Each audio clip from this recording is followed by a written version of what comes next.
Well, it is coming down to the wire. We are into the 6th play day, and we've got two teams at the very top. They're nearly twice the points of the teams below them. Bleed and Elevate looking for the top spot as we head into playoffs. But we're not there yet. We've still got plenty of storylines to unravel, with Fury, believe it or not, at the bottom end of the table. They really need to rectify their stage before the storyline goes rotten. I think it already has. It's time to bring in two rotten casters, the gentleman that I always love to share a screen with. Guz and Dev join me on the desk. Dev, how you feeling coming into Playday 6, mate? It's been 5 days in a row this week. Yeah, it has. And I tell you what, the two most overused phrases by every commentator ever is, I'm excited and this is going to be a really important day. And the thing is, they actually apply. Both of them apply today. Today is like the day to watch in the Asia League, because we finally get some answers between what's happening with Fury. Are they able to salvage and scrape through into playoffs? But also, most importantly, game 2 of the today is going to be Elevate and Bleed going head-to-head to determine who's the best team in the region for now. Yeah, we love that. We love a good head-to-head. And it does feel as though Elevate have improved enough to compete with them. Where they're going to be at in this best of one, it's anyone's guess. Maybe Michael can... I feel like Mike Wazowski could help us on this one. Oh, hi. Yeah, sorry, that's me. I forgot my name is actually... It actually says Guz down the bottom there, Rob. I don't know if you can read. Oh, you know I can't. You can't say that. I don't think you can say that. I'm thrilled to be back, though. 5-day work week. I feel like I'm in touch with the common man this week, so that's good. Oh, okay. For all the Australians out there, the common man is a true thing. Let's go ahead and have a look at the standings, how things are shaping up. We've talked about it a couple of times already. We've already mentioned the Bleed Elevate matchup. This will determine who goes to the top of the ladder. Of course, it's not that big of an impact. Maybe if you want to look at the seeding discussion when we're going to playoffs, as long as they're in the top 2, that is all that matters. And both teams have secured it after their win yesterday. Now we start to look at how things are shaping up. Unfortunately, South Asia still struggling, Dev. They cannot seem to break the curse. That's right. South Asia has yet to find any wins against any team that is not from South Asia. Knock Knock's one win was against Hasib Warriors. Of course, Knock Knock has still salvaged a point elsewhere, though, and that's something to take away for them. We have talked a lot about Hasib, and despite them being in 8th place, come about Play Day 3, we actually had really high expectations of them. They went toe-to-toe with the best in the league, 3-3 half on Cafe, which we've said about 1,000,000 times so far. But that just goes to show how much we really value that result, and pretty much any result that you get against Bleed. They are by far and away the best team in the league right now, and they have been for quite some time. However, Elevate, I think for the first time, is looking to challenge that. Then we have this mid-pack, which is so strange. I mean, most people expected Fury to be at the top of that mid-pack, if not in 2nd place. And while there is a chance to redeem themselves today and moving into playoffs, we're still not really sure where teams like NoCap, Direwolves, and Rival should truly sit. It's kind of crazy saying that we are into Play Day 6 and Fury have not won a game since their opening match. That's right, you heard that correctly. Things have to change for them, and they could do today. We start to have a look at this matchup, or at these matchups, I should say, because it's not just one, it's not just two. We've got 4 of them back to back to back to back. NoCap, Direwolves kickstart the show, Michael, but it's from there on out that I feel like there's some interesting storylines. My eye, I don't know about you, Michael, but my eye does tend to lean to the last match in terms of Rival Esports, because now they get to show what they're like in a matchup where they're playing against opponents that they should be beating. Can they keep some sort of consistency in these games? Yeah, I mean, we'll wait and see, right? Obviously, off the back of a phenomenal performance yesterday, taking down Fury in regulation, a big 3 points for them, and should be touted as pretty strong favourites in that final match of the night, as we've also alluded to as well, and I'll reiterate, match 2, a battle for first. And depending on how that plays out, it potentially opens the door ajar for whoever wins the first match to potentially make a run towards 2nd place in the standings. NoCap have a pretty easy run home after tonight with a match against Knock Knock, so they could well get a full 6 points and apply pressure to Elevate, who do have dials in the final play day, so there's a potential for those two to still be fighting for 2nd place, but that is operating under the assumption that Bleed win tonight, and as strong as they are, nothing is a guarantee. Michael, I hate to do this to you, but they would need 7 points to reach 2nd place. I'm so sorry to do it to my you. math. I'm no, so sorry. This is what happens. So sorry. This is what happens when I work 5 days in a row, Rob. My math deteriorates day by day, and now we're just at rock bottom. I apologize. You know what? Apparently, so does your listening, because I even mentioned it in the pre-show. I've got nothing to save you there. You're out on an island, like I am too. Actually, I can't believe that. How am I on an island so badly tonight? It feels very... Yeah, I thought you were going to say in terms of how you perform so far, and I was going to say, well, Guz is on your level and production is somehow so much further below you. But yeah, in terms of predictions, I think the nature of it, Rob, is that you love to go for the edgy takes and you love to use your coin as well to just flip through the results. I feel like you're in the majority here when it comes to that 2nd match with Bleed. Yes. It's actually only me, Penguin and Production who've gone for Elevate, and that is definitely, I think, the closest, the most likely to flip today. But let's be honest, the last 2 games of the day are, I think, for very good reason, the majority of us have gone with the Southeast Asian teams rather than the South Asian teams. Yeah, it's kind of hard to put it any other way, right? Like, although we love the South Asia teams and it feels like their day's coming, it's just not this day. And, you know, maybe the coin flip, maybe the gods have favored them on this day. Or maybe favored me, who knows? Let's start talking about our first matchup. That's where we're really starting to put our attention, because it is going to be NoCap. Really starting to solidify where they're at in this league, guys, because I know we've kind of talked about them as being, you know, like a mid-pack team. They are obviously sitting in 3rd place at the moment, and they're not moving from there, but they could start to solidify a little bit more of their own storyline in terms of what we can expect in playoffs today. Yeah, well, they definitely can't finish 2nd, can they, Rob? So, and look, based on the performance last night, unfortunately, I think that rift was really shown between them and the likes of the Bleeds of the world. NoCap got off to a really good start over on Skyscraper in that first round. I remember watching it, and I was kind of like locking in a bit. I was like, wow, okay, that was a pretty dominant first round, opening up the account for NoCap. And then pretty much every point from that round onwards was very dominant towards Bleed. Then they got one more round across that entire map. Yeah. Which was, again, probably, I think, a fair expectation to some extent, but just the dominant fashion in which it played out was still disappointing for NoCap, a team that is still very much trying to re-find top dog form. Can this team potentially reach it? Maybe. But can they do it come playoffs?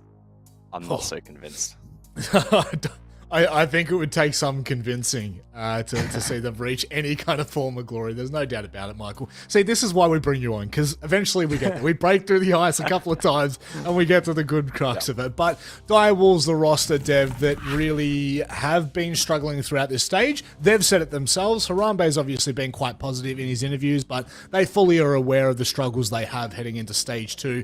They felt a little bit kind of, not justified, but... have they rectified anything from their match yesterday? Look, I don't know about...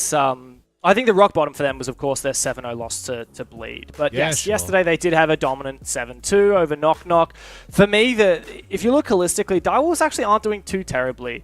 I think the biggest red flag is the fact that they went to overtime against Hasib. They probably should have gotten the full 3 points out of that game. Sure. But if we look back to their Rival matchup, like they actually beat Rival in regulation, got the full 3 points. And Rival have actually proven since to be a really strong team, themselves taking down Fury. So I don't really want to write Direwolves off yet. I definitely come into this stage was like, oh, well, you know, they're probably just going to be a worse version of the Direwolves we saw in stage 1. And I don't think that's the case. I think Harambe, to all his humility, is actually a really solid player. And yeah, yesterday we saw him making some silly mistakes, but I think he's a very strong leadership figure for this team. He's a really strong player overall. He knows the game very well. And as he mentioned yesterday, the team has been working with Juicy, the former Australian player for various teams in the past, and now coaching them. And Harambe had a lot of nice things to say about Juicy and the work that he's done to elevate this team. So I really don't think it's done yet. I think that this is going to be a very tight match, and I wouldn't be surprised if Direwolves win it. I think NoCap and DW are pretty much neck and neck at the moment. I think it'd do a world of good for this roster to kind of come out the other side of this stage and feel like they progressed, right? Like both teams are actually... Now that I'm thinking about it, Michael, both teams have very similar kind of storylines in this respect. Like, both of them are kind of trying to find some form of glory, trying to find some form of form, if you will. But it does just feel like in this capacity, NoCap, do they edge it out slightly? Yeah, I think so. And even just like statistically aside, the biggest gameplay difference between the two teams that I've noticed and really perpetuated last night was mistake mitigation. Generally speaking, over the course of the stage, it has been better from NoCap, and it was really quite poor last night from Direwolves, but they got away with it just due to the inexperience of South Asia, especially under pressure. I will say NoCap equally as well against Bleed were exposed quite a bit as well, so you could probably make a fair argument that both teams are struggling in regards to mistake mitigation, but in this head-to-head, from what we've seen over the stage so far, my gut feeling is that NoCap are just going to be a little bit more polished, and Direwolves, which I think stems back to a lack of confidence, just haven't quite shown that enough throughout this stage. And I guess it goes to show where they're both sitting at the moment, Dev. It actually sounds like I'm being very negative. They are currently sitting 3rd and 4th, so it's definitely not giving them the respect they deserve. I think that there's well and truly the warrant to say that should they get that form heading into playoffs, they could both be equally dangerous. But I throw to you with a bit of a map prediction. Do you have something for me? Well, I know the map we're going to, so I'd have to fake it. Oh, God. But the thing that I do have to say is that NoCap in their 5 games so far have actually already showed 4 maps, and they've been really good on pretty much all of them. Bank is one I was hoping to see. It's kind of a favorite map of mine at the moment, but taken out by Direwolves. Chalet is actually the only map that NoCap have played twice, and it's curious to see them getting rid of it. I think it's a smart move. Instead, they actually go to a map, Rob, that we haven't yet seen NoCap play, Nighthaven Labs. The only time either of these teams have played it is actually in that match that I mentioned earlier, where Direwolves went to overtime against Hasib Warriors. Very strange game, and Direwolves admittedly didn't look great in it. They actually ended up winning only in overtime, as I said, but it was an attacker-sided Nighthaven Labs as well. So for me, the question is, how much have NoCap really been preparing this map? Because, as I said, we haven't seen them play it as of yet. Yep. And is it a good decision to go to a lesser-known quantity, something that they've hidden in Nighthaven Labs, or should they have just gone with Chalet, which is a little bit more tried and true from this point? I personally am just excited because we get to see some more variety. I mean, the more we get to see, the better it becomes, and it is into Play Day 6. I just vibe with this every single time it turns on. This is a battle for third place, and it could well have some repercussions when we head to the semi-finals, so this is a very important match, both for form and for seeding. Guys, Dev Marta, enjoy Nighthaven Labs. Thank you, Robbie. Guys, casting Nighthaven with you is always a little bit of fun. You see any good matches on this map recently? February rings a bell. February, really? Yeah. What's happening there? I'm hearing what about Chiefs in my ears from Rob. I don't quite know how that. Chiefs game were not great on compares this. to, Yeah. To that February SI Grand Final, they were on different levels. I will say that grand final really. I was on the fence with Nighthaven for a little while, but that comeback really got me into it. Now it's one of my favorite maps. This bank, even Lair, I don't mind seeing. Yeah, Nighthaven's cool. And like I was saying before, guys, we might end up actually seeing attacker-sided Nighthaven here if we see the trend continue that Dials and Hasib had in their previous match on this map. Yeah, certainly a potential, although that may have been watered down during the ban phase. Double shields off the board, so we won't even see one of them sneak through in this particular matchup. Again, to reiterate, globally, we are seeing a huge jump in shield bans heading into this stage. That's off the back of changes such as the impact grenade nerf, and teams, I think, just generally being a bit more clued into actually how to play around the shield rework. Valkyrie and Vigil off the board. So that is going to make the roam game a little bit weakened, actually, for the defense, just because of the lack of info offsite, as well as the Vigil being taken off the board. So I think we might see map clears actually be bolstered a little bit here for the attack. But in terms of late round and breaking down power positions without shields on the board, that could prove to be a challenge. There's been a lot of discourse about these shields. People say, if you use them too much, you're crutching on them, you're cheesing with them. I'm excited to see a match without any shields. It's going to be so much more focused on the fundamentals. I mean, you can be a really good shield player, and look, technically we could see a shield still. Fuse is in play. We always talk about it, and we actually have seen a few Fuse picks every now and then. But yeah, I think that looking holistically at this veto, right, we got a lot of very good anchor operators on the defense. Most notably, I'm looking at like this Mira, the Fenrir, even just seeing Bandit. Like, Bandit has really come into the meta recently. We've seen an insane number of successful Bandit and Kai juggles, both of which are on the board. The Mute's on the board. This will be a game centered around hard breaching, clearing, and just fundamentals of Siege with no cheese involved when it comes to those shields. You know, one of the weaknesses, though, of using the Bandit here on the exterior IT wall is the fact that it can be disrupted from low by the attack. Because the guy was establishing an angle already to look into that window, respecting NoCap and expecting them to go for pressure from below. Maverick, though, is on the board, and so NoCap perhaps will not go for that. Instead, trick the wall or simply create a line of sight at feet level to clear the batteries. Either would probably work. Mark on the range hard breach here on the ace for this particular round. His utility can be used over towards the likes of Con, both exterior and interior. Scatman took a chunk of damage there on the breach, trying to get to work on the Mav as Onigiri plays cover. Fortunately, though, he will survive and I assume can likely resume work on the wall if it hasn't already been picked up. I feel like one weakness of this attack lineup is the lack of Deimos or Bach. Now, I'm a huge simp for both Deimos and Bach. Deimos is actually all I play in Quick Match these days. I'm so determined to get good with him. But I feel like verticality on this bomb site is so powerful. There are so many good anchor positions to play. And if Direwolves aren't pressured vertically, it's nigh impossible to actually find those kills onto those site anchors unless if you find some gnarly entry picks. So without that, they're going to have to make good on this position of Mark here in Rafters, making his way up. Does have two Selmas left, which could be nice for opening up this wall from Rafters into sight, generating some new lines of sight. He's going to do that exactly as I say it. And maybe that does open the gates for NoCap. Attackers have dropped the bomb diffuser. Attackers recovered the bomb diffuser. Yeah, very warehouse-centric push here at the moment from NoCap. And that ranged hard breach has been able to get to work to expose that A bomb site. Dive's position's now under some threat. As Mr. Punch lurks down below, will likely connect over towards blue for a 2-3 split here from the attack. No pressure though over towards electrical may pose weakness for the attack, but they do get that first pick and the second. Yeah, and it's just a full collapse. Everywhere that NoCap is pushing, they win their fights, and the round is very quick because of it. They turn on the switch and immediately the round is over. I really like that. I mean, just look at the setup, the positions from NoCap, guys. Very separated, but all together in a way. 2 players top blue, because that is the hardest position to push, and there's that shield, and I don't know how exactly they managed to 2-time that player behind the shield. But I also liked, I can't remember which player it was, I believe it was the Maverick. It was just in IT, right around the corner from, can't remember which player it was, Pika perhaps, on the Bandit.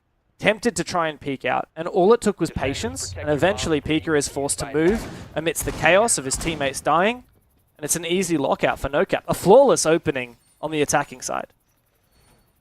Yeah, honestly, it doesn't really get much cleaner than that top floor. Typically, as the attack, you do have to sack a couple of players in order to open up those opportunities for trades, whereas in that particular occasion, NoCap had those pre-established spots, applied an okay amount of pressure. The range hard breach certainly aided.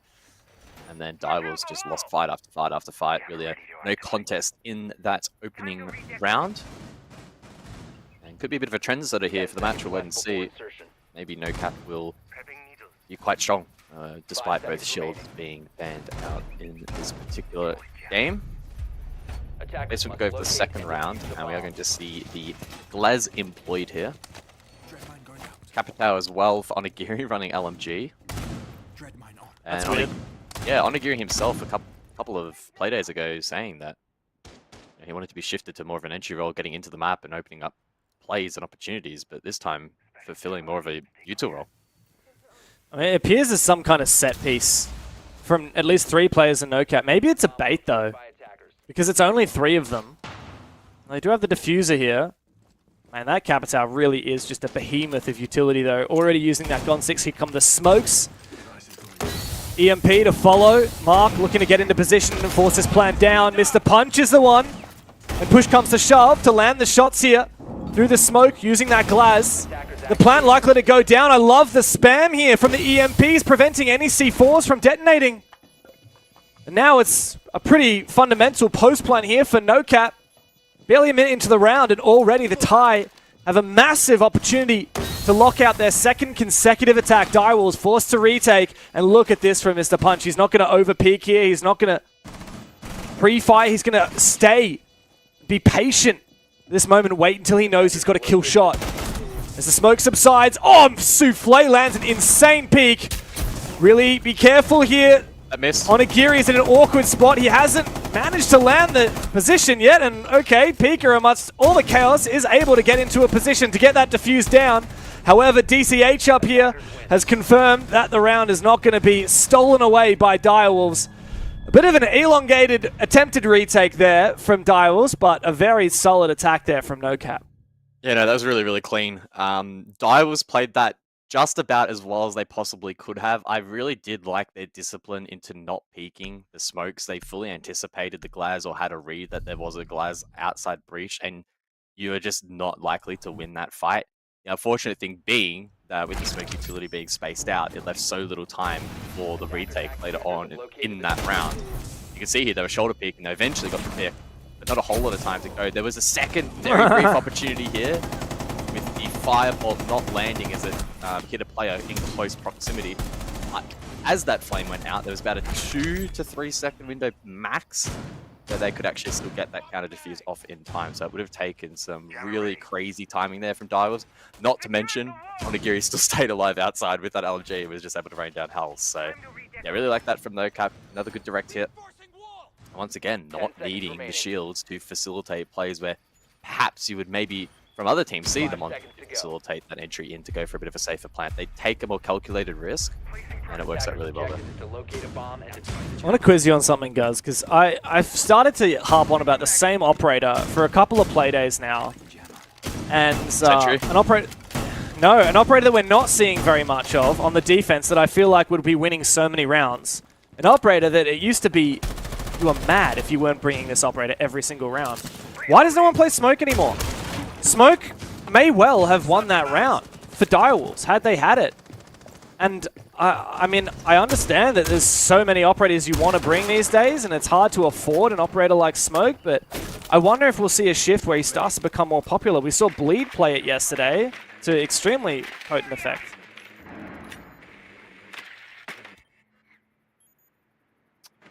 Yeah, potentially. Smoke sits at a... I'm trying to find his win rate. I sorted it by win rate, now I can't find him. 54.3, which is about midpoint in terms of overall win rate. And his pick rate currently sits at only 28%, or his presence at 28%. Yeah, it's very low. It used to be like a 95% pick rate kind of operator. Just to put a pause on that for a minute, we have seen a bit of action go down. I think Bin Bin was spawn peeking. He was taken down very early, which is pretty pitiful for a pulse. But Souffle here on, as you mentioned before, the sentry, is able to hold on to his position for a little while. That's some nice picks, though, from Mark and Scatman. And, well, Souffle is taken out. The round is over again in just a moment. I mean, all that NoCap had to do was just poise themselves in positions, poke and prod, and eventually Direwolves will overpeak and forfeit the round. Yeah, Direwolves just can't match the heat inside of the server. I feel like NoCap, again, as play days go by, continue to play more and more like their old selves. And even with the double shield ban, that some of these meta operators at the moment, I think, suit their playstyle, the likes of that, Deimos for quick entry and a lot of info gathering tools to really facilitate these plays. And yeah, every single gunfight has just been so incredibly one-sided. Almost every gunfight in this match so far, we're 3 rounds in, and it's basically been a no contest at this point. Which is funny, because Souffle was able to find his pick on the roam and not be traded, at least not until much later. Well, yeah, we didn't really get to see a lot, and we were pretty distracted, to be frank, what happened that round. But pretty much everyone from Direwolves died on that roam. The site was basement, all of them contesting either top floor or middle floor, or pushing for refrags when their teammates died. And NoCap, 3 quite convincing rounds in a row have now forced Direwolves to take their tactical timeout. What has Juicy drummed up for us in that 60 seconds, I wonder? Yeah, true. Harambe in high praise of Juicy in the interview last night. And so we'll see what kind of an impact that could have over the next course of this half. Only 3 more opportunities for Direwolves to really start to build some momentum in this matchup. And NoCap seemingly have a really good read on them at the moment. They've gone for split attacks, rounds 1-3. Basement round 2 was very direct with Glaz, that too also very successful, so they've shown pretty good versatility on the attack. And yeah, Dai was not able to meet that standard required. A lot of these gunfights, don't know how many of them have necessarily been favourable to the side of NoCap, but clearly the end result has been very much one-sided. Nobody's really been able to step up to the mark. Outside of maybe Souffle, he's had 3 kills so far, that's okay, but limited impact across the board from some of these players at the moment.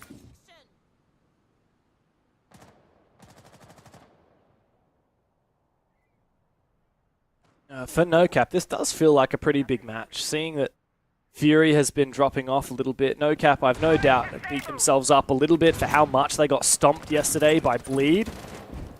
And the fact that they also were pretty easily put away by Elevate, but NoCap are undefeated aside from those 2 matches. So, including, obviously, beating Fury, which was in overtime, but still, it's beating Fury, and beating Rival 7-1. If NoCap end up winning convincingly today over Direwolves, they're looking like hands down the 3rd best team in this region. And that definitely changes the conversation for a team that scraping into playoffs and making mid-pack, but not really looking like that much better than some of these other big hitters in the region. I mean, maybe this is exactly what NoCap needed, especially as they have been so modest about their expectations about how Onigiri is only just back. He's got a lot individually to work on, and as a team, they've still got a long way to get back to where they once were. Yeah, again, be a good fundamental map control already here from NoCap. Rather risk-free as well. Onigiri repelling breach, that was opened up thanks to Scatman. Long as well has already been disrupted by Punch on the opposing side. Here to hold down this line, try and pinch alongside Mark, but an initial trade doesn't land. Finally, though, eventually trade does come through. Harambe's down. That's the Azami. No more Kiba barriers. Nagiri here on the Brava. Great operator to bring when you're talking about that Aruni. Fenrir as well. Great counter for that. Mr. Punch. Oh, he's been so good. One of the best players in the region right now. Seal around the other side. Wins his fight. Bit of an overswing. Almost a pre-fire to get the kill there for Seal again. Onigiri doesn't want to overcommit here. He's got a long-range weapon. Not so dangerous in the close range, but Scatman may be able to trade here. Oh, Seal is lucky to get away with his life, but Souffle takes advantage of Scatman's mistake. The round has flipped. Seal has held onto his position so well. Big 3K for him in the rounds. And that puts Direwolves on the board for the first time. Yeah, I think we may have seen a bit of complacency set in there from NoCap in that particular round. The Azami provided strong power positions for the attack on the top floor, but there's a lack of util flushing out these positions. One flash and Yuruni is dead. Blind peeking into that with the Roni in hand is not a favorable fight, and Seal does a good job in locking down those that position and winning those ones. So much better that time around. Big individual effort. NoCap, again, in my opinion, just a little bit too disrespectful there and expecting that to be a free kill, and ultimately they were punished. Direwolves are no strangers to going up against NoCap. These teams have played each other a million times in the last, God, I don't know, 2021? 2020... Maybe 2021 was the first time that we really started seeing these teams play each other regularly. I mean, maybe back in the APAC North League, technically, when they're playing on very different banners. But most recently, it has historically been NoCap. Like, all last year, it was all NoCap. In Stage 1, NoCap won every single time. Direwolves never got the one-up over them in the last year. With the exception of in playoffs in Stage 1, guys. These guys met in the quarterfinals. NoCap were hands down the favored team in that match. And Direwolves knocked them out of contention for the major. That tells you a lot about Direwolves and how far they had come, and perhaps how far NoCap had fallen. This does feel like a bit of a grudge match as a result for that, and if NoCap can win here, like I've said, it would just mean so much to this team. The timing is perfect. Fury is very much on the out, it seems. There's space for one of these mid-pack teams to assert themselves into that top 3, maybe even top 2 conversation, and it's one of these right here. Yeah, the unfortunate fact though, only one spot at Montreal for this region, and so bridging the gap towards lead, touted to be the top team, still is going to be a challenge, but you never know, and it is certainly exciting to see competition rise up, especially some of these older names returning to form, or at least attempting to. Top floor clear for NoCap here in the 5th round. It is a basement defense. Last time from the attack, it was extremely direct, utilizing the Capitan the Glaz. But this time, very much a focus on verticality with the Ram and the Buck duo. Good luck as well available for Flank Watch, as Scatman has spotted the sentry inside of Lounge. Sealed is close by though, so a tandem roam from the defense. See how NoCap go at trying to break it down. It was actually the 3rd time we've seen this bomb site. You wouldn't be faulted for forgetting about the 2nd time Direwolves played it. They all died on that roam. And it looks like they are going again for a roam kind of play. Difference is now tactical timeouts come through. Direwolves have found a bit of momentum winning that last round. And NoCap have not found 5 picks in the first 2 minutes like they did last time they attacked this site. This reinforcement as well, preventing NoCap from aggressing into storage, is going to keep those Direwolves players safe. And the Goyo as well on site here is going to mean that time is locked out for much longer here for Direwolves. NoCap eventually go for that flank, but Bin Bin had been watched the whole time. DCH's patience is finally verified, and he gets that kill. Yeah, 30 seconds available for the rest of this attack, and the smoke is up, as you mentioned, underutilized in this match so far, but should be able to stall out a lot of time alongside those Vulcan canisters. So the plan starts to go down, but Seal opens the equation. Where is the cover? A C4 is ripped. Mark has to decide to stick it. He does, but it doesn't go off. The C4 came in just at the moment the plant was about to go down. And now that smoke and more C4s can surely make this possible. Onigiri finds a pick and immediately goes for the plant. Swung by Pika. No time here for Mr. Punch and DCH. DCH has got to stick it now, but he goes for a kill instead. The wrong decision. Direwolves scrape away with another defense. Yeah, too many pieces to break down there from Direwolves after, for NoCap after a really good piece of plant denial from Direwolves. A perfectly placed Nitro. Perfectly timed just as that plant was almost secured. I think the decision was probably correct in the moment to stick that plant. Unfortunately, Mark does fall. Onigiri tried to collect and got one, but immediately went for the plant, and there was nobody covering that swing from Pika. Still a player up above. Perhaps Onigiri lacking just a little bit of patience. Maybe if he had waited a fraction longer, that cover could have come through. Even in that kill cam, guys, we actually saw DCH drop down right after Onigiri died. Yeah. I reckon he waits one more second and DCH is there to cover him. Yeah, totally agree. I mean, it's the tiny differences like that that set apart teams like NoCap and Direwolves from your teams like Bleed. 10 seconds to go. Yeah, totally agree. I think Bleed in that particular position, just with how much international experience they have in recent times, and the leadership figures that they have, probably would have had that discipline to just wait a couple of extra seconds and bolstered their chances of that win condition. Tertiary site now though for Direwolves here, final round of the half. So an opportunity still arises for them to equalize off the back of a pretty slow start. Then a tactical timeout from their coach GC, which has proven to be rather effective so far. NoCap bring dedicated hard breach for the exterior IT wall and can open that up. Ram likely to follow with DCH playing that particular operator to open up vertical control from above. Oh, this is a weird angle. Yeah, I don't mind that. Bring Brava again here. We've seen NoCap bring it a couple of times now, alongside Twitch, so doubling down on dedicated drone operators. I'm not sure whether they lacked information from the prep phase, guys, because usually if I see a Twitch, there's probably targeting on that mirror or the Goyo. Now, there is the mirror, maybe that's the target, but Twitch doesn't really have much value against these other operators. Perhaps Fenrir, but then you've got the Brava. Like, why both? The Brava realistically can only hack the Fenrirs and maybe the Bandit batteries, but that's never going to happen.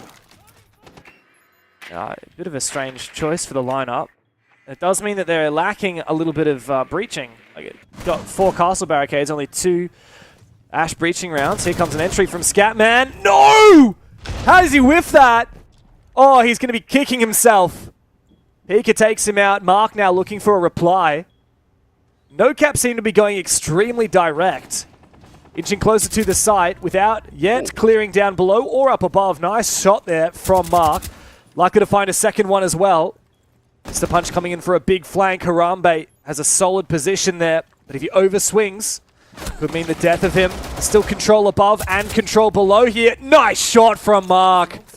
4v3, a smoke to go out, cut off this line of sight. DCH elsewhere has enabled this, but below the pulse lingers. Bin Bin might be able to get into a plant position, but it's faked at the perfect moment. Onigiri has the wherewithal to be patient in this round, which we didn't see from him last round. A C4 deployed again. This time it does take down Mark, but that was not the planter. And NoCap will confirm it. Up to Bin Bin and Souffle now to retake, but Mr. Punch has got them dead to rights here on the cargo stairs. Bin Bin played that so well, but NoCap simply played it better. Fantastic way to knock off the half for NoCap. Dial was completely obliterated. Yeah, NoCap have looked really clean on that side. The horizontal control and pressure has been a lot. And it has been very clean in flushing out the site. And then unfortunately, the vertical play there from the defense did fall short. Seal was up above and then got taken down. I thought he could maybe be a threat. And then, of course, as we saw, the pulse down below feeding information for potential denial. Double Nitro attempt from below. The first was negated by Onigiri being really patient with the diffuser this time around, which was good to see. Whilst the second did land down, it was a post-plant scenario, and retaking up that staircase very, very challenging for the defense, and NoCap doing a good job in closing out the round. So a 4-2 half. And things looking pretty solid for them now. I still feel like this is not out of the woods for NoCap, and I don't think Direwolves need to be kicking themselves at all. They went 4-2 on their defense, or rather 2-4 on their defense. To make it clear, Direwolves only won 2 defense rounds against Hasib, and yet they still won 4 attacks. So if they can do it against Hasib, I wouldn't be surprised if they can do it here against NoCap. Yes, a slightly different caliber of team, but again, if Direwolves can win 2 defenses against this team and Hasib, I just think they've got a way back into this for sure. On this attacking side, they will really be tested. And they are fighting from behind. They need to make sure that it doesn't occur to them, that it doesn't get to them. And here we get to test NoCap on their defenses of this map. How do they deal with the Maverick being in? How do they deal with the Grim? Vertical play. We've got both Ash and Buck on the table here for Direwolves.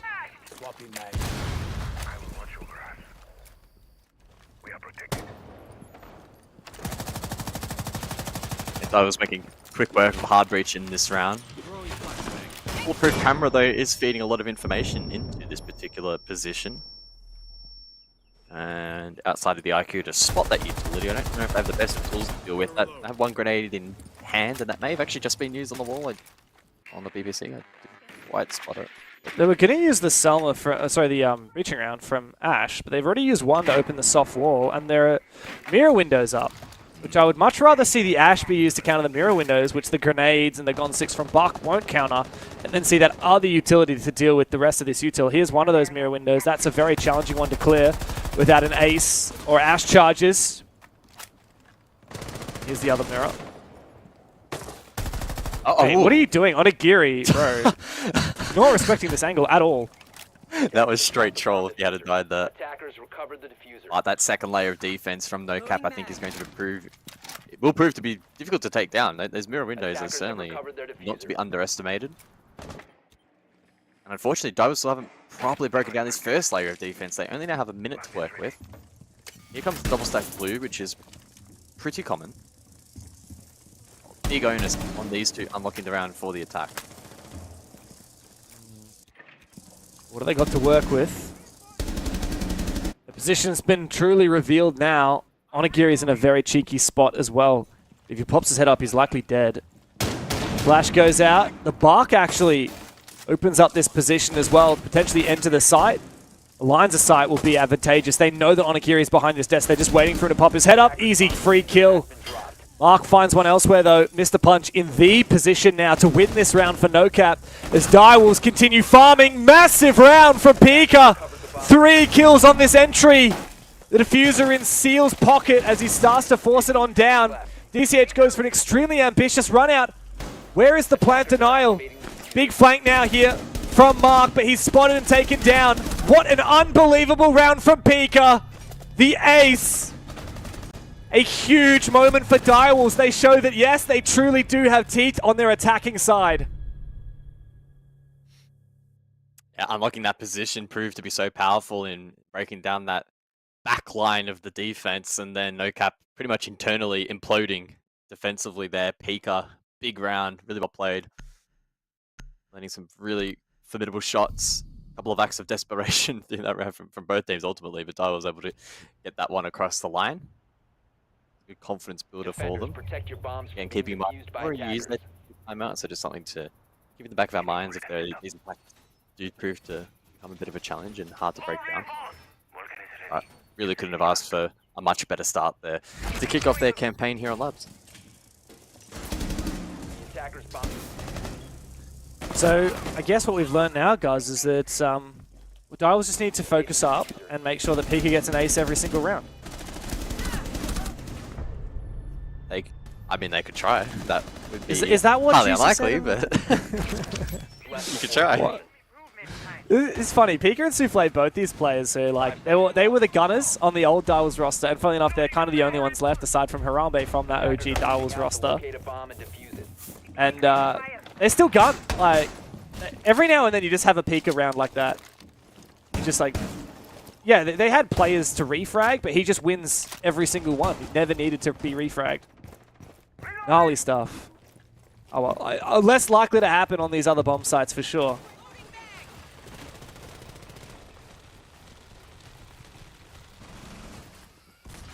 I'm just trying to load up Pika's stats. I'd actually be quite intrigued to see where he's sort of standing heading into the night. In the league, he's 20th best in the league at the moment, which is pretty much dead middle. Yeah, 99. Yeah. Interesting, none of... Amazing.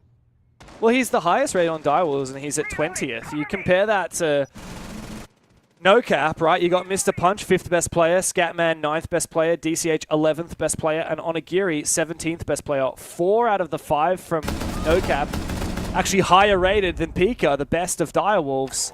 However, he's clearly insulted that we are talking a little bit of smack about his stage, and he's decided to just have a life game because he's already found an entry onto Onigiri. Not sure what the idea was behind the roaming mirror, but the roam game has been cut apart. As I say that, Mark finds 1 and 2. Huge round from Mark. Gets a little bit greedy looking for a third, and losing his life there does secede that advantage. The numbers that NoCap managed to rack up, Direwolves now in the advantage. Yeah, the overpeak there. Will that prove costly? It does equalize the man count, 3 apiece. And critically, Pika, who is on a heater at the moment, still alive and with a logic bomb, can be utilized here. Ram for a bit of vert. Exo could be the next place to clear. Hack to come through, but info may be limited. DPC immediately taken down in response there, either from NoCap defensively, if I had to guess. So 3 versus 3. And Seal to lead the charge. Maverick opening up this wall. Mr. Punch has to relocate. As the logic bomb goes off, they know exactly where Mr. Punch is in that corner. He's so killable here. Oh, there are 2 players just staring at him. Mr. Punch is a dead man. He falls immediately to Seal. Problem is, Pika's on with that diffuser. I'd rather see him up and alive, especially as Seal is lower HP. If Seal is the main player that has to cover, he's in a very vulnerable position. However, it's all up to Scatman now. The 1v3. He has 2 Elemines here. There's a chance he could actually deny this with the Elamine. Yeah, maybe. He must have information. Yeah, he hears that plant come out. Out goes the Elamine. First one, does it deny the plant? It misses! Oh no, that's critical! Oh, that could have been a round-ending play. But instead, he loses the advantage. And now, an opportunity for Direwolves to lock out this round quite handily. No more util to speak of. Nice shot from Scatman. 2 more to find. He needs to isolate these ones. Both players are playing quite separately, but will be able to re-peek and swing. He can't hide forever. He's got to make his way forward. Both of them playing right next to each other in Exo, watching each other's backs, but both of them are low as well. Scatman actually has the perfect weapon, but he's not peeking yet. He needs to go right now. There was 12 seconds left on the clock. Even if he found both kills, there would have been barely any time to go for that defuse. A little bit scared there for Scatman and NoCap. The lead is starting to slip. I don't want to sound too biased, but every cell in my body really wanted that Aladin to work out because that would have been insane. Unfortunately, though, the mine does not detonate, the plant not disrupted. And as close as Scatman did make that from a 1v3 down to a 1v2 with the 1 HP, still a tricky round to win. And so I liked what we saw there from Direwolves. I think their initial clearance of the site and getting that plant down was done in quite a clinical fashion, which was good to see. And I'd be the first to admit that I am quite impressed with their attacks so far, surpassing my expectations. And again, it goes back to what I was saying about last night. Over on Clubhouse, very fundamental heavy map, they made quite a few errors that I think against a team like NoCap would have been punished at a far greater degree. Tonight, as this match progresses, it kind of feels like NoCap is starting to make a little bit more errors themselves with things like overpeaking, their time management, even on defense, right? In installing out and playing the correct positions is also a little bit off. Attackers are heading So out it's to the certainly turning into more of a contest than I anticipated.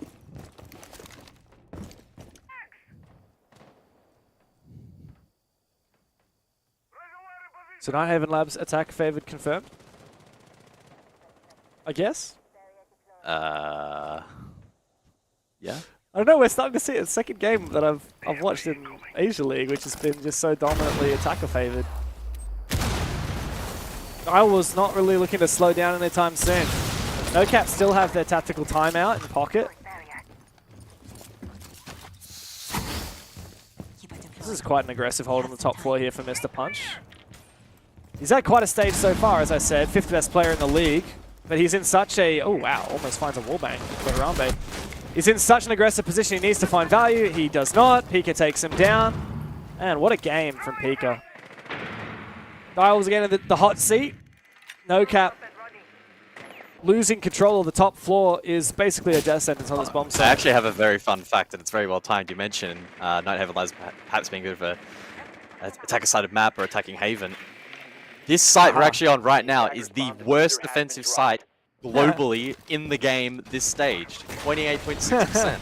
It's been played 7 times. Yeah, on every map. It's only been played 7 times, so take what you will, but 42.9% plant rate as well, which is very high. Very bloody desperate for NoCap to go to this bomb site. No idea why they're doing it. And look at that, that bulletproof camera is toast as well. 3v5, this is going to be Direwolves taking the lead. There's no question about it. They should win this round. Another pick for them. Mark's position revealed. As he sees 2 drones, he takes 1, but he's not even confident on his shots here. Him and Onigiri have been forced so far back. This is the freest plant Direwolves have ever seen. Yeah, surely from here, they can look this out. Mark should not be able to retake this corridor without being spotted from lobby. Mark has a read though. I know where he is. Yeah, he could potentially get the kill. There we go. So maybe a chance, but very slim. Drone's ready. He's going to take the moment though. He's taken the one player that was covering his hallway. Now a player has replaced him. It's Souffle. Moving into position. I think he timed that well. He's now snuck into sight and found another kill. He's going to get traded by Pika. Again, Pika is the one to step up. It's all up to Onigiri now, and there's no way you win this with the SMG-11. Surely not. Pika starts to force that plant down. Onigiri should have heard it. Nice shot onto Seal. 1v2 is winnable, but with 2 HP, maybe not. Especially not when Pika is still alive on the other side. Walks into a goo mine. Got to pull that out. Onigiri's got information on one of these players and should have a pretty solid read on where the second one is. In kitchen as well. Almost a chance here for Onigiri. But it looks like Souffle is going to the top floor to play the post plant in the safest way possible. I think Pika is still trapped here. Another flash to go out. Onigiri not affected. He needs to go now. Time is ticking. His position revealed and Pika to swing it and confirm that kill. Direwolves, from losing the first half, only getting 2 rounds of defense, have come back to take the lead on their attack. Yeah, I'm glad the stats back up my gut feeling that that site is just terrible for defense, and I really don't quite understand why NoCap are putting that in their rotation so early. I suppose maybe they just want to go for a bit of a Hail Mary and then call their attack, and use the next 60 seconds to reset for the following rotation. But yeah, peculiar decision, as I said, and to reiterate, heading into tonight globally, 28.6% defensive win rate. That is really, really poor. I'll let you guess, what are the next 2? Because the next 2 actually have 36 and 54 plays respectively. Border and Bank are the... Okay, Vents? No. Border Vents? No, Border Tellers is... Border Tellers, 38.9%. Tellers is worse than Vents. That's actually a surprise to me. Interesting how the meta's switched. Okay, and Bank, you said? Kitchen, surely. Or is it top floor? Yeah, no, yeah. Kitchen. Open area, 40.7%. Yep. Wow. I'm loving the new. This stats Guz is a new evolution I didn't expect, mate. Oh, Vents is actually quite really good. Let me sort by map just so I can see if it's actually... Ooh. This is nice. I'm loving the new evolution of the Michael Vents is actually the stats, second best defensive side. No way. In the game. That is skewed by Customs being the most defender-sided, but also the least played. Wow, Customs is most defender-sided. I guess that's because it's like played 3 times or something. It has the best defensive win rate, but also the highest plant rate. So you either get smashed on that side, or the defense just wins down. How many rounds has Customs been played on Border? 11. Oh, that's way more than I thought. I swear I've seen some Customs this stage.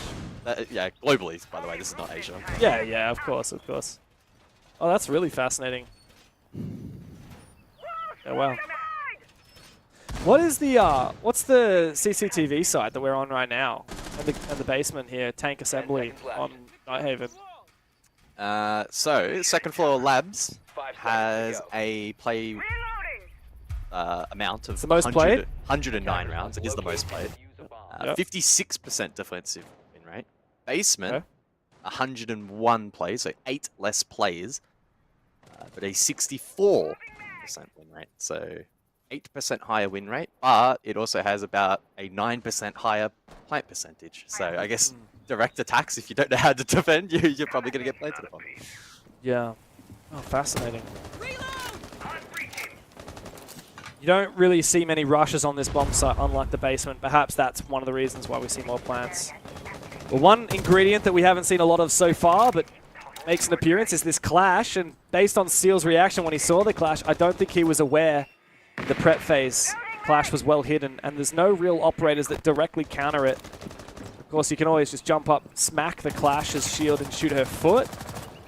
I wonder how much Scatman has played the clash recently. I mean, always been a good shield player, Scatman, but having a mediocre, or having like an average clash and having a really good clash is a huge difference. Yeah, it's only the 5th time we've seen Clash played in Asia for this particular stage, so we haven't seen a lot of it. How impactful it will be in this particular round, however. You're not going to be able to get a sentence out without saying a stat now. That I know. You these stats out of you, Gus. You patted me on the back, and I'm like, oh, thank you, I'm a good boy. You know what's fun? My spreadsheet actually was broken today. I went and logged in. And my spreadsheet that gives me all my map stats is broken today, so I didn't have it for this match. And here we go. You've got every stat you could possibly want.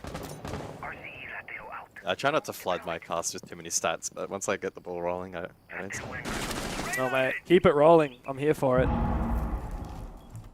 Now, NoCap are repositioning around this map. They know that a lot of the execute's going to come in through IT, and that's why the Clash is prioritizing that. But also through Con and through Electrical, that's where DCH and Mark are covering at the moment. The Clash needs to split her attention between that and IT. Yeah. Oh, Electrical. Scatman needs to be really careful as Binben. I thought was almost going to cut off that position, yeah. All the way through Con is a crazy play to make with only 40 seconds of clock. But it works. Wow. And they've also reinforced back over the site as well. Mr. Punch has won his here at top blue. Another big pick. That's huge. Even though he dies, it really doesn't matter. Okay, maybe I was wrong. Maybe they didn't reinforce over the site. Seal and Harambe now. 4v2, 4v1, 4v none for NoCap. Their first defense round in the books, ladies and gents. Looking very solid. That was the most convincing defense we've seen so far. Yeah, well, that tactical timeout certainly paying dividends, refocusing in that round back to the primary site and things looking a little more normalized for NoCap. But again, the damage has already been done by going to Kitchen and losing that out. They will need to go back there or to storage if they are to close this out in regulation and win all 3 points. Otherwise, Direwolves with just a singular point will be able to snatch something away in this particular match. So basement we go. And they'll be looking to keep the ball rolling here. The Clash is going to reappear. We highlighted the Clash in the previous round as maybe over-aggressing in through Con. But much like Bin, we were baited, and it was a rather effective tool in denying Electrical in the end. Well, whoever wins this game will be 3rd place in the league going into our final play days, guaranteed, regardless of whether it's in overtime or regulation, guys. So this match does mean a lot. NoCap.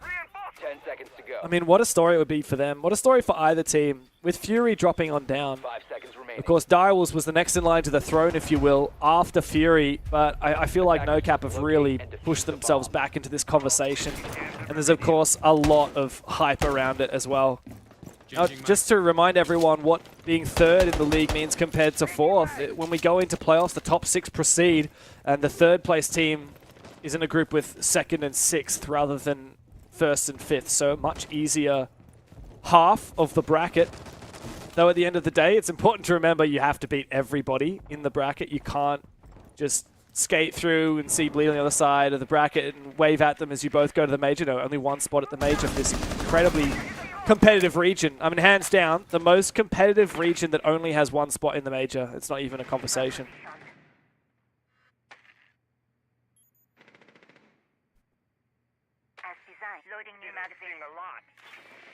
So Souffle joining himself currently over towards lobby. We've seen teams more and more so defensively aggress in towards the likes of Kitchen. Some teams even bring in the Izami just to solo hold that position and waste time. It's not quite as aggressive here from NoCap. However, there are still pressure point off-site, especially towards the staircases. I don't know where that shot came from. Bin Bin's questioning his reality after that. I am too.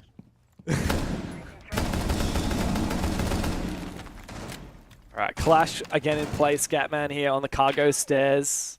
He's about to get droned out. DCH is there to shoot this drone. Oh, Pika, I think he's got the read. He doesn't want to lose his drone.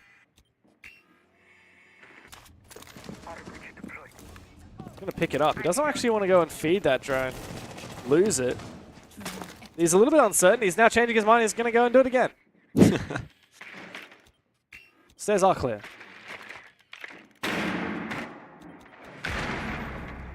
Ooh, big nitro though from Onigiri to open up the round. Bin Bin falls. So the fragging power of the Ash taken care of by NoCap. They haven't found much from Vert here, Direwolves, and it's proving costly. Yeah, now numbers down with that Clash still up, still losing fights through the floor. Mark is committed to the bit, but he's low as well. Souffle's got the superior damager in his weapons. Scatman is so low HP here on the Clash. He needs to not let on. Aggressive push from DCH. NoCap have come to life. Goyo's fire does eventually finish off DCH. Scatman also needs to be careful not to expose himself as well. Attackers have recovered their diffuser. Come on now, Pika and Souffle. They have to go deep. That Vulcan canister can deny this plan so easily. Sprinting on forward, he survives just briefly, but Scatman falling off takes the kill credit for that one, all up to Souffle. And this looks like the end of the road for him. Direwolves looked so good the start of their attack half, but it has absolutely petered out. NoCap find themselves eventually here on match point. Now the question begs, where do NoCap go for this particular round? Kitchen was a disaster, and as I've mentioned, the site globally is really quite poor. So the big decision to make, do they reattempt it or do they go to storage? And it looks like it will be the former as opposed to the latter. So NoCap need to subvert all expectations to win this round and avoid overtime. If you missed the stat earlier, globally heading into tonight, this site globally has been played 7 times by defense, by far and away the least popular site, and they're facing down a 70% chance almost of losing this round. That is how poor it has been for defense. Yeah, wow. And they already lost it once, just to reiterate. Yeah, I know this seems like, yeah, huge mistake, huge mistake. This round can be won here by NoCap, but I feel like the win condition is holding onto that top floor a little bit longer and getting good value out of this Clash. But I don't know, it just seems so risky. I know sometimes there are exceptions to rules, guys, and the funny thing about a bomb site being so attacker-sided and so rarely picked, it means that Direwolves will have very little experience playing against it, especially if NoCap have a really cool pocket strat. I love that from Mr. Punch. He's run outside to reinforce the hatch. He's going to then go inside with the Kaid. It's going to force the Maverick to be the one to breach it. See that in ranked a lot. But if there's anything here for NoCap, I mean, they clearly have an idea with this bomb site, and if they don't lose early picks like we saw previously, and if they make good on this Clash, maybe there is a chance for them. Yeah, we shall see. The next couple of minutes are going to be very telling as to whether or not NoCap have formulated a magic plan on this site. Here, con worked by the Mav and open up. Rather risk-free, so that's good work from Harambe and Souffle. The mute posing problems up above. I like this tool being utilized by the defense. It does make the info gathering a little bit more cumbersome here for Direwolves, and that goes back to the discussion of stalling out time on the clear up above. Even the best of defensive teams will find it hard to hold up above, but if you can waste time, especially risk-free, that's great. And currently, they don't even have anybody on that top floor yet. Direwolves still taking their time in clearing and doing their due diligence. It's so critical here for Direwolves not to just lose an early player, and that's why they're playing it so slowly. But when it comes to that late round, when you've got operators like the Clash on board, then have to be careful because if time has ticked away, then you're not going to be able to have enough to go for an execute. I'm also cautious that as the round comes to its end, DCH, if he's still alive, may be able to rotate into a position to jump up one of the hatches and reflank that top floor with that Oryx. Direwolves, though, they're starting to position themselves ready, start going for a push, and here comes the Maverick. Open up an avenue onto site. Yeah, Harambe needs to be clean with the wall and not waste any time, but I think he has been so far. It's the top done and the bottom to follow. So there'll be a period here of about 45 seconds for Direwolves to think about getting this plant down, or at least what they want to execute upon. DCH again, as you mentioned, poses a threat on the Oryx, flank potential available. He's currently situated in lounge, and will have a hatch above him and wishes to go for that. Changing mags. Been clean so far from Direwolves. Oh, there he is. But the defense has been good as well. There's that hatch right next to him. He may well go for that flank. He just needs to time it to perfection. If he goes too early... Oh, there he is. DCH goes for the flank. He's been spotted. He might be able to distract enough time, though, to prevent the execute from going down. 17 seconds now for Direwolves to push us into overtime. But NoCap are ready and waiting. 2 players in deficit. They need to deny this plant. Pika there, once again, good for it, but the plant is still going down for Harambe. Denied. Scatman is still alive, the plant denied! NoCap have done it! There's nothing in it left for Direwolves. A valiant effort, but today it's all for NoCap. On the last moment, the plant was denied. And Mr. Punch wants to know where on earth Joe Gore has been. Big smiles on the fan favorites. NoCap have done it. They get the full 3 points from Direwolves. And they did it on the most unlikely of sides, even under the most unusual of circumstances at the end of that round. The attack looked so solid, but the plant denial was there just in the nick of time. So good work from NoCap, and they get that result across the line as well in regulation, and a big 3 points. A huge game there for NoCap. Rob Monday.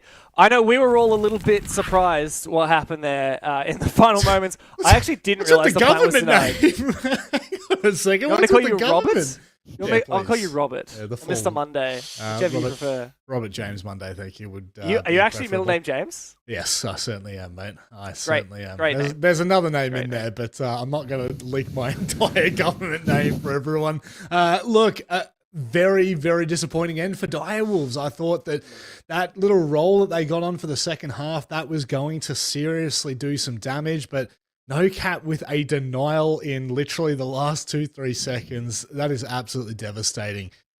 Probably equally as devastating as Mr. Punch's player cam at the end there. I don't think I've quite seen that one before. It was quite rare. But one thing that sticks out to me, Michael, was kind of like looking at the game. It was very, very top heavy for Direwolves. They really struggled as a team to put up the numbers. I mean, Pika obviously really holding the team together in most of those rounds, but it just didn't feel like there was that sting that was required from an entire team.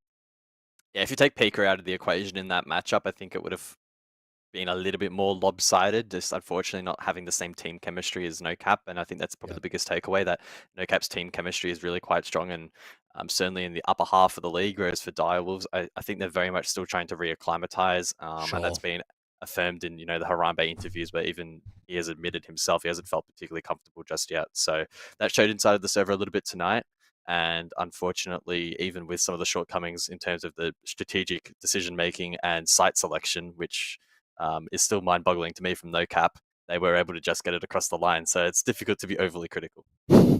It is difficult, isn't it, Dev? The entire game seemed a little bit maybe confusing at times. I'll get into that after we speak to the legend Onigiri himself. Let's welcome him in for yet another interview. Onigiri, it's all Hello, smiles today. A very close finish in the end there, but you managed to deny the plan. What happened? For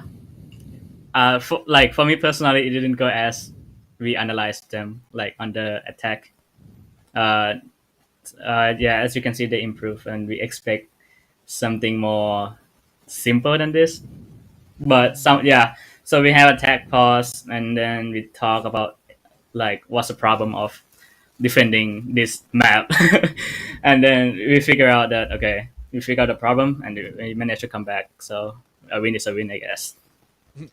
Now, Onigiri, I want to talk about your defense because you guys went to kitchen and cafeteria twice in this game. And it is, I've looked at the numbers, it is the worst objective in the entire game across every single region. Why are you guys playing this side? And how did you manage to win it at the end? I don't know. I think your like statistic is not the same as me. Like we scrim in rank. I mean, yeah, we scrim and we win kitchen more than the control room. We feel like control room is more harder than kitchen to defend. Onigiri, congrats on the win. Great to see big smiles on you and the boys' faces. It Thank does you, actually sir. put you in third place now, just behind Bleed and Elevate. How does that make you feel? Do you guys feel like a third place team? And how long until you think you might be able to reach a spot that could get to the major? I have to say that I feel nervous because a spoiler alert that I have the midterm exam coming up at like the same day for the playoff. Then I have to like manage myself for everything, and then yeah, I think we're getting there for the third place, and yeah, I have to say that Bleed and Elevate, they as you can see from yesterday, I have to say that they are like a different level for sure, but there's always a room to improve, right? So I think we can improve. We will try our best to improve to the same level as they are. Now, obviously, my next question was going to be, what's the preparation like leading into the playoffs? But it sounds like it's more preparations leading to the exam, big fella. How does it now kind of transition from best of ones into best of threes? Because obviously, you've been away from the game for quite some time now. It feels, and the roster's starting to gel. How big of a difference is the best of ones to best of threes? I feel like every team, even like my team, have more chance to win in best of three. I feel like best of one is, it's just one map and that's it. There's like maybe sometimes when you play best of one, you cannot get yourself warm up properly. I feel like even you lose on the first map on the best of three, that's you get a warm up and you might have a chance to come back. So I'm pretty confident with my team and like how we play, and I think we pretty prepared for the playoff. Oh, looking forward to it, mate. Anything you'd like to say before we let you go? Thank you, NoCap fan, for supporting us. Even it's not the cleanest play of the day, but we will try our best for the playoff, and I hope you have a good day, sir. Oh, sir, thank you very much for joining us. We'll speak to you soon, Onigiri. Yes, sir. Have a good day. That was, see, I'm getting different sirs from him now. That one was a yes, sir. You know what I mean? Like we're getting different tones. Back in the day, it was just a very respectful sir. It was like I was in the military and he was just saying, hello, sir, how are you? Now, yes, sir, we're getting it. But obviously, guys, with that conversation kind of turning toward chaos, obviously Onigiri's circumstances are a little bit different to everyone else's. Not everyone's going through midterms, but there does seem like an air of confidence to them that I feel has somewhat been missing at the start of this stage. Yeah, absolutely. I totally agree on him on the point that they are going to be more comfortable in the BO3 format, but equally every other team is going to be more comfortable with BO3s, typically speaking, unless there's like endurance issues in a team or they get easily tilted. Typically, we do see the best teams rise to the top during the best of three format of playoffs. So I'm keen to see how they go. And again, as he noted himself and you reiterated, right, like midterm exams is a pretty important thing. And again, reaffirms that a lot of these players have lives outside of Siege and are trying to balance that. And typically, those that are full-time in Siege perform better, and Bleed have that advantage at the moment. So taking them down is just going to continue to get more difficult. I love the way we're talking about knowing what a midterm's like when I think Dev dropped out of university. Guys, I think you might have dropped out of university. I didn't drop out. I technically got kicked out, but we all know what midterms are like. We're going to go to a short graduated. You graduated, right, guys? You got to stand up for yourself here. Wait, It was only an undergrad though, so it was an Oh, arts no. degree. It doesn't count. I just said arts degree. No, you know what? There's arts Here we go. You get nothing for that. You get nothing for that. Maybe, you know what, guys? We can come back to a segment of you with crayons. That might justify that. Thank you very much for watching. We'll be back with the game of the stage. That's right. Elevate take on Bleed. It's a top of the table clash. You do not want to miss this one.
It's all smiles once again. Well, for some of us, it's all smiles. Jake, Xenox, and Diddy joins us here on the death for the first time for Playday 6. You dialing in from the surface of the sun or something there, Jake?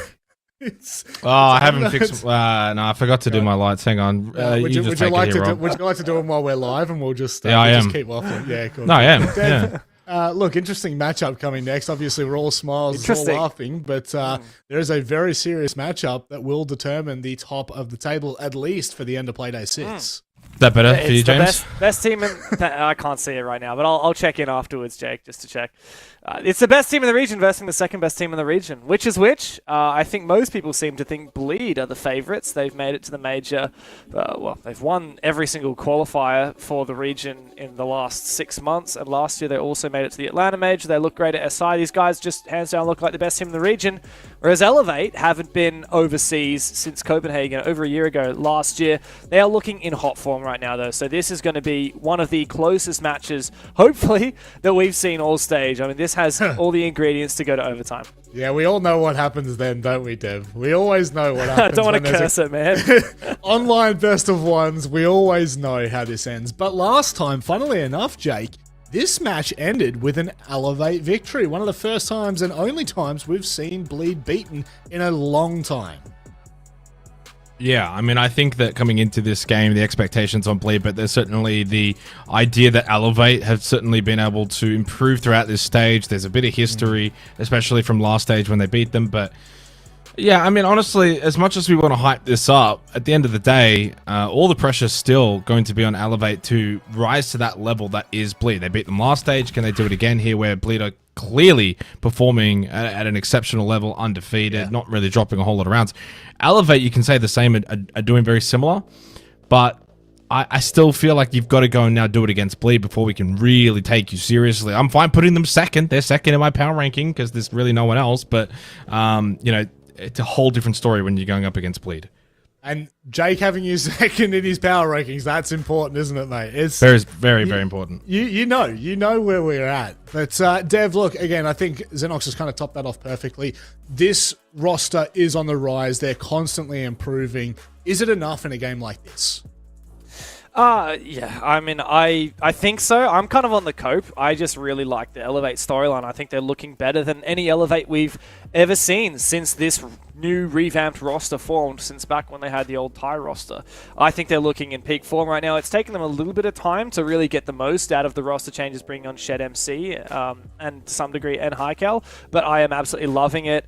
Like you said, they did manage to beat Bleed in stage 1, but every single other time these guys have played each other, it has been a Bleed win, so there is a lot going for Bleed. I just want to see a close competitive match, and I want to see Elevate be a serious contender, because a rising tide raises all boats, and that's the reason why I want to see Elevate do well. It's the reason I want to see NoCap and Direwolves do well. It's the reason why I'm disappointed that Fury haven't been doing well, because Bleed can only be pushed if they have the fire burning underneath them. Speaking of Bleed, the roster that is unquestionably at the top of the league right now. Again, plus 27 round differential. You can talk about the forfeit all you want, but they are looking clinical in a lot of these matches. And no more than this match tonight, Xenox, do they need to once again showcase why they are the best in Asia and why they continue to go to international events again and again and again.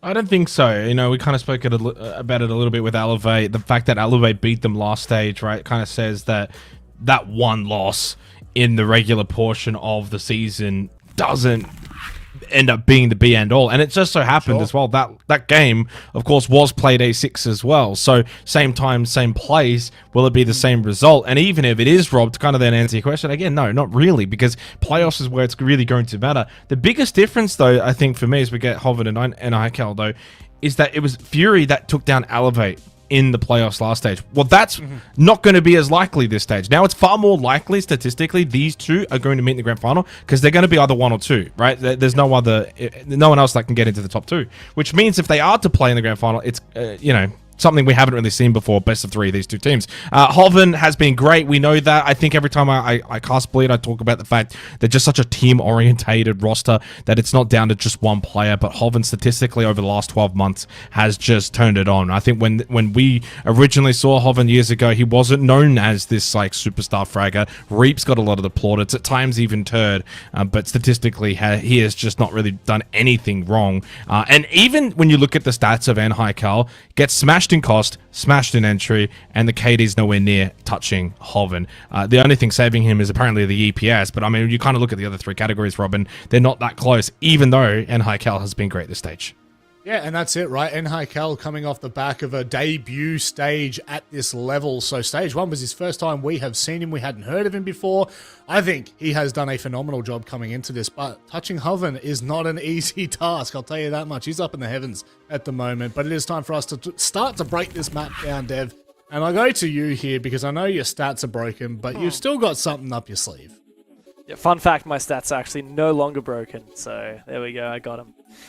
Yeah, I like the Labs ban here from Elevate. It's Bleed's best map. I definitely would be getting rid of that one. Cafe is Elevate's best map, and Bleed are going to get rid of that. We end up going to Clubhouse. Everyone loves Clubhouse. Like, this is like the now that Oregon's gone, like, this is the Rainbow Six Siege map. We've already seen these teams, both of them play it. Elevate beat Rival here in their first playday, and Bleed beat not only Fury but also Direwolves here. This is potentially one of Bleed's best maps as well. Even though it's mid-pack in terms of their preference, their performances on this map really tell you a lot. And yeah, I think this is going to be a fantastic place to see these two teams clash. So much fundamentals about how you clear power positions, how you do rafters. Are you going to use the shields? Are you going to ban the shields? How are you with hard breach? How are you with map clearing? Clubhouse has it all, and that's why we love it.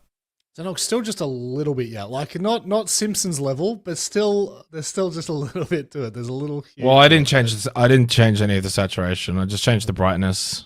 Disappointing. I was hoping to come back and see your face like the moon. It is time for us to get underway with the game of the stage. At least that's what we're calling it, because it is 1, it is 2. They play each other at the top of the ladder, and this will determine who goes first, at least for the end of Playday 6. We're heading into playoffs. Form is important, but no more so than for Bleed, who are looking very good. Can Elevate stand the test of what a giant really is? We'll have to wait and see.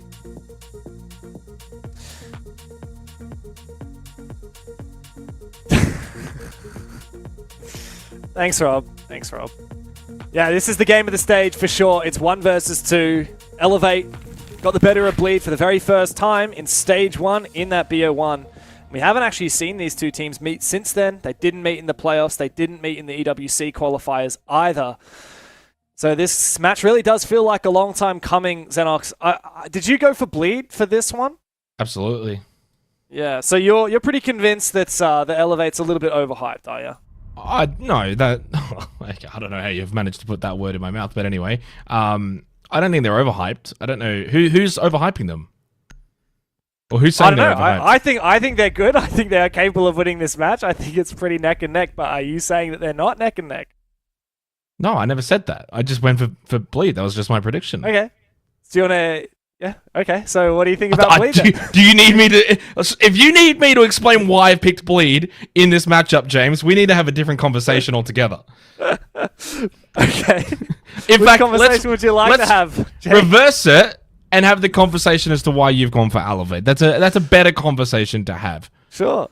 Yeah, I think Elevate are a really solid team. I think Bleed have really improved themselves since stage 1, but I think Elevate have improved themselves more. I think this game is totally 50-50, and Bleed on paper are the favorites, but I'm hopeful that Elevate can do what they did in stage 1 and beat Bleed again. Yeah. I mean, I think they certainly can beat them again, and I think, Rob actually posed the best question that we had in the pre-show, which was, whether or not the result would matter. I don't think it would, in this instance. I don't think if Elevate were to win this 7-5, that we'd come away from this suddenly changing our tone then going into the playoffs, right? So the biggest difference for me is that in the past, historically, Elevate's the kind of team that would drop games to like a Fury, maybe even a NoCap or something, right? They'd drop these other matches, but then they'd somehow go and beat Bleed. Well, this season, this stage, they've been able to fix that. They've been able to actually find a lot of consistency, knock out all the other teams. They're 5-0. They've no overtimes, completely clean, clinical. Sets them up nicely that if, they do go and beat Bleed, it sets them up the best that we've ever seen for this roster going into a playoff to go to a major. Would they then be able to beat them in a best of 3? I don't know. But what I really hope, when it's all said and done, it's these two in a best of 3 in the grand final. Otherwise, I'll be honestly a little bit disappointed.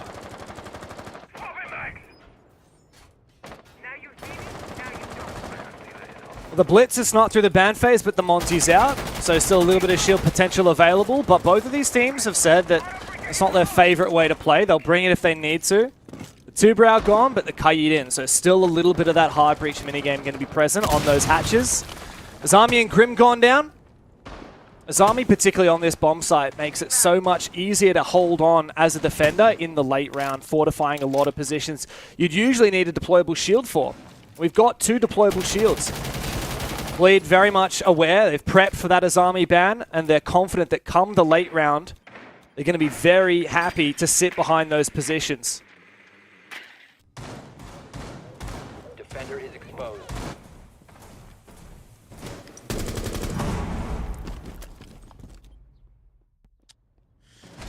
Yeah, I mean, Reeps gets a free kill over towards Blue.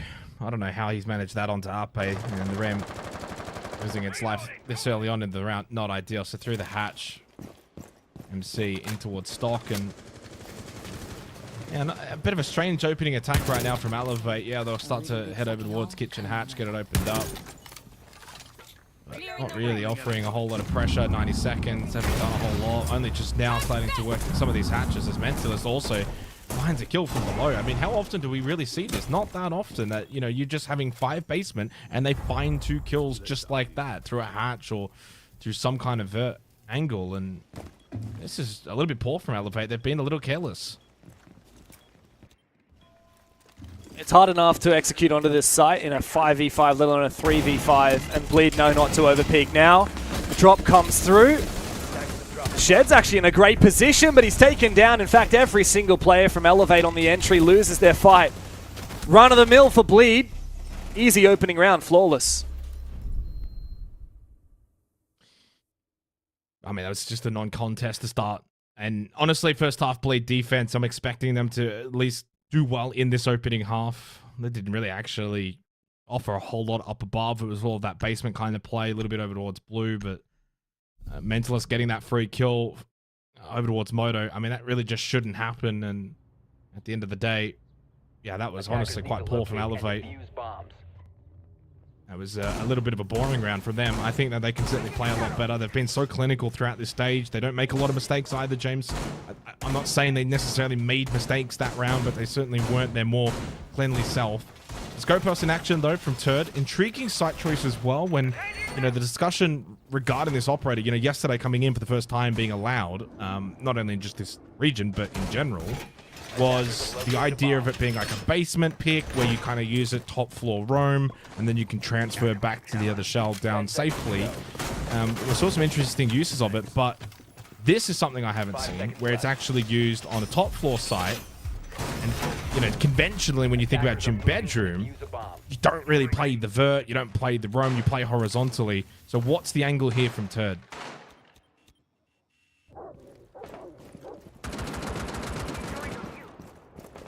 I'd love to see it. We're yet to see really solid Scopos play, so I'm always going to keep my eye out for it. Of course, if you try and force an operator just for the sake of forcing an operator, then you're probably not doing it for the right reasons.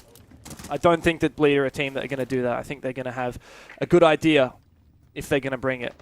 Looks for now is like he's going to be roaming on the opposite side of the map, and then, if needed, he's going to essentially teleport. We like to say teleport. He's going to switch shells, teleport his consciousness, essentially, into the other body so that he can continue playing the round safely and abandon that position. This means he doesn't have to have a fall-off route. For now, though, good progress from Bleed in terms of the hard breach game. Kayid, they're doing a lot of the fundamentals, opening up a lot of these avenues before they start pushing through. It's actually better to open up con before you start flooding in through cache. It does allow you to catch any roamers that are falling off. And there's Turd switching back to the shell on site.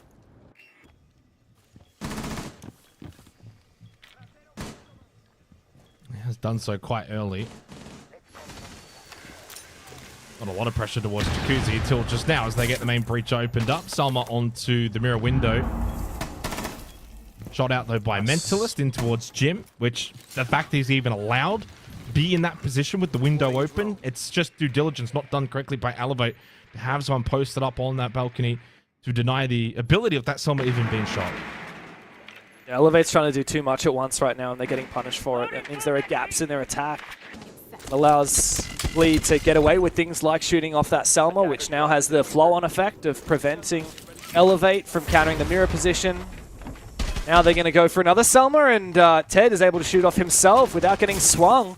The last Selma, we need to see a player actually deny him a flash to go through. That's a nice way to confirm that the breach will go off. The mirror has been now nullified. Yeah, but there's 40 seconds left in the round, James, and still holding the angles turn. This is a bit of aggression, and certainly at this point he can stick here, knowing full well they're really trying to push in from Jacuzzi. 30 seconds on the drop-through logistic off the Candela from Speakeasy, and it's unsuccessful. Yeah, well, there was a player in con, but unable to focus up on either gunfight does lead him to losing his life. Now Shed and MC to pick up the pieces in the 2 versus 4. Now Shed does have that diffuser, but look at the positions from Bleed. They're so patient. They're playing this so well, and there's a mirror as well. MC is able to find Mentalists, and a nice big pick from Shed as well. Going deep though, nearsighted, unable to swing in. Desperate now, spotted by Hoven, unable to find the final 2 kills. They got that crossfire down pat. Another good attack from, another good defense rather, from Bleed. A little bit closer than the first, but still very much within their control from start to finish.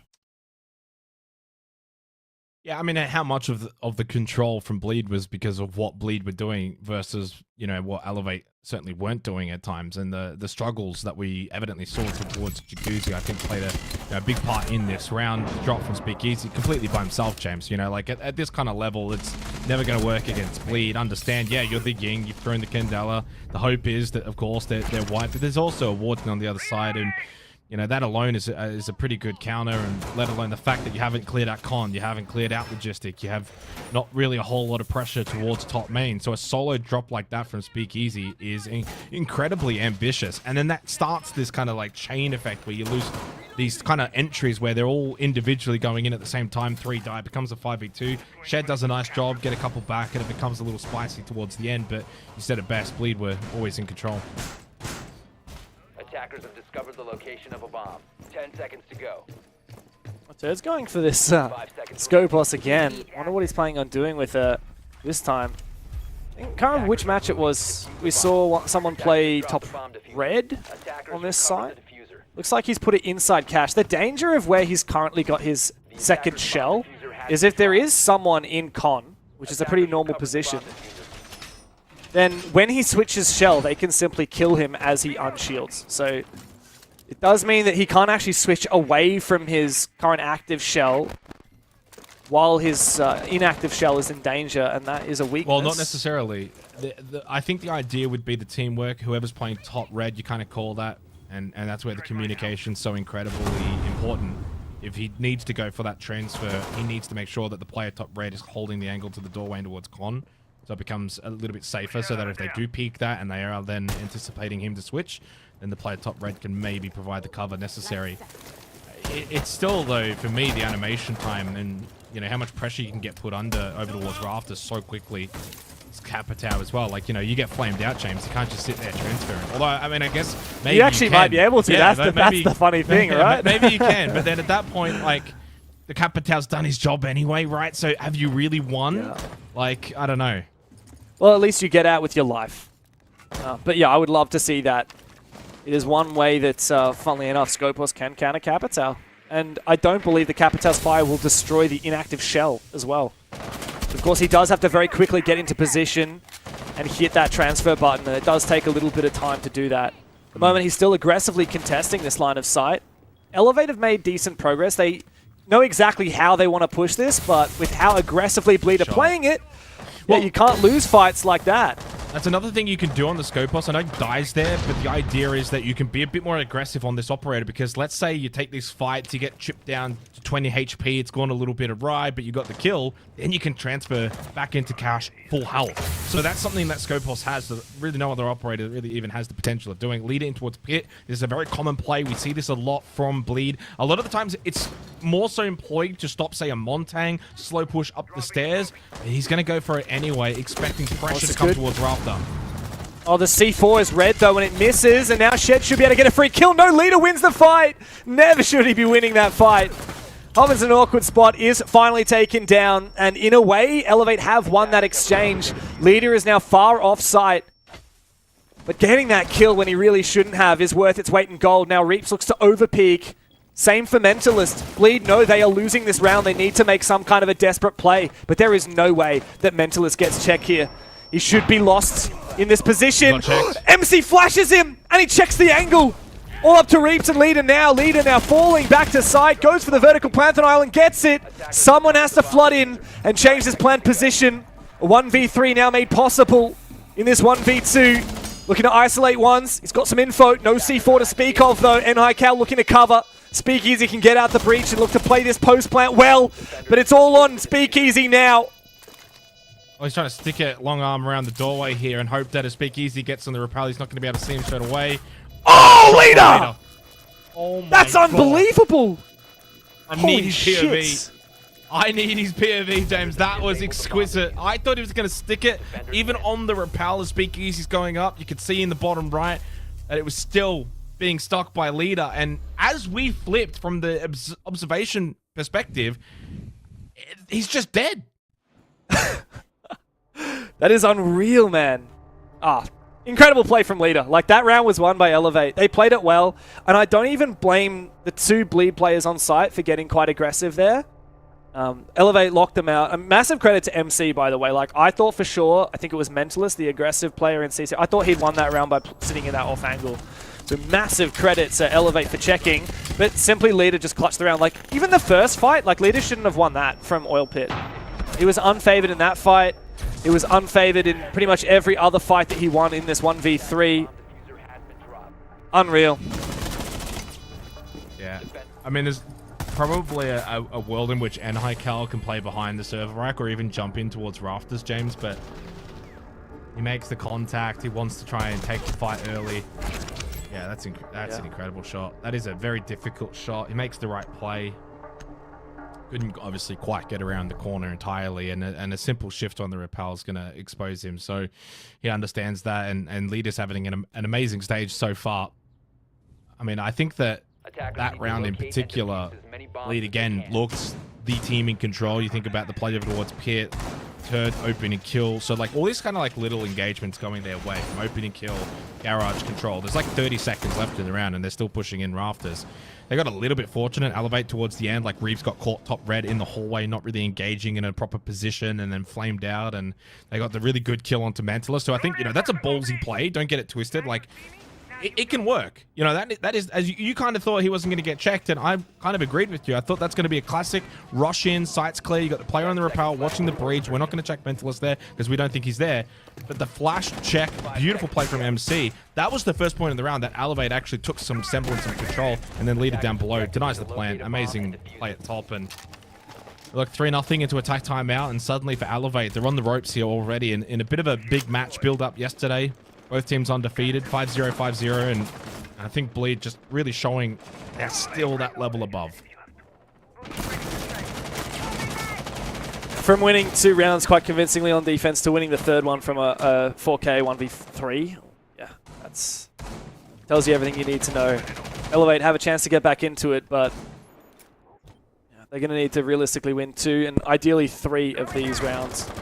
Coming up next, Bleed are a very good team at attacking here on Clubhouse, and Elevate are going to be kicking themselves about that last round. They know they're capable of winning 3 or more rounds on this half.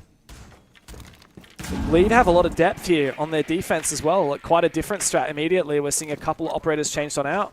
We're seeing the Castle Mirror combo to really create some power positions on that side, burn more time. The Goyo in the smoke also burning time They know that the Ying's been picked here by Elevate a couple of times now, and they're going to bring the Warden to counter it. I mean, Bleed are just so good at quickly understanding the win conditions and bringing the right tools for the job. Yep. Yeah, they play as a very conditional team, and everyone's got their role. That was kind of the question I posed to Turd yesterday in their win. You know, essentially the dynamic of their roles and everyone kind of locking in for the stage to just better what your role is, what you need to do, what is expected of you. You know, and he gave us some insight, you know, Julia and the team basically saying, we need you to improve your operator pool. And we've somewhat seen that. And talk about increasing your pool. When you're able to maybe play something like the Scopos, newest operator, you know, now he's playing Mirror. He can play these rafters positions, anchor positions. They're trading out players. By the way, that's so genius. As soon as he gets down to below 50 HP, they just switch players. Like, Bleed are intending to contest the vert here from that Mirror position. It's part of their strat from the get-go. You lose a bit of HP, that's fine. Go and trade it. Hoven can play that with 110. Yeah, what's interesting though is they do keep it open. So, I mean, clearly for Elevate, they have to keep poking and prodding towards triple. There's the drone, anyone playing the Mirror.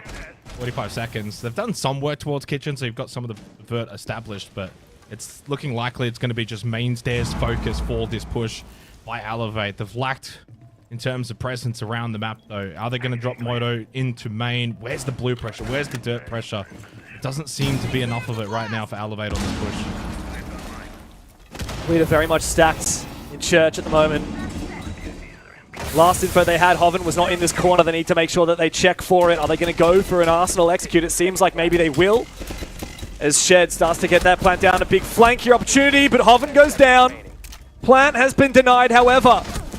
And someone needs to replace Shed for that plant, but Bleed, they are falling. All up to Leader and Reaps, low HP, but no opportunity to plant. They deny the entry, they deny that diffuser from getting re-picked up. Very tight round there for Elevate, but Bleed just get away with it again.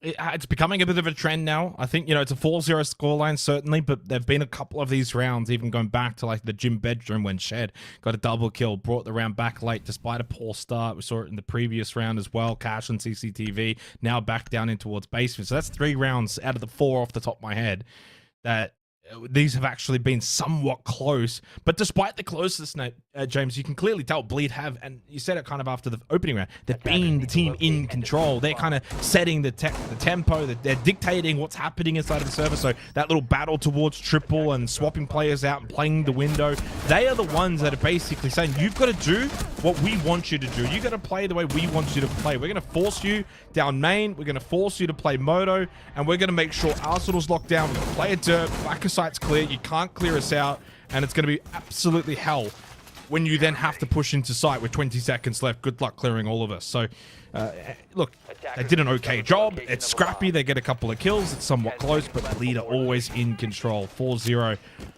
And all it takes now, 2 rounds to go in this half, is some very dominant rounds. Elevate's already used their tactical timeout, and this could get really ugly on the scoreboard. Bleed they have such good setups. Well, everyone talked about the Leader pickup. Not many people are talking about Lenda, who joined from Brazil as an analyst for this roster. Bleed have such good setups. Like, that Warden playing at AKs with the shield protecting him from blue, it's so difficult to kill, so difficult to flush out. And he can continue peeking through smoke, even through gas from the smoke, and deny that plant. He was instrumental. There was no utility from Elevate brought specifically to deal with that shield. No Flores, no specific nade tossed out to clear that position. And when Elevate don't bring the exact right material to deal with this Bleed push, it's nigh impossible to crack it open. Bleed, not only do they prep well, they practice well, and they have incredibly talented players that can come up big when needed. They've got the perfect recipe, and in the form that we're seeing in this match right now, I'll tell you what, Bleed would be beating top 4 teams from other regions, from the major regions. That's how good they're looking against Elevate right here. I mean, I don't know if I go that far. I think sometimes we get a little bit sucked in by these local performances, and certainly Bleed are, of course, very good internationally and can beat your more middle of the pack EU or NA teams. I don't know about top 4 just yet. I mean, they beat FaZe at EWC. Yeah, they can certainly, yeah, definitely do well. DWC, Wolves looking like one of the top 4 in Europe for sure. At the end of the day for Bleed, the step is, though, before you're talking about top 4, it's really, can you make top 4 in general, right? Like the generalized go past the quarterfinal. Can you make a semifinal? That's kind of where they're at. So I guess in some ways to do that, you're probably beating top 4 teams. Opening kill for Reaps onto Ape, one traded back though, and again another scrappy round, somewhat similar to the final stages of the previous one. Shed just gone for the plant, why not? Try and just see if you can get in, get some space. They haven't quite spotted you out yet, not denying in towards bedroom. Reaps just checking top main. Successful plant, Please still got the numbers though. Turd could transfer into site, why isn't he doing it? Is it because they're staring straight at him? He's found another big pick, it's all up to NHiCal now. Attackers need to protect it. And all they have to do is refrag this one out. Turds is on him. It's completely vulnerable. And another retake there. It's another big retake there for Bleed. I mean, they're just untouchable here in this game. 5-0. Elevate were meant to be the contenders, but this is no contest. Yeah, so the gym jacuzzi side of the map was hot. You couldn't transfer back there if you said you're just going to lose your life. You also have to remember as well, in terms of the ability to transfer, you can watch that cam, James, so you can clearly see, unless it's been broken, but you can watch it and see if it's going to be somewhat safe. But at the end of the day, if they've walked in, they've planted from that side of the map. It's not a safe transfer in that instance. NHiCal outside bathroom watching it, watching in towards bedroom. Turd makes the right play. He doesn't rush back to site either, and therefore he catches the play outside the con window. An incredibly, calculated round from Turd, and I think that's going to be probably a very minute skill element, but I think a skill element in general, James, is when to transfer and when not to transfer, and is it safe, is it not safe, the team communication behind it. I think Skopos has got certainly some layers and certainly a ceiling that we're going to see these pro players continue to kind of play around with. As you mentioned, because that inactive shell can be viewed as a camera, there are several dead Bleed players that can look at it and say, hey, we still know that NHiCal is outside the breach. That means there's only one in bedroom. It's a 2v2. You can fight that guy there, just don't expose yourself to breach. So even the inactive shell still has value as a gadget from the dead teammates. I'm really liking this usage of Skopos here from Bleed because they're not forcing it, they're just using it. They're just utilizing it where it has its strengths, and where you don't need to overcomplicate things, they just treat it like any other operator. And it's exactly how you need to use these new operators, bring them into the pool. 5-0 start for Bleed on defense. And, I mean, this is not a particularly defender-sided operator ban phase. This is not a particularly defender-sided map. This is a map where I expect that either team on attack would expect to and hope for a 3-3 or better. And this pretty much does spell Elevate's demise now. Gradually, as the game has gone on, they have looked more and more shaky, less and less confident. But can you blame them? They're going up against an absolute beast of a team here in Bleed. That's a massive impact trick as well. Thankfully, there is enough of a breach to vault in here for Elevate, but still just so many little details successful for Bleed. Going back to the pre-show discussion for this match as well, when Rob kind of asked about whether or not Bleed, if they lose this, doesn't matter, yada, yada, yada. Well, inverse, I still don't actually even think this result right now for Elevate is going to necessarily dent any kind of campaign in towards playoffs. By the time these two teams would meet again, we're talking grand final. We're talking a bit of time from now. Not a whole lot, but certainly enough that you can go back, VOD review, check this game out. But I think right now, Elevate, we will not see Clubhouse in any kind of grand final matchup against Bleed, that's for sure. Yeah, no, I think you hit the nail on the head there. And I hate to say it, but there is every chance that Elevate let Clubhouse through because they didn't want to play Clubhouse in a match that was defining. Because it's very likely we will see these two teams in the grand final in competing for that spot at the major. They are locked in 1 and 2, which means they will be on opposite sides of the bracket. Elevate may have to fight pretty hard to get to that grand final. We've seen in the past they can struggle against teams, typically Fury, maybe not in their current form, but you never know. Fury can be a very good BO3 team when we hit those playoffs. But I expect Elevate tossing out a Clubhouse here. Hopefully this is not a map that they were actually banking on beating Bleed on when it comes to a major match. They'll probably go to something like a skyscraper if we get to it.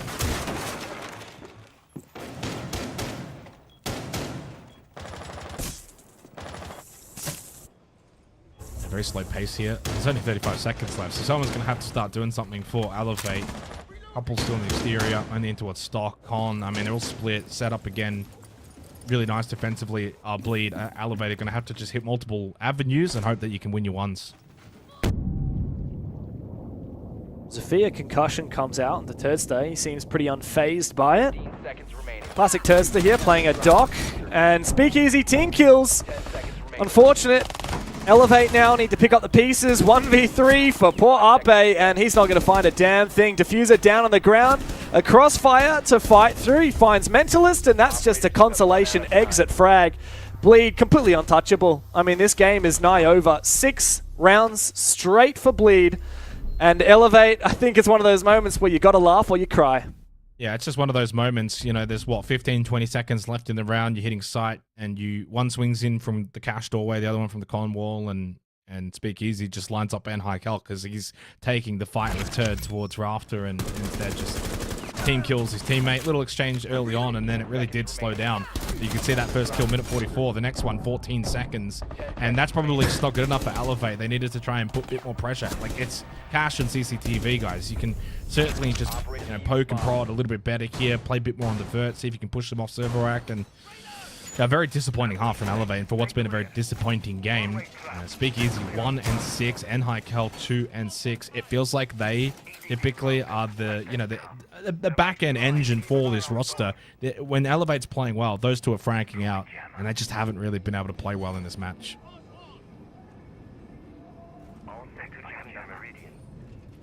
So how many rounds Elevate find here on defense? I honestly don't know. I would not be surprised if this is a 7-0. I wouldn't be surprised if Elevate get a little momentum here and end 7-3 or something like that, but I don't know about you, Jake, but I'm starting to feel a bit of Gloomsday. I feel like this is 7-0, 7-1 kind of territory for Elevate. Yeah, potentially. I think Bleed's the kind of team that should be more than capable of finding, you know, the 1 to 3 rounds, I'd say. You know, it is, of course, defense club. I say 1 to 3 mainly because by the time we then get around to, say, you know, cash and CCTV as the tertiary, you would imagine that's when Bleed should be closing things out. But they do get 2 free opportunities in the sense of, you know, basement and the primary upstairs as well, and gym bedroom. Or then that 3rd round where the pressure would be on a little bit. But Elevate, though, it really is difficult for us to process and understand, you know, quite fully if this is just a throwaway game for them. If, you know, Clubhouse as a map is not something they were ever even prepared to play in the grand final. I know we talk about saving strats, and I'm not necessarily implying that in this game of Clubhouse that Elevate is saving strats, but it just could be quite literally a throwaway map where it's like we're never going to play them on this map. We don't care. We win, we lose. It doesn't really matter to us because we're also locked in top 2. It's just a reality. Kind of have to just bring it up as a factor. Oh, look at this from Reaps. He's just going to hot drop straight on down with the tin can opener. He's in. And I don't think they know about it. It would have been, the sound would have been completely masked. No one knows. And Reaps is just going to sit here. I like that he's not pushing. He's just going to wait. If he moves too far forward, he may be heard. He may be spotted on a bulletproof camera. Just needs to be careful not to lose his life for nothing. He should be worth so much here. He waits for the, it could be Logic Bomb to go out. Free kill, and Speakeasy says, hang on a second, guys. Reaps is in the bomb site. How on earth did that happen? Big 2 kills here for Reaps. As the defenders look to flood back to site, he should be good for another one here. A shoulder peek is the right move for Shed. Oh my god. It's just Reaps farming the whole game. Tursta comes in to lock it in for Bleed. Completely indomitable. 7-0. These guys are well and truly kings of this region. Yeah, I mean, just the controlled nature of that round from Reaps is so evident. Just the discipline to not, you know, start running around immediately, doesn't panic, even though he doesn't get spotted there on the drop, and waits for the logic bomb and then plays off it really, really nicely. Rob, I don't think we expected this result in terms of the scoreboard. Bleed winning is obviously not a surprise, but 7-0, not ideal for Elevate. No, not at all. I mean, it's, you know, I know that you were talking a lot about in the game, you know, it doesn't matter either way if they win or lose. I think this is a statement. I think that this is a statement match from Bleed, and that's something that you can't underestimate, especially going into playoffs, because now, obviously, as we head into playoffs, the question is, who the hell touches Bleed? And then the question is, how much of a fire does this put under the belly of Elevate Dev? Because coming into this, obviously they would know they're not the favorite in this, but they still would have felt somewhat comfortable to push this. Yeah, absolutely. I mean, this is a failure from Elevate, hands down. Losing to Bleed is one thing. Losing 7-0 to Bleed is another thing. Getting 1v3'd by Leader, losing rounds where they have a clear advantage, that's a red flag. Having so many rounds where it's so clear that Bleed are just going to win it from the get-go is also a red flag. Like, Elevate, Bleed were just completely in their heads today. And we saw that in the last round. The hot drop from Reaps, the patience, the 3K to round it out. It's just, I mean, this was just a massacre. That's actually a really good point. I mean, does it kind of sum it up a little bit, Xenox? Does it sum up the performance when you see Reaps drop into sight on top of a tin can opener and then just absolutely demolish a 3-4 piece? Or is it not giving enough credit to Elevate? I think that there's, I mean, elements to it, right, where you can kind of play it that way. It's also just kind of like one set, portion of an entire game. 7 rounds were still played out. I think there was also a lot of moments in that opening half in which the rounds were somewhat close. I think said it best, though, during that first half especially, is that even though they were kind of close at times, Bleed were always the team that was just a step ahead outside of that one post play in Cash and CCTV where Leader hit an insane headshot. So is 7-0 an apt scoreline? I can't certainly debate that, but I think if it wasn't to be a 7-0, a 7-1, 7-2 would have been the more likely scoreline anyway. We're not sitting here thinking that Elevate should have won more rounds than they did. They've got to certainly go back to the drawing board. If they gave their all, if this is a game where they felt like they could beat and best Bleed on club, then certainly some concerns. In some ways, Rob, I actually hope it was just a case of a throwaway map that they were never going to play in a potential grand final, and they're not faced by this. Yeah, when you look at it, Dev, this is really a calling card, I think, to the rest of the league. To maybe even, I know you were mentioning in there a lot of international, potential performances for Bleed in the future and of the past as well. I mean, this is a huge calling card. The only team in the region right now that is within touching distance of them, at least from what we've seen, and that's what they do to them. I mean, there's no bigger statement that needs to be made. Very much so. And I guess it's just a message to all the other teams out there. What you guys really need to do is pick up a world championship coach, pick up an analyst from a major region, and pick up an IGL and insane fragger that's had experience playing in multiple regions as well. I mean, just do that. I don't know why everyone isn't doing it. Yeah, it's pretty simple. It's a pretty simple way to go. And unfortunately, Xenox, I mean, when we're going to look at the end of the stage and we're going to start looking at the leaderboard, it's going to show such a clear discrepancy. Especially with a 7-0 win. And I just got comms of who's coming into the chat. It's probably, I don't know if it's a good thing or a bad thing, but we welcome Turd after a 7-0. There is no doubt going to be some kind words said. Turd, I left a bit speechless, mate. This game we had expected to be probably your closest competition yet, and it turned out to be anything, maybe the furthest from the most competitive game we've seen you in. Yeah, hi guys. I thought that would be a hard game too. I thought they'd at least get one round, but clearly not. These guys have just flown across the world to win absolutely 0 rounds. That is amazing. Hey, Turd, I wanted to ask you a question, but before that, I just noticed you tweeted. Can you read, what does that tweet say? I don't know if I can say it on broadcast. I don't get told off. But it says one. GGE's 7XO Elevate. You guys fucking stink, by the way. Oh, hashtag go Bleed. Thanks for that one. My bank. I'll take it out of my bank. That's fine. Thank you. Okay, so my question was, what did you guys think when you saw Clubhouse on that video? You guys already beat Fury 7-4. You guys smashed Direwolf 7-0. And then Clubhouse again, like, you guys get to save the map. You get to keep saving your other maps for playoffs. Must be a dream come true. So like they already had 2 info on us, like one from Fury, one from the Direwolves game. So really like recent info. So we were going to the game like thinking they were going to hard counter us, a lot of counter strats and stuff like that. But honestly looks like they didn't do their homework, or maybe their homework just sucked because like all the stuff they were doing just wasn't working. And yeah, we're just outplaying them at every corner really. I don't really. We made Oh, sorry. I thought you were Go done. ahead. No, you go ahead. Are you done? Are you all good? Sorry, No, I'm good. Okay, good. No, I'm good. there's not much to really ask in terms of the actual game, but I do want to ask about Scopos, of course, just making its way in from the very mini quarantine, and we saw you playing it in this game, and I think the generalized feeling regarding the operator is a lot of players are kind of looking at it as like basement, and then you can kind of roam top floor and then transfer back to basement on certain maps. But you weren't kind of playing it that way. You were playing it around like rafters, for example. At times you saw the shell left over in towards like bathroom. Could you just give us some insight into sort of like, I guess, considering you were the one playing it, but maybe even also the team aspect, sort of regarding the operator?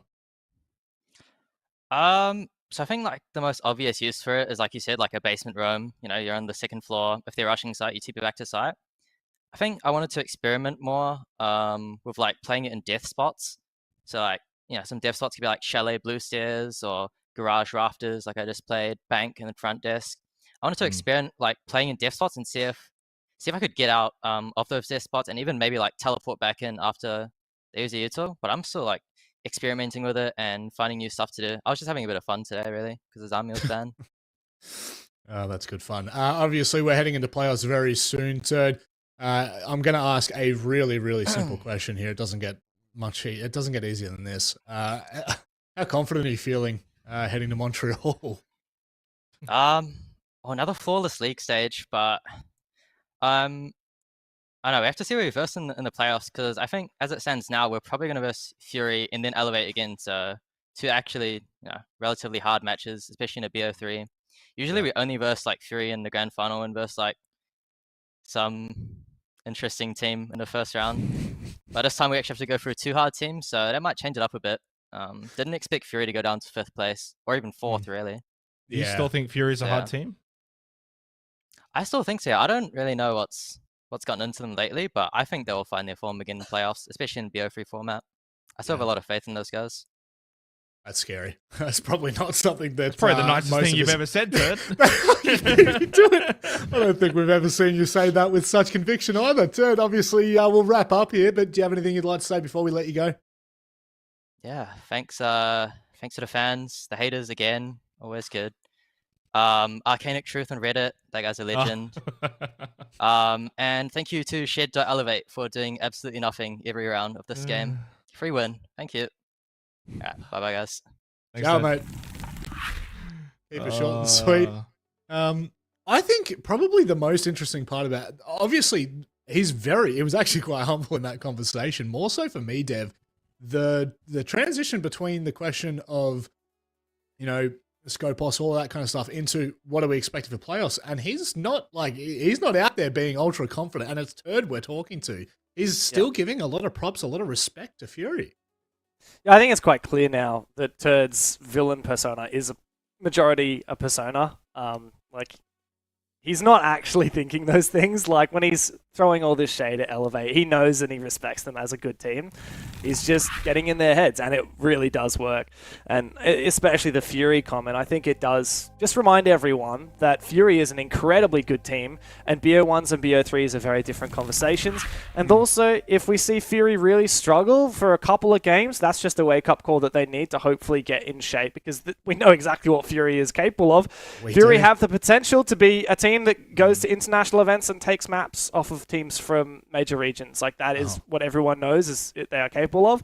They haven't been doing that recently, and I think it's smart from Turd, not just humble, but actually smart, to have his expectations set at a humble level, because if he disrespects Elevate and Fury, then he's going to end up slipping up to them, and that's something that I think Bleed know very well. They're a very smart team. Certainly are. So I see a slight smirk there.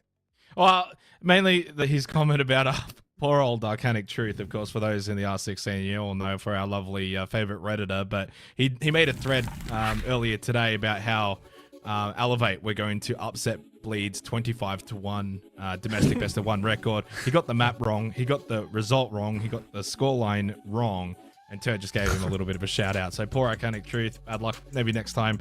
But it was good insight from Turd. Loved the way, of course, he was able to sort of, answer his thought process about Scopos. I think, James, I mentioned it a little bit in that game. Like, you play in this kind of aggressive position, and the beauty of then the Scopos is you can kind of transfer back to the other shell if it doesn't quite work out. And I think even the added element of what Turd was able to say, kind of force them to like use util, and then I'm just dipping anyway. So, I think it really good, clear understanding that it's obvious He got told, prove your operator pool, and he's doing it. That's probably one of the most important parts. Dev, I think you're only on 2 tonight, mate. I think it's almost time for How did knockoff. that happen? I know. Do you have any final thoughts before we let you go? Just that, I mean, a massive disappointment. That was meant to be game of the night, meant to be game of the stage. Elevate, every now and then this happens to them. It happened last stage against Fury. They didn't get a single round, and I don't know what it is with that team, but it's something they need to work on. I think Elevate, maybe where Bleed was at a year ago. Bleed went through a massive restructure, and it took them a while to get to where they are now. It took them actually a lot longer than everybody expected. They failed to make the major in Copenhagen, of course.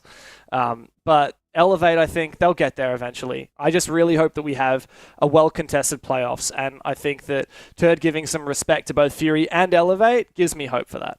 Yeah, it does. It kind of alludes to a potential storyline as we head into playoffs. But speaking about storylines, this is one you don't want to miss. Knock Knock, get this, could jump over Fury in the standings. They go head-to-head after this.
Oh no, the team tier list. Oh my god, bro. No. Okay, so for the primary entry and IGL, I'd probably pick myself. Very good IGL, decent entry, probably the best player in this region. So not from my team, I'd pick BG Man from Fury. Obvious second option. Very flexible, he can play a lot of different operators. Yeah, just the GOAT really. From Elevate, I would probably take Speakeasy. I think Speakeasy is still very sharp and he can play a lot of different roles as well. It's obviously a veteran, so I'd probably take someone from NoCap. I'd probably take Sapper from NoCap. You need someone who's like down to do some stupid stuff. I see him on the Vigil Boss G, bit of Kali action. You need like someone annoying like that to play against. That's really good. From Rival, I will take Scarlet. Yeah, freshly into the league, plays hard breach, a lot of potential there. So my coach, Julio from Bleed. By far the best coach in Southeast Asia, maybe even the world. Yeah, that's my 5. For Fury, I wanna take Crit J to my roster because he had so much firepower. And also for Bleed, I'll like Reaps on my team because I worked with him before and I know what he's capable of. Elevate is kind of tricky though. I'm thinking about Ape or Speakeasy, but I think I'll go with Speakeasy because he has more versatile on operators. Also from my team, I'll probably pick Souffle because he got like really in-depth of operator pool and he knows the game a lot. And for the last, I'll probably put in Azuki from Rival. He's got potential. He's good. And last for coach, I'm gonna take Julio because he won SI. I will pick wait, I don't know if he's playing or not anymore. I9 from Fury, yes. Because That guy has the biggest, can I say, balls? Like, he's not scared of anyone. I love that guy. If me mentalist, because I need someone to hold cams and drones, I'll pick Heikel for just to troll him. I'll put him in the flank watch role and play Nomad and just watch tests and flanks. For Direwolf, I'll pick Seal. I think he will be our entry fragger with his pure raw power. NoCap, I'll pick Sapper. Yeah, he's just a wonderful Kali man. Yes, I love this. Coach will be Rando Sando from our team. He is the best coach I've ever get coached on before. They are gonna win the next CWC and all the majors. I don't want to think too much. So from Bleed, let's bring Reeves in. Okay. Elevate. Let's bring F in for the lurk. I like let's bring Sufa in. I think I like him the most. NoCap. Okay, let's bring the duo. And then the last two will be NoCap from NoCap. Let's bring Sapper. And then we will bring his duo from Fury I9. And the coach, oh, you can just bring in Julio. Why not? So my first player from the support will be me from my team. I'll be the support. And from Bleed for the second support and flex, I will take Rips. He's preferring the various. And from Fury, we'll take BG Man. This is the experienced one from Fury. That's a very good team we can make. For Fragger, we'll take Onigiri. It's a very well-known player in the whole international region. Then for the other Fragger, we'll take Eve from Elevate, and coach will be obviously from my team Arshid. Can I see the options as well? Hang on, I don't really know all the players by heart. Let me open up Wikipedia. Fury, I think like Hollis. I don't really know all the players in Fury, but I think he'd make a good fragger. Bleed, definitely I want Reeps, one of the most talented players. He's just gonna win all the gunfights. Elevate, Speakeasy. I think he's a really good addition to the team. Helps you get everything done. Direwolves, I don't really know the players, but let's go with Seal.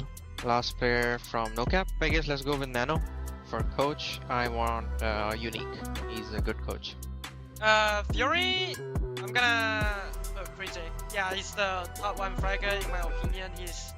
He's like win every single gunfight. Bleed, I'm gonna pick third. He can play every single characters. I don't know why Bleed benched him before, because in my opinion, he's probably the best player of the team. Elevate, I'm gonna pick MC. He's doing pretty good and he always get top frag in the team. Like when Chris and Adrian, they're not getting top frag, he's getting the top frag, bro. Do I have to pick player from Tiles? No? No.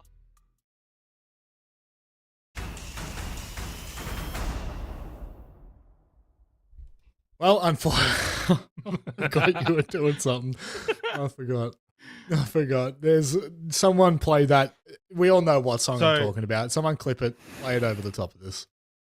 I don't know what song you're talking about, but the idea behind this is to sort of just signify and show that game sucked the life out of me. So hopefully this game can give me a little bit of color. Well, you pushed the saturation a bit far there. I went a bit too far there. I meant too much color. Let's bring it back a little bit. Fury and Knock Knock, match 3 of the night, Rob. We get into the second half of the show. Must watch television as always when it comes to Asia League. Big game because Fury, you lose this and you're in the bottom 2 temporarily. It's tough, isn't it? It could be this might, unironically, be one of the best storylines we've ever had, guys, and not for the reasons that everyone would hope. Fury may well end up in 7th place at the end of tonight. The big question is it even possible? Would you like my honest answer, Rob? You know what? We're all about... We've got an honesty system here, and we like honesty, so I would love you to be honest with me, Michael Guzgari. Look, on the scale of probability, it sits well below 10%. I know Fury are not in the greatest run of form currently, but they are still on paper miles ahead of Knock Knock. Unfortunately, yesterday as well, and they reinforced that fact, I thought that Knock Knock would be more competitive against Direwolves, and in fact, through the early to mid round, they actually were, and with Direwolves still making critical errors late round, even then, it was still a difference maker, and they weren't able to really show that they had that extra gear, Knock Knock. So I think again tonight that's probably going to be exposed, but stranger things have happened. I also didn't expect Fury to be in this position. So at the end of the day, there's an opportunity here for them, but it's going to take an absolute life game from this team to be competitive. Yeah, they're definitely going to have to bounce back. It's not been... I think yesterday was probably one of the more disappointing performances. Obviously, Direwolves were heading into that with a lot of question marks around them. They answered a lot of questions, and Knock Knock, unfortunately, again, Xenox, we're only left with more questions than answers. But if ever there's a chance to take down a titan of this region, I mean, I'd probably go back and see that Knock Knock have never beaten a team like this before. This is the moment to do it. Well, Titans in Oceania, but I think there's certainly good teams in this region, and I think that's what you're kind of going with, Rob. So, Thanks, certainly an opportunity for Knock Knock has presented an out-of-form Fury, perfect time in the season, you know, and also a lot to gain in terms of if you can win this, it certainly makes life more possible to get out of the bottom two and make playoffs. It would also be arguably the best win of all time for South Asia. I don't think anyone could debate that. The historical nature of Fury and what they've been capable of over the last, I guess, 24 months now, Rob. So, you know, there's a bit in this game. I don't look at this as a whitewash. I certainly look at this as the kind of game where Knock Knock can be competitive, not to the point that I would tip them, but certainly would be disappointed if it ends up somewhat similar to the Elevate Bleed game. There's certainly a bit in this one. Let's hope it's nothing like your bit that you introduced the show with. Let's go ahead and start talking about Fury. This roster, Guz, I'm not even going to ask a question here. I'm just open floor. Oh, open floor. Jeez, you're giving me... I'm giving you the license. license. There's only so many ways I can bend this bloody rubbery snake. You need to take this one off me, mate. You just want me to rip into him and not take responsibility. Look, Fury have just been mid is the greatest way to describe them, and their attack and the attack defense win rate reflects that. 48% attack, 50 defense. Now, in an ultra competitive league with multiple slots, those numbers would actually be okay. But Fury should have been, you know, dominating. You compare that to the likes of Bleed, for example, 60% attack, almost 80% defense, and that's only been bolstered by tonight. So they're lagging behind in the dominance factor, and unfortunately that has actually led to them now finding themselves in an awkward position with only the one win, because other teams have been able to capitalize upon that. So Fury go into tonight with an opportunity to reset. Yep. But I do question if there's any looming pressure in the backs of their minds where they think, wow, we could actually lose this and miss playoffs. It's certainly not a mentality that they should find themselves in, and I'd be very disappointed if they do, and that would be a lack of leadership from the team if they're even thinking that. Yeah. But it could play a part if they are in that mindset. I mean, the conversation, Xenox, if the last game was there's not too much at stake really because it's a best of one, it kind of changes a little bit here for Fury. They definitely need this one, but also I guess the real crucial piece of information that we go into this game with is that Fury are yet to play both South Asia teams, which theoretically at the start of every stage, your Furies, your Bleeds, your Elevates, that's 6 points for you to begin with. Absolutely. The issue is they've dropped so many other points in other matches, Rob, that the point you just brought up is pretty much null and void. Because even if they go and beat Knock Knock and Hasib Warriors, they can't make top 3. It's impossible. Like, they can't even get into the top 3. Now, that means full well that they can't finish second and they can't finish third. So the only way in which, Rob, they avoid Bleed, now that Bleed, and we now know, will finish first, they have to finish 6th. They don't want to win. They want to stay exactly where they are. They need to stay 6th if they want to avoid Bleed. Otherwise, they are very much destined to be on the Bleed side of the bracket. Now, I know everyone's going to be like, and it's pretty true, you have to beat them anyway to go to the major. If you beat them in the semifinals, you're probably then likely to win the grand final. But if you go and beat Bleed in the semifinal, you still got another whole grand final to play against like an Elevate. So you're not guaranteed anything. You'd love to play them in the grand final. And for Fury, because of their poor form, that's just not going to be a possibility. Yeah, it's kind of like that final boss storyline, right? You want to leave it until the final step. You don't want to have to take that on too early. But I have been told by my producer, get ready, it's a spicy one. Let's go to the vetoes and see how things have panned out here. I know, it's already in my head, bro. If it's not Lair, I'm telling you right now, I'm turning my screen off and walking away, and you boys can do the rest of the show. I have been baited beyond reconciliation. Don't you do this to me. Is this the first time we're about to see at this stage? Ah! Holy my lord. Sorry, Jake. I laughed a little too loud that it clipped inside of the Discord. But, Lair. In such an important match for Fury. Jake, what's your thoughts? I need your thoughts on this one. Well, that sounds condescending and a little bit rude, Robert. I would actually say the color commentator of the two would be the one you want the thoughts on. So I'm going to actually pass that over to Guz. I'll skip that question. I'll pass. I'll collect 200 and go next. Guz, Lair, thoughts? Well, I would love to bounce some ideas off you, Jake. So if you just give your initial thoughts and then I can double down or counterpoint those particular points. I'm sure you've got a couple written down, right? Or am I mistaken?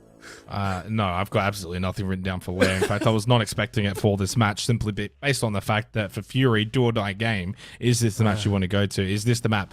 I think, look, fundamentally, though, it comes down to information we're not privy to. How much have you actually put the work in for either of these two teams in terms of scrimming it, playing it, understanding it, core ethos, the methodologies that you want to bring in, what operators, where you're going to play, which sites do you like? There's a lot that goes into these maps.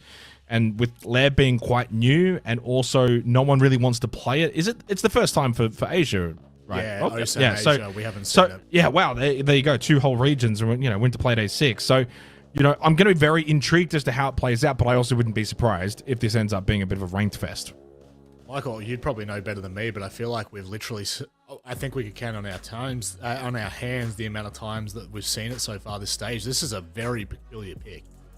Yeah, to the best of my knowledge, we've seen it a couple times EU and maybe at least once NA. I can't comment on the other regions, but I think I heard one Korea, so literally you're only talking about a handful. It's crazy.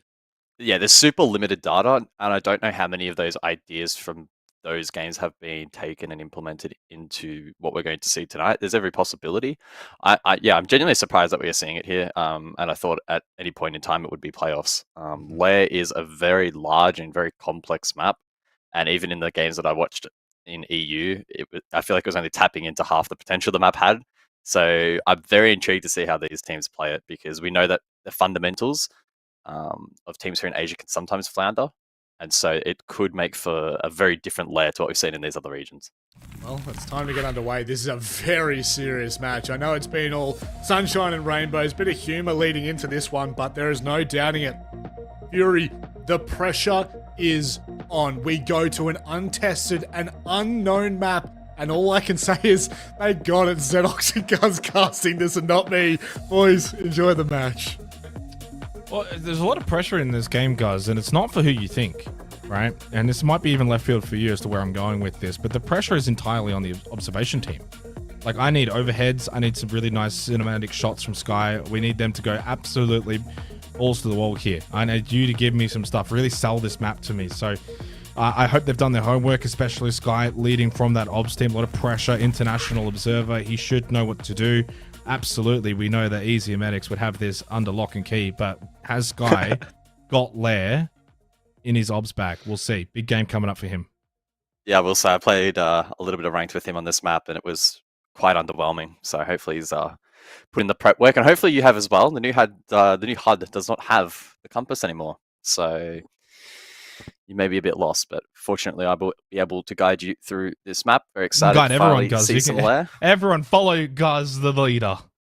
I will be the shepherd of the sheep, or however you want to frame it. Ying off the board and Blitz, so we're not going to see any obscure attacking bands here on Lair.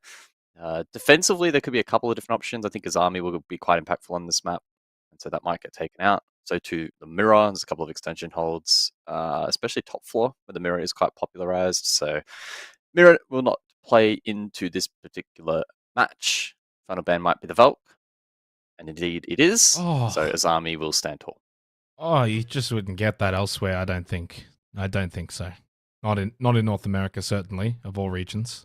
I think Jesse would have his stats ready to go. He'd give me a run for my money. Yeah, I forgot about Jesse. All right. Fury. Must win. Does it matter the nature and how they win this? I would like to say no, because it's Lair, and what are the odds that we really see Lair in best of threes, and other teams probably now won't want to play it against Fury if they themselves are not prepared for this particular map. I think this is realistically kind of like maybe a one and done when it comes to Lair for now Fury moving forward. Can you imagine if they go and play a Direwolves or a Rival or a NoCap later in playoffs, we get to best of 3. Are you really going to allow Lair through having the full knowledge that Fury have gone to play it in an official? Probably not, unless you've been also working on it. So our first look at Lair as well, Cos, from this top-down perspective. Have we got any tricks in the wheel bag of the Obs team? It is actually a really aesthetically nice-looking map when you're kind of like going in towards the building. The cave that Lair is in is really nice to look at. The problem, and I've always said this all the way back when it first came in, it is a little bit dull. It feels like they missed a couple of palettes on the paintbrush for this map. Very grey-brown kind of theme across the board. Can be a bit tricky to kind of figure out where you're at, but as we play it and watch it more, we'll all get used to it together as one happy family. Changing mags. Are you my dad? Probably could be, Michael. Probably could be. Probably. Well, Scopos clashed defensively in this round, so the mid already come through. Knock looking to aggress over towards Ops. That's probably one of the more default push styles that we see on this site currently. I remember watching the Fnatic game back, and their attacks were basically, let's try and snowball that position, and it had mixed success. So Sandy will actually now lurk over towards this mezzanine position, which gets line of sight over towards the main exterior breach. They are to open that up. Also, they're in view with the breach in towards R6 room, and it feels like Knock have actually established some really good ground into this round. And Fury have pretty much sat back and left it uncontested. There is some vert play on offer, especially the Scopos roam down below. And I think verticality is something that has certainly not been tapped into its full potential just yet, but being a new map in the pool, that is expected. Okay, it always happens with new maps. Yeah. Okay, that was quick. Not a lot of time remaining in this round. Bomb located by attackers. I mean, early days already, but being able to bring the shield for a new map is always a nice thing to have, with the Montagne making it through, not banned out by Fury. Of course, we know they like to play it. We've seen Chris J use it, like Hollis, of course, in the past, but no surprise to see the Clash try and stall out as they navigate over towards Storage Hall, and like Hollis is already just being an absolute nuisance. Sandy unable to push through. Flash goes out. Opening kill did get found for Fury, so they've lost Jittery. No Quan Hive launcher for the latter stage of this round. Sting is there from the gridlock as well. Nitrocell, little damage. On to Rhymes with Buck. Gets him to half health on that Montagne. And Crit J, an important kill on to Zdux. Knock just slowly getting dwindled down. And Rhymes with Buck with the rotate outside. Yeah, breaking this cross into R6 room is incredibly challenging. They need the Buck in the front line to provide value, and with the Clash down, that should be a little bit easier. 30 seconds on the clock though, and Fury should be able to lock out this round. Kill for Grit J once again, as always, one of the star players for Fury. Ransom Buck now forced into using the pistol, and he does find a kill onto Dark. It's actually now 2 versus 2 with 20 seconds left, and if that diffuser gets planted, the Montagne in a post plant is so deadly, but I9 will shut that down. No chance now. The shield will stay on the floor. Envy through the footholds, but through the doorways. BG, man. And Fury will find the opening round.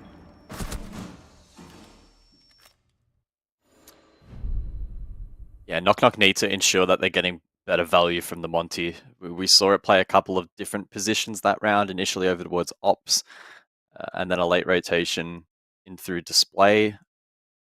Both times, though, limited impact. And even with the Clash off the board towards the end, which is a really good direct hard counter after they well pinched it, still here.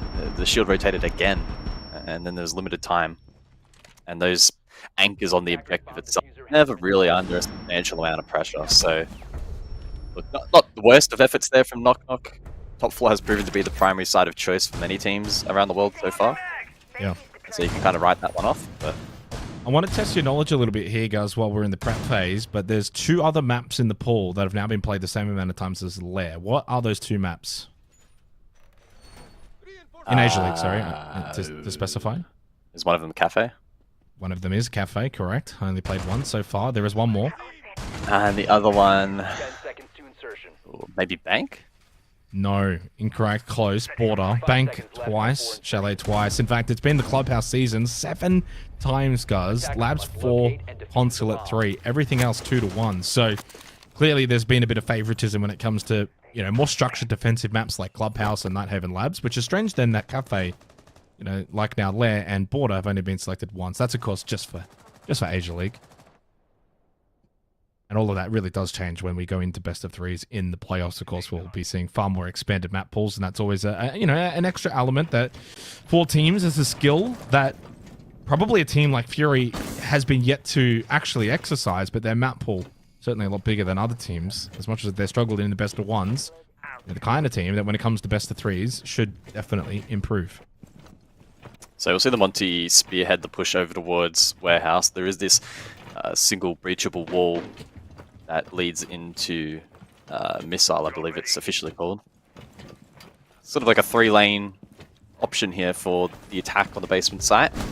And the Mav there, in combination with the Thermite, will find the first pick. They double it down with the second to Knock Knock.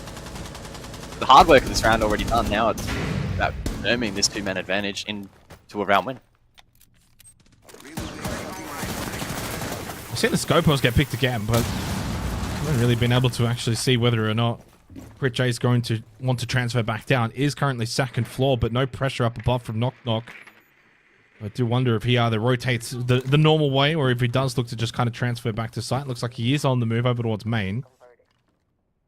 But again, not really near the action. And this is where it can be a bit tricky on a map like Lair in terms of understanding the way that teams want to push in and how and where. Does get, of course, the information from his other shell in terms of that camera that he can kind of look through. But if he hasn't been cleared on this flank and he does commit to it, it is an option. Now, he can also play site here, guys, the beauty of the Scopos, and then look to transfer off of site and play a flank later, which would be so impactful against an operator like the Montang, who is getting potentially pinched, but not quite just yet. There's the pressure off the Nitrous Cell. The swing as well comes through from Crit J. Really nice tag team from him and BG Man. Knock Knock just fumbling at the final hurdle, but I9 is eventually traded out off the back of the flash. Crit J, 1 versus 1 with Diffuser. He could transfer, leave his shell on the kit watching it, and then play the other one on a flank, but I think just playing the kit with 30 seconds to go is the smart play. Got a lot of time. Good angle, both very low. 2 HP for Sandy. Crit J probably can't believe it. He's going to go for the prone shot at this point on 2 HP. In fact, he just grabs the Diffuser. So it has been a quiet. Sandy can go back now, look to get the plant down. 14 seconds, and Sandy will be able to play in a post-plant scenario now. We'll change things up a bit. Again, very low on health. I'm not sure if Crit J's fully aware of that. Could pull out the pistol. Doesn't need it. 3 kills in the round, and has played that Scopos very well. Initially on the flank, on the roam up above. Doesn't see much, doesn't get much. Transfers back, plays site, helps out with BG Man to deal with the Montang. The rest is history. A big round win for Fury. Yeah, Crit J had an impact in pocket there, so if he had knowledge that he was indeed low on HP and went for that play, it also would have been successful. It was a good start to the round from Knock Knock, and I like their initial ideas over towards Warehouse, the combination of the Mav on the breach to net the pick, and then they found one elsewhere, 5-3 advantage. But unfortunately, and it's such the case on so many maps here from teams late round in South Asia, the final portion of the attack stalled out, very linear. There is the potential for lurks to back hit basement. Boiler start from the opposing corners of the map. No one really went for that. And again, the Monty wasn't forging a strong enough line forward for the attack to then play around. And Fury just never able to make those positions work out for them in the end. It was certainly a far more competitive round that time from Knock Knock, but still not enough to produce a result. So to first floor we now go. This bunk room setup. I am a big advocate for this side. I think it will end up being one of the more popular ones, but only time will tell. It was the conventional approach on a 3-floor map where basement, top floor, and of sees a lot of the play. We'll see whether or not that follows suit here on Lair as well. Deimos brought into action here from Zedox. Especially in this particular round where it looks like Fury might actually employ some kind of roam with Lycolis on the Oryx. They got Legion as well for Dark. We know, yeah, Crit Chase on the Azami, but he could too also get a bit of a wriggle on. Once again, the Montang for Knock Knock. Have we seen them utilize it though to the strongest degree? The Montang can be more aggressive in this current era, and I feel like rounds with Bark and Co. just feel a little bit almost old school. That slow approach, that kind of stand in the doorway, rather than the more kind of pressure and aggression that we've seen from others when they use the operator. Yeah, I really want to see the shield here utilized to try and clear this hold up above, because it's not just a roam. There's extensive lines of sight. Rounds with Buck to contest the run out, and this is where the Monty needs to try and find value. Should be a kill on offer. Needs to close down the ground and go for melee. Problem solved. BG Man falls in the meantime as well, so again, Knock Knock have the advantage. And they will contest up above. 2 players currently from the attack seeking that. Zedox as well, and Deimos could be a valuable tool in death marking these roamers, 2 of which are still above. Dark just going to show presence there to Rhymes with Buck to say, you know, that's not going to be a doorway that you're going to necessarily be capable of pushing through. And a second round in a row in which Knock Knock have got some kind of advantage. Gumine will drop down.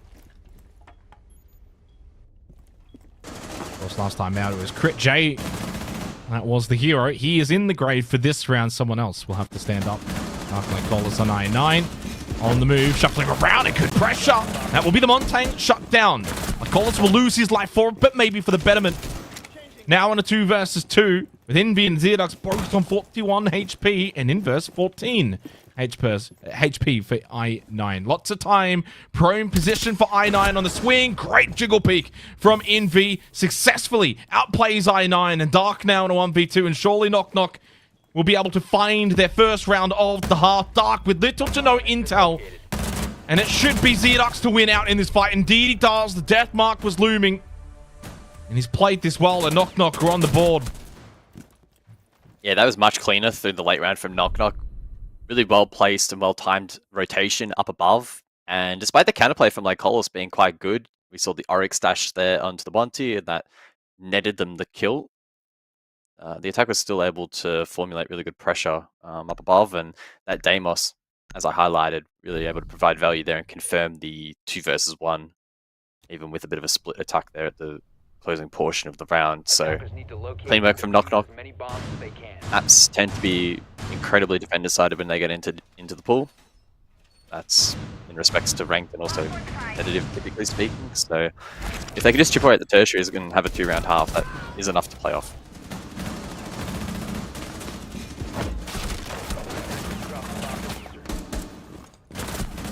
In the end, a worthy sacrifice from Lycolis. This had to be the moment that I9 was able to probably get that kill. Would have made life very difficult for Zedox. 10 seconds to insertion. I will say though, I mean, it's early days, guys, but Lair, what are we thinking in terms of side? I feel like every map kind of has the approach where we look at it as like somewhat favorable for attackers or incredibly defender-sided. You know, your more natural sort of like Nighthaven Labs or Clubhouse, for example, Cafe at times.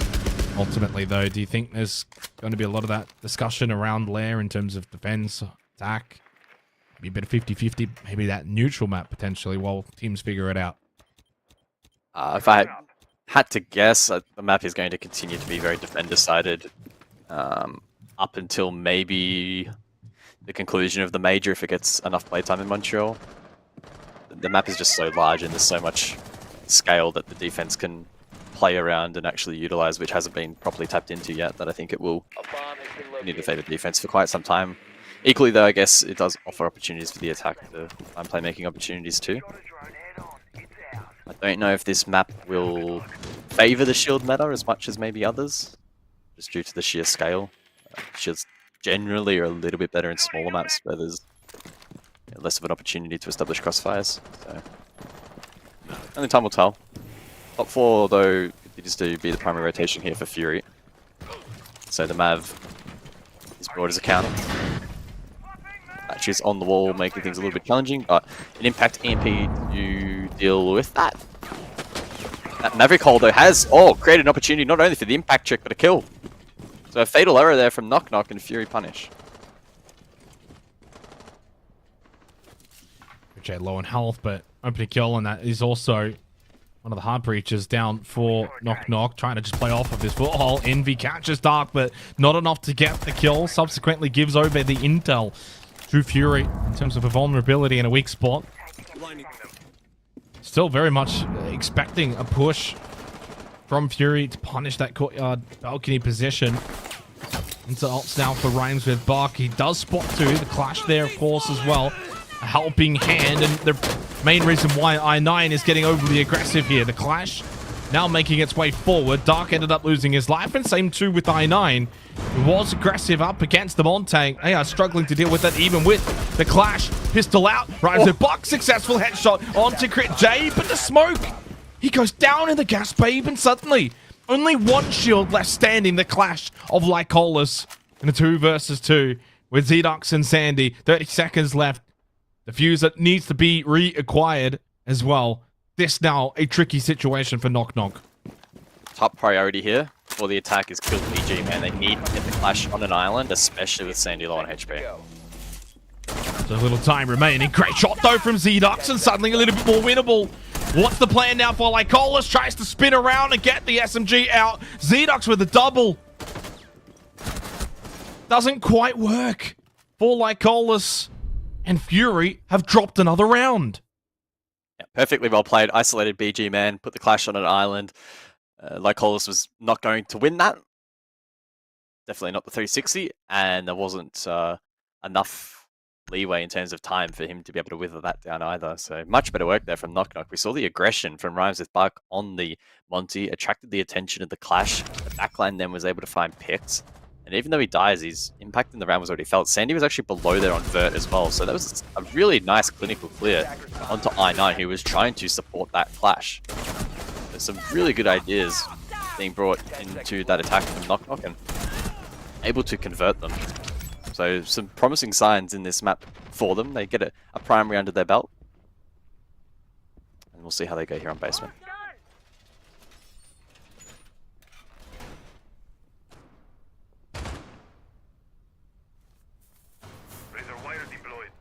I mean, kind of going back to the question I posed at the start of that last round regarding the defensive-sided nature of this map and whether it's map-dependent or if it's simply down to 5 seconds left.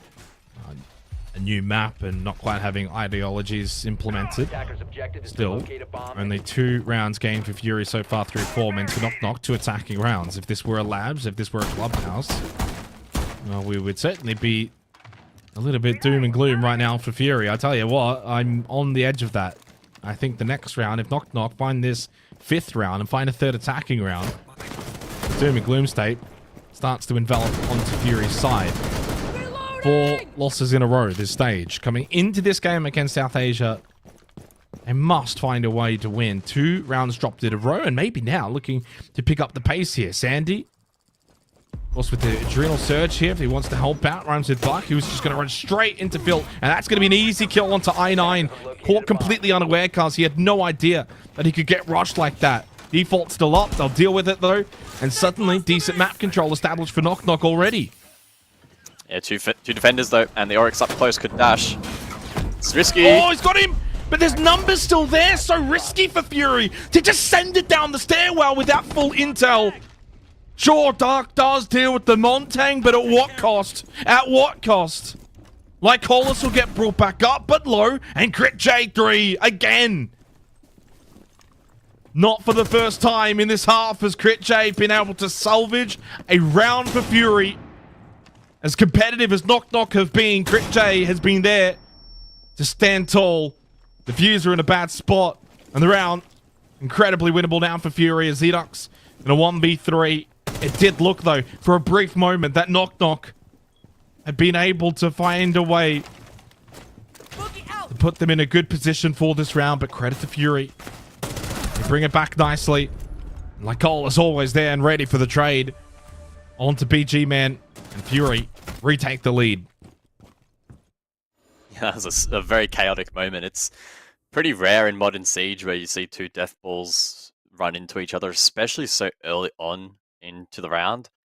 But ultimately, Fury did make the best calculated play in that position. If you don't take the risk there onto the Monty, you're not going to have any flank potential, and those on site are pretty quickly going to be under a lot of pressure. So it was the right decision. They were able to pull it off. They got themselves that narrow advantage and then could reinforce site once again and didn't have the on the board. So good identification of the win condition here from Fury after I9 got pounced on in the early phase of the round. But yeah, there's the dash. Crit J just able to win out that trade game in the end. So really good work from him in this round. Such a good player. And they hold the cross on site to win the round. On a round and a half to come. Third for NoCap would be so valuable. And will continue to persist with the Montang despite some countermeasures from Fury. They've brought the Oryx, they've brought the Clash as well. Like Ollis 1 and 4, but essentially playing a bit part role. So I think 12 kills for Crit J before the card expanded back down. Having an absolutely phenomenal performance. Man, I don't think anyone would be surprised by that, guys. He is a clear stand-up performer. But he's been really the difference in this match. I think there's every world in which NoCap could have had 3 to 4 rounds if it weren't for Crit J. Yeah, this performance tonight could probably just sneak him back into the top 5 overall. Heading into this evening, the 6th highest rated player in the league. Really strong entry stat as well, at a +4. And a good prior round there on the Solace, but back on the smoke this time around. Eyes over towards main breach. The Bandit is in play. Last time we saw the Maverick holes actually work against the attack, so this time around they'll need to be a little bit more cautious.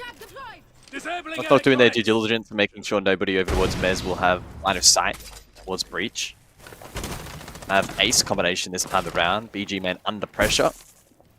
Won't be able to trick that left side of the wall due to the line of sight. Forfeits that control. To NoCap, you get it opened cleanly this time around. Just line of sight though. But it's perceived pressure for the remainder of the round.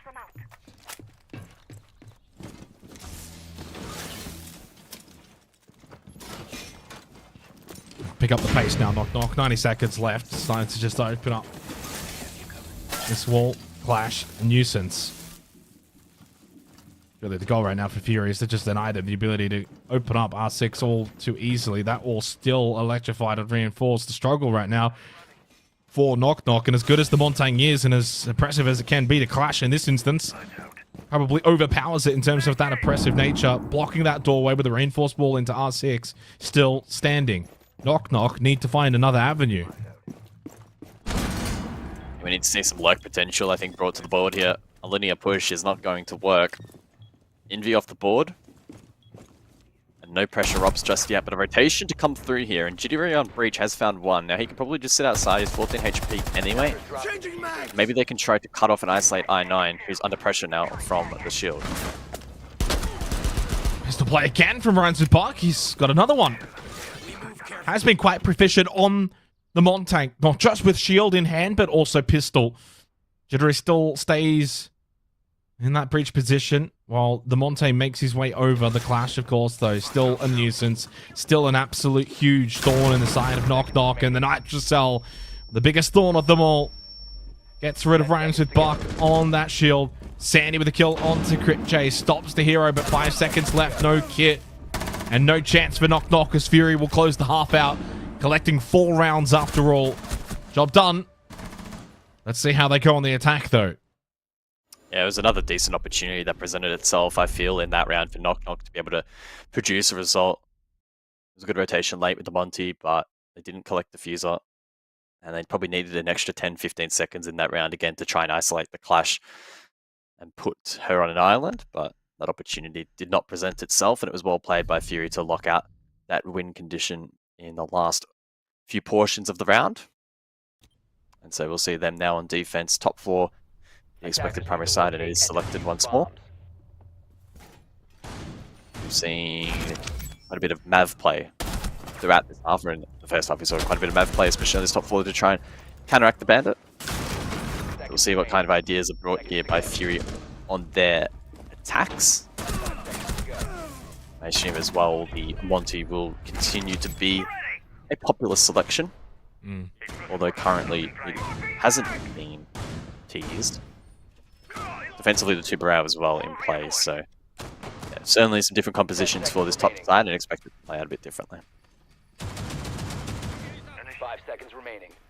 Yeah, I wonder what the thought process there for Fury is. I mean, it's not as if Knock Knock Attacker's objective is defuse a bomb. didn't play well with it. In fact, Fury had to bring counters, the Oryx, the Clash at times as well. They go for the Glaz. I do wonder if this is actually a bit more of a set play for Fury, but, well, they've got no Grim, and that's a lovely spawn peek from Sandy. Clearly knows the map well, and Dark had no idea. He was running full steam ahead. Don't see that too often at the Pro League level, guys, because typically most of the spawn point and spawn peaks are known, whereby a lot of the attacking players kind of pre-check it and they're ready for it, and then maybe you lose the battle. That's the only way you kind of die by that, but in that instance, Dark just had no idea. Yeah, and the Grim offers a lot of really good utility for clearing this mezzanine position if they want to go for an ops take. It's going to be quite frustrating for Fury now to deal with. The Mav Glaz combo, though, is something that they may look to employ. Although I fear that its impact will be pretty limited. Patience now for both teams. Maybe BG Man's looking to go for solo play. Ripped Nitro on the other side, though, from Kaid. BG needs to be really careful here. Been one of the top performers so far as well for Fury in this game. Flash goes out, forces Rhymes to buck back, but he already had the preloaded Nitro Cell thrown and ready, and BG Man on the entry by the Flash loses his life. There's Crit J on the glass, and he finds a kill onto Sandy, gets her to the dock, and he spots another one prone. Rhymes with Bark is dead. 2 quick kills from Crit J. Feels like we've seen this movie before. The Crit J show in full effect. Zedux down over towards Maz now. Foothole. Crit J tries to spot him. Still 60 seconds. Still plenty of time for Fury in this round. With Crit J alive and well. Same with Iron Knight. There's enough there for them to still win it. Yeah, no smokes on Crit J may make things a little bit challenging. I9's lurked forward, though. I9 has 2 quite an smokes advanced as well. position. I9 has them, so maybe they could look to play off that. Able to cut off the cross, potentially. Maybe not even needed. Well, does throw one out, and the second prepped and ready to go. Oh, he turns his back, though, and Zedux walks into the smoke. Crit J is going to need the ace to win this round now for Fury. To start the second half, he has acquired the diffuser.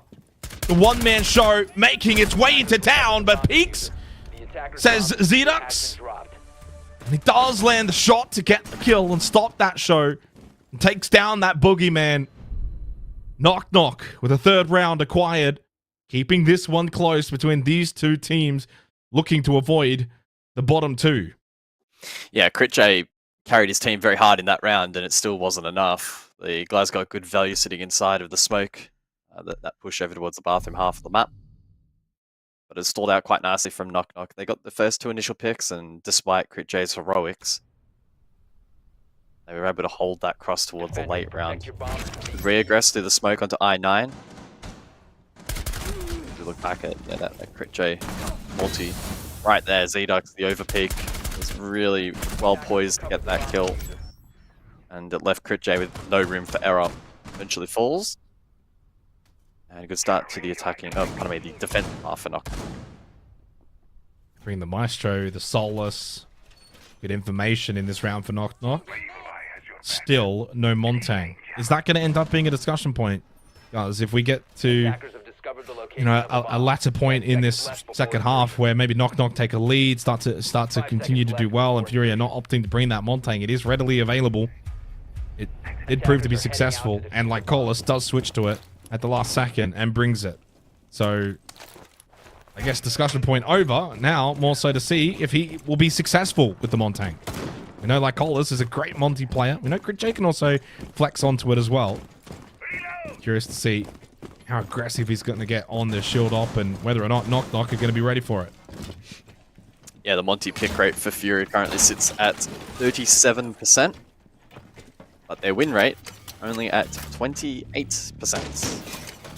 Their play around the shield has been far below expectation and the global average.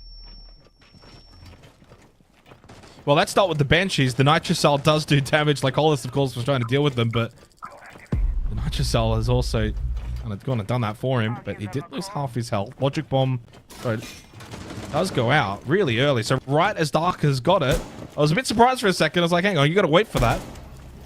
Literally, as he got it, he's used it. Crit J, another opening kill for him. Traded though by Envy. At the very least, though, that is quite a success for Knock Knock. You only lost one to Crit J this round, and you dealt with him. Run as fast as you can, Envy. It's not quite a gingerbread man chasing you down, but far deadlier. And in the end, Fury now take a 4 versus 3 numbers advantage. The Montang proving to be fruitful. Yeah, they tried to go for quite an aggressive initial take there with the Monty, but it didn't quite pan out. But fortunately, picks elsewhere have now swung the round in favor of the attack. Like Hollis on the rotation now through Filtration can get to work. It's an open hold here from Knock Knock though, so they can pressure these positions. And angles go both ways. And I9 with the 417. Good for the multi. Dark finishes things off. And a much more convincing round there from Fury.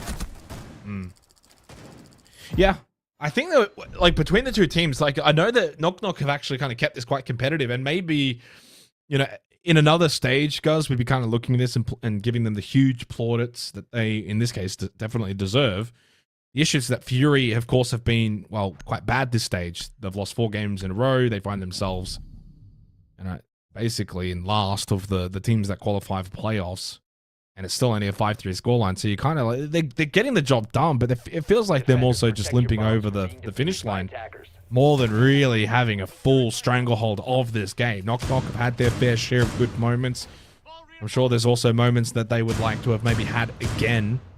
And at the end of the day, statistically, you look at Crit J, 16-6. He is the reason why they're leading right now. Dark is negative. I9 is negative. Like Hole is negative. Crit J and BG Man have 24 kills between them. So, at the end of the day, there's just some kind of individual superior skill for Fury that's really just edging them out in this game. 5-3 at the moment. Knock Knock still good chances on the defense, but yeah, it has all the hallmarks of this one just maybe slipping away from them. Attacker's objective is to defuse a bomb.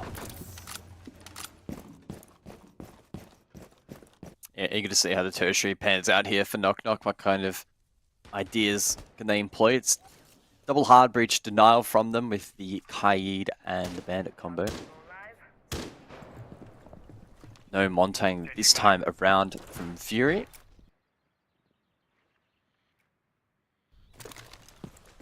Grim didn't have much of an impact last time they brought it, with that operator falling early. That was what they looked to do this time around. Map sweep seems to be on the cards here from the attack. Dreamwork, of course, goes without saying, is going to be critical in these positions. Lobby info established. Much like Fury's defense, though, there is a significant hold above here. A lot of Dark Snakes forward, free kill. 3, 2, 1, dead. Good timing. I9 elsewhere as well on the exterior. Sort of range with Buck and Fury really commanding this 9th round now. Knock Knock is just going to have to play catch up. They're going to have to try and force something. It's a big map. You can certainly roam around, but I9 gets another one from essentially the same position. So they did go hunting. They did look for that answer back kill. This feels like actually the most brutal round that we've probably had in this game. A lot of the rounds haven't necessarily been like this, guys. So, Fury to be up 5 versus 2. They're going to get match point off this. I just feel like we're maybe coming to the end of this game where Knock Knock put up a decent effort. Done okay, but Fury, clearly the better team, and are now on the verge of solidifying their second win of the stage. Yeah, Fury very much looking locked in on the player cams, which is good to see. Full focus on the show. And a relatively good attack there up above. Knock Knock, unfortunately, though, did give them a lot of free real estate for the lurk entry up above. That push across from Master side of the map was pretty straightforward. And they kicked things off with that initial pick on the Jittery. And unfortunately, one of the big weaknesses of bunks is the retake potential for the defense. If you lose control up above and then eventually get side control, it's very tricky. So, comprehensive and convincing round from Fury. 3 match points. And so Knock Knock needs to now tick off a perfect rotation.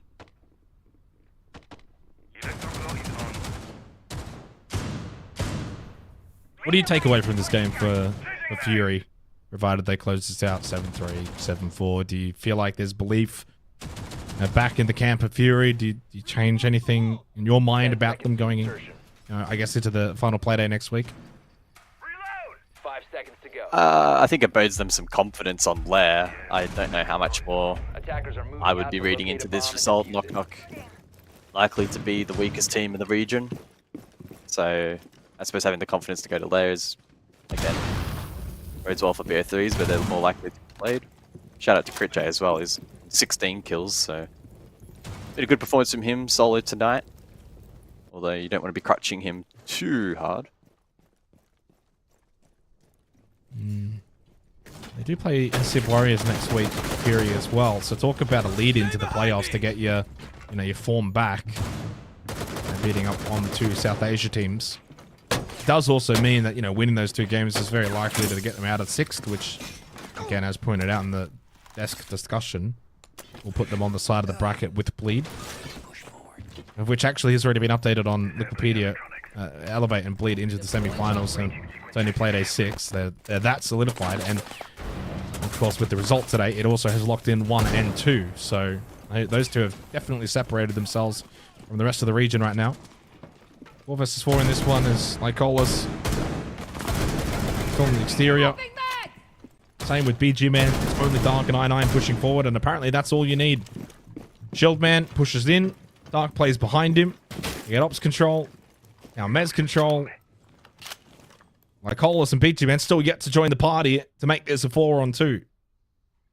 Attackers have located a bomb. It should be relatively straightforward now to think about opening the forthcoming wall and get some plant pressure. Do have a hard reach to open wall to the left, cross, make the plant. It's relatively well protected. BG Man can hold the cross towards Mez, and that forces all the playmaking to come from R6 room, which can also be covered. They elect not to open the wall just yet, so they're opening it now. So I expect the plant in the moment. It's not already there.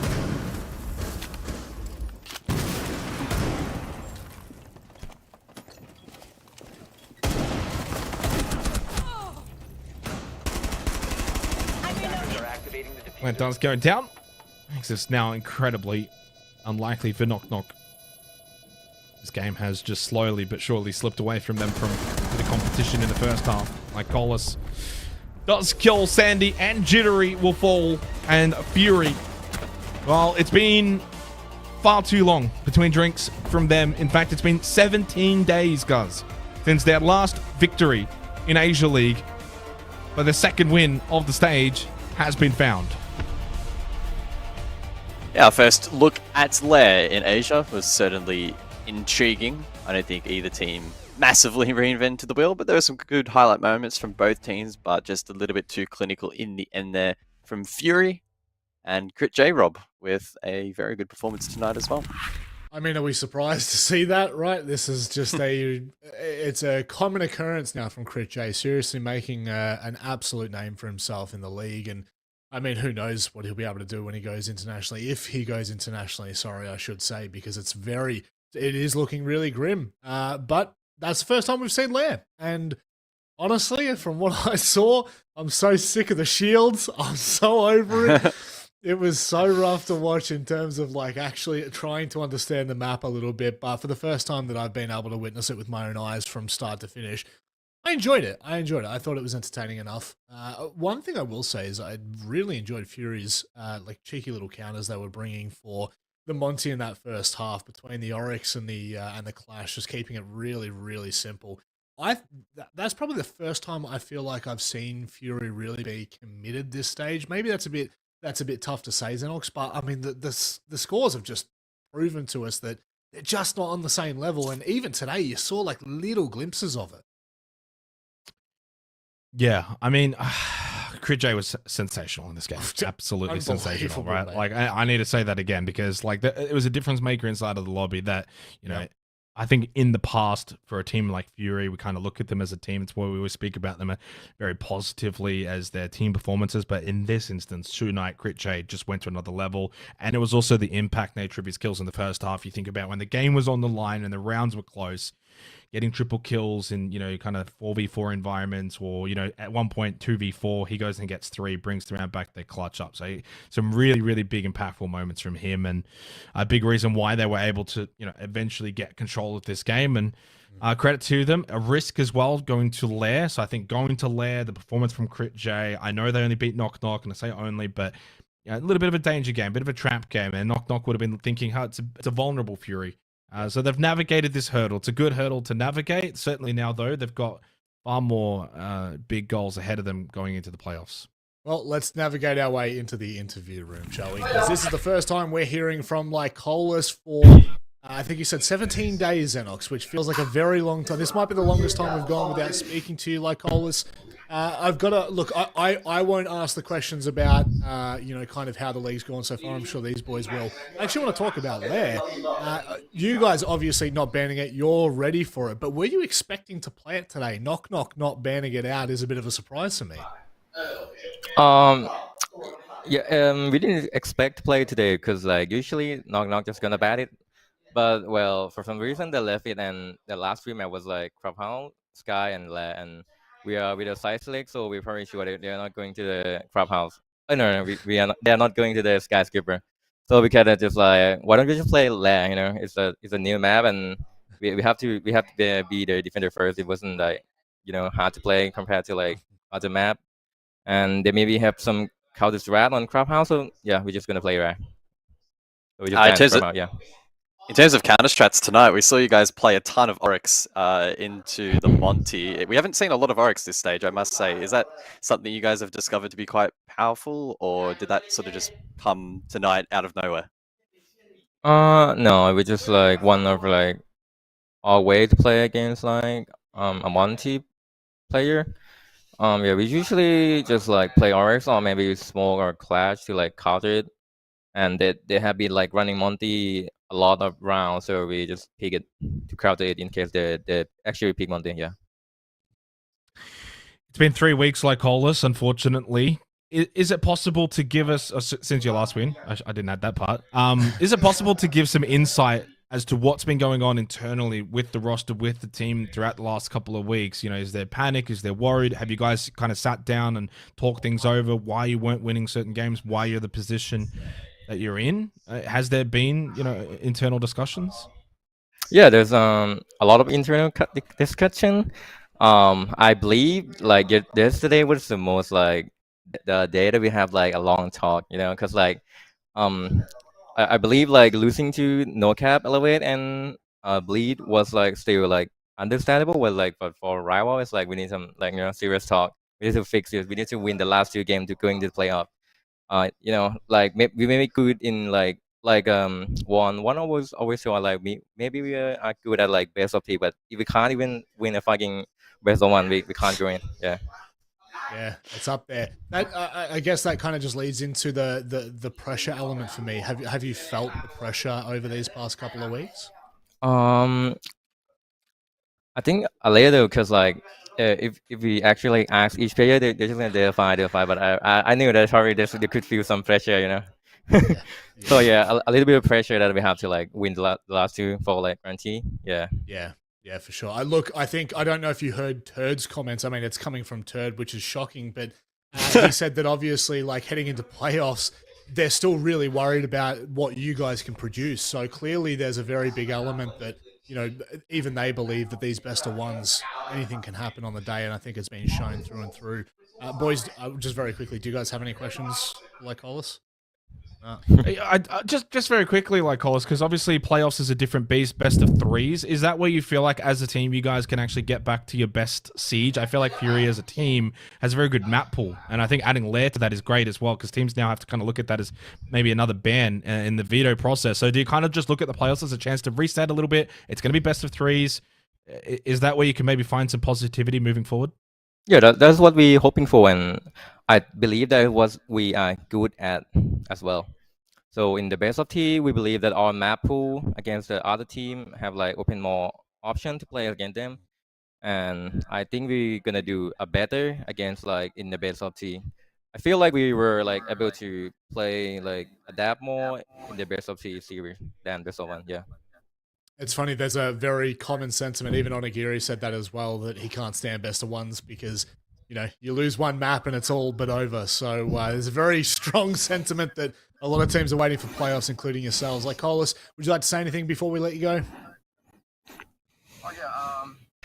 I mean, like, it's like been a while since I've here. So, thank you for like the fans still cheering us, and I hope next week we're still back here in this interview. Yeah.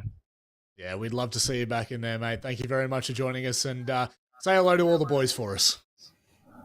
Bye. I said hello, not goodbye. It's look, positive signs, I guess, but it's still obviously just overall, it was concerning coming into today, guys. They very clearly know that, you know, it's been unacceptable, and it's very important that they know that, you know, the games that they lost. We're not talking about awful teams here. We're talking about Elevate. We're talking about Bleed. We're talking about NoCap. But then the alarm bells start to ring, and it feels like they've really got to kick up the backside at this stage.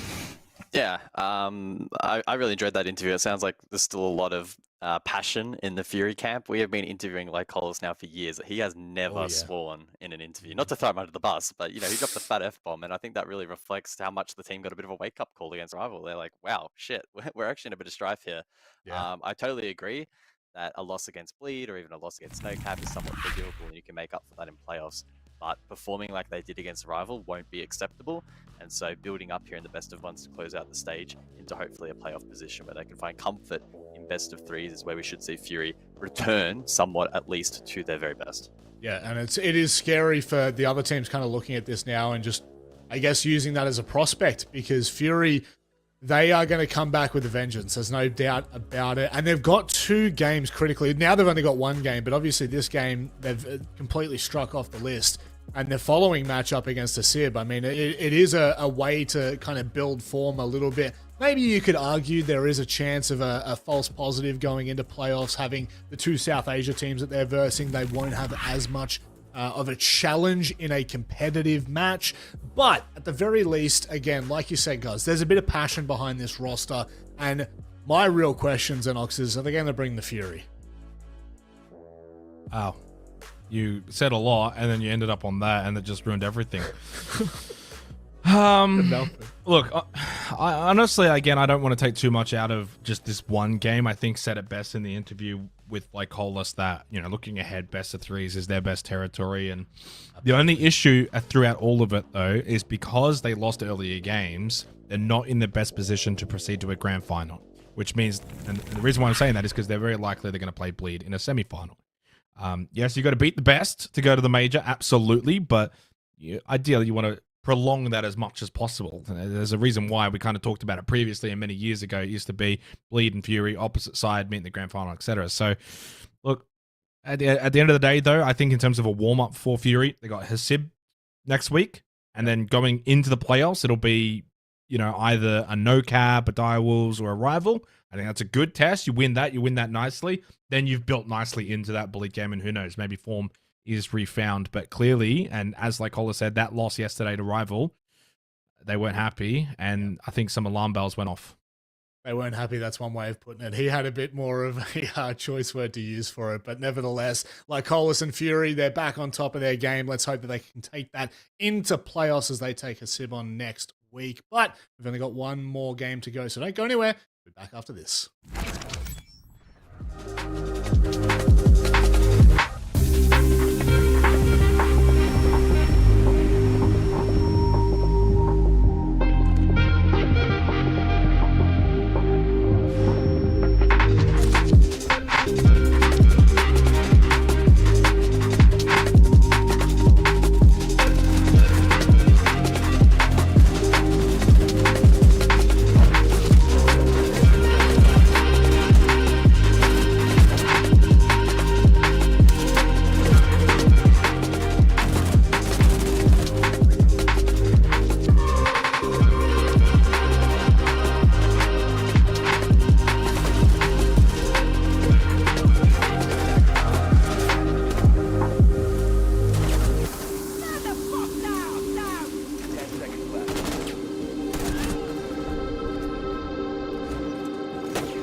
So for us, we've made the last 4 events: Atlanta, SI, Manchester, and obviously EWC most recently.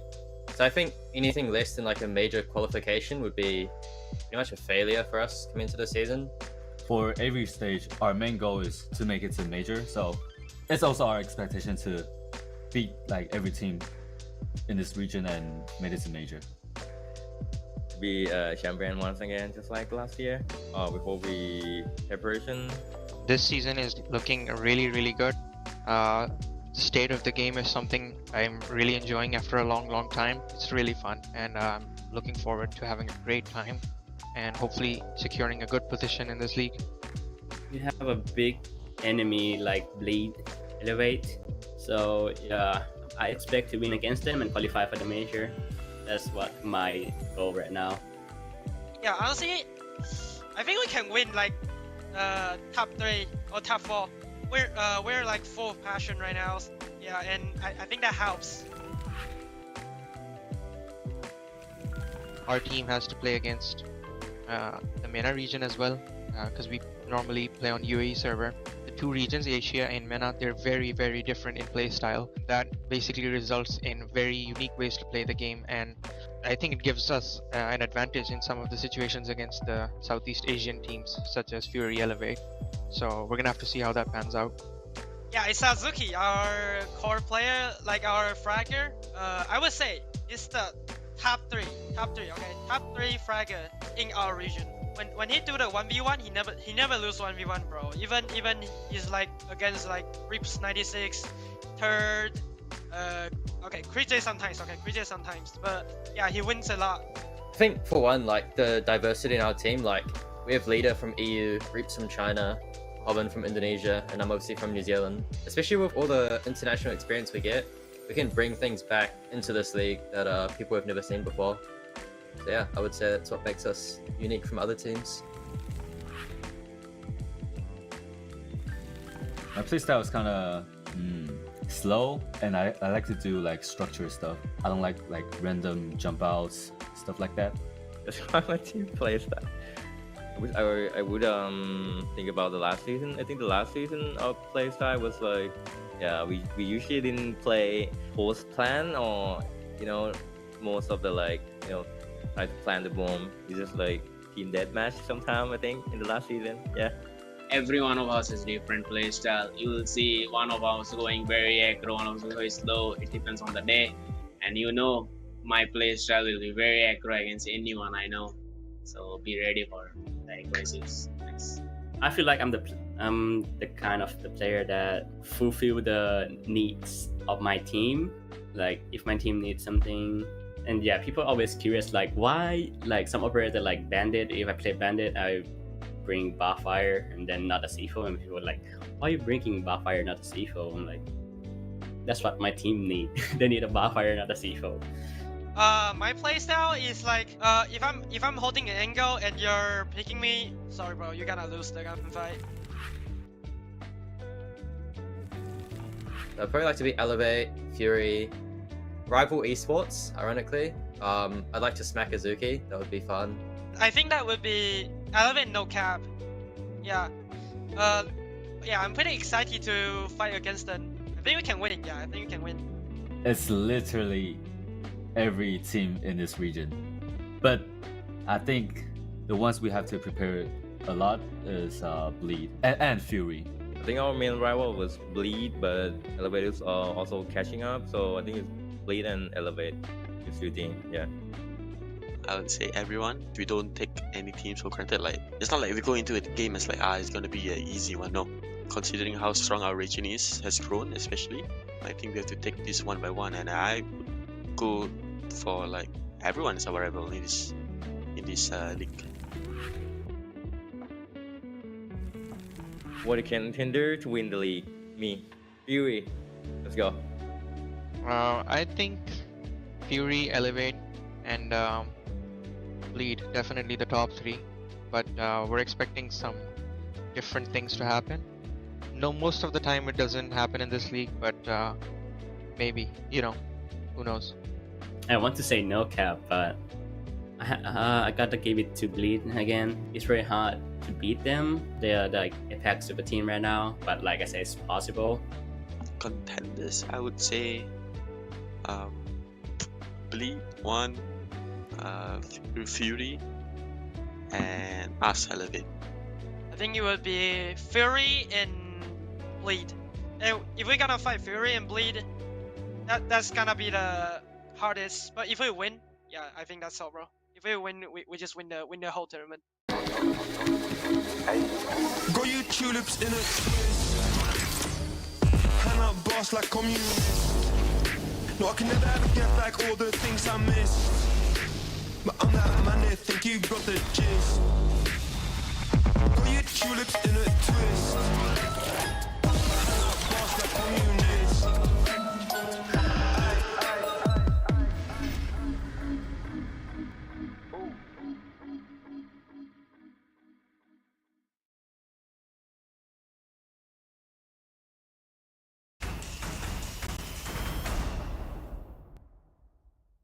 All right, let's get back underway. Final game. Do you want to hang on, guys? Do you want to get any closer to the camera here, mate? Maybe we can really get nice close. Xenox doesn't want to join us, so we're interrupting Xenox's professional time here. Let's bring it back around. It's the final game of Playday 6. Jake Xenox and Diddy drifting away from the screen like we're drifting away from tonight. I thought he was saying so. I actually thought that baited me. That actually baited me. I was like, did you mute yourself again? I swear, I actually had to look at Discord for a second. Yeah, again, that's a bit of a dodgy comment. I probably shouldn't say that. You're not that bad at it. But Hasib Warriors take on Rival for the last game of the night here for Playday 6. Guys, the game. I mean, if we're to go by the trend, Rival Esports are looking pretty good. But are they going to take down Hasib Warriors? I mean, they should, right? Yeah, probably after their performance against Fury, I think proved to be, a very valid contender in the mid-pack did Rival. That said, Hasib have had flashes of brilliance throughout this particular stage. Unfortunately, they don't have a win to show for it, though. That's tough. That's so tough. Like, considering what we've seen from them as well, I mean, even teams in their tier lists, Xenox, were putting them in a B tier. And unfortunately, not a win to show. It just doesn't look great for them. Well, I got a Xenox fun fact for you, Rob. I know you're always absolutely thriving for him. So it's in relation to this graphic as well. And this graphic in particular, at no point throughout this stage of Asia has every team that's on top won all 4 games. If Hasib were to win this game, it would be the first time that happened. So therefore, based on historical but also statistical data that I've acquired, Rival are a certainty to win. Put all your channel points on it, because it's never happened throughout this stage that all of the top 4 teams on the graphic have won. If it's never happened, then you bet against it? Isn't that what you do? You put all your points against it? Isn't that the case? Yeah, well, that's what I'm saying. Put all your points into Rival. Rival are on the bottom of Apologies. I thought you were saying back in Hasib, and I thought, my God, the storyline absolutely not. No, the storyline is unbelievable from you. Now we have a new member in the server. A new player has joined. Yao, I know absolutely nothing about him apart from that haircut is absolutely on point, Michael. I think you'd suit that haircut. No, I don't think I would. No, I think you would. I think I could. Can we, production, can we possibly get Guz's face photoshopped with that? I just want to see what it would look like. Do not. If you guys do that, I will quit. I'll do it for sure then. I will pay you all of my paychecks to do it then. Guys, Rival have looked quite good. They've been very competitive. I feel as though this is probably one of the better starts to a stage we've seen from a team like this. Yeah, Rival been, again, as I mentioned, strong contender through the mid-pack. And one of their biggest bargaining chips throughout this stage has been Azuki, as you can see on the graphic listed with a 129 EPS, which essentially puts him, by my calculations, what I've got on screen, my behind-the-scenes stats, as the top-rated player heading into the night across the entire of Asia League here for Stage 2. So no way. That's very impressive from him. The entry has been solid at an 8.6, but more importantly, his cost 72%. Indicative that he's having a lot of impact consistently in these rounds, and that's helping the rest of the team out massively. Now, you've just got to wake him up. That's the only problem, Xenox.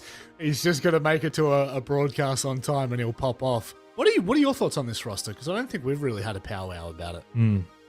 Yeah, I think there's good elements to it. Of course, when we had the interview with Jackie Wu, Rob, the biggest insight we got from him was sort of the camaraderie, the fun aspect. He said it was like the most fun he's had, playing on a team in Siege. And he's been on a few teams. He said that himself. He was very open and honest in that interview. And I mean, I think that's actually quite telling. If you're enjoying your time on this roster, it then becomes easier to improve as a team. Sure, they've had a great stage thus far, and they could certainly cap it off with a good little playoff run and, look to be competitive against your Bleeds, your Elevates, etc. And they play Bleed tomorrow, actually, to start. Oh, no, sorry, not tomorrow, in the next playday next week. So as long as they get through this unscathed against Hasib, it puts them into a pretty decent little warm-up, then going into playoffs. And I think that with Azuki's firepower, Jackie Wu finding some form, you've got Scarlet, who's typically been playing quite well. Of course, we don't know anything about Yao and how he's going to play, but I think that this is the kind of team that going into next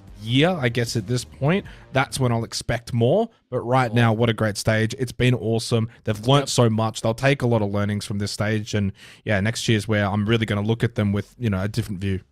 Yeah, well, I guess we can keep our eyes set on the future for them, even though they're still doing some damage now. Let's hope that they have a bit of fun in the playoffs and in this game as well. If ever you were going to enjoy yourself, I'm not taking too much away from Hasib. They've been very good, but this is the game that you really need to let loose and see what you can get done. Speaking of Hasib, their opponents for this evening, a roster that coming into this we had written off alongside Knock Knock. Unfortunately, it's just the way these South Asia teams have kind of progressed throughout the last 4 or 5 years. It's always really difficult to make a case because they've probably made the best case that they could have for themselves this stage. They have been unlucky in some games, but they're still looking quite competitive.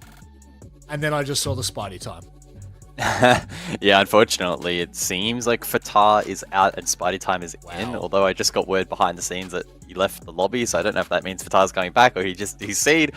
We'll wait and see once the server loads in, I suppose, as to who's actually playing tonight.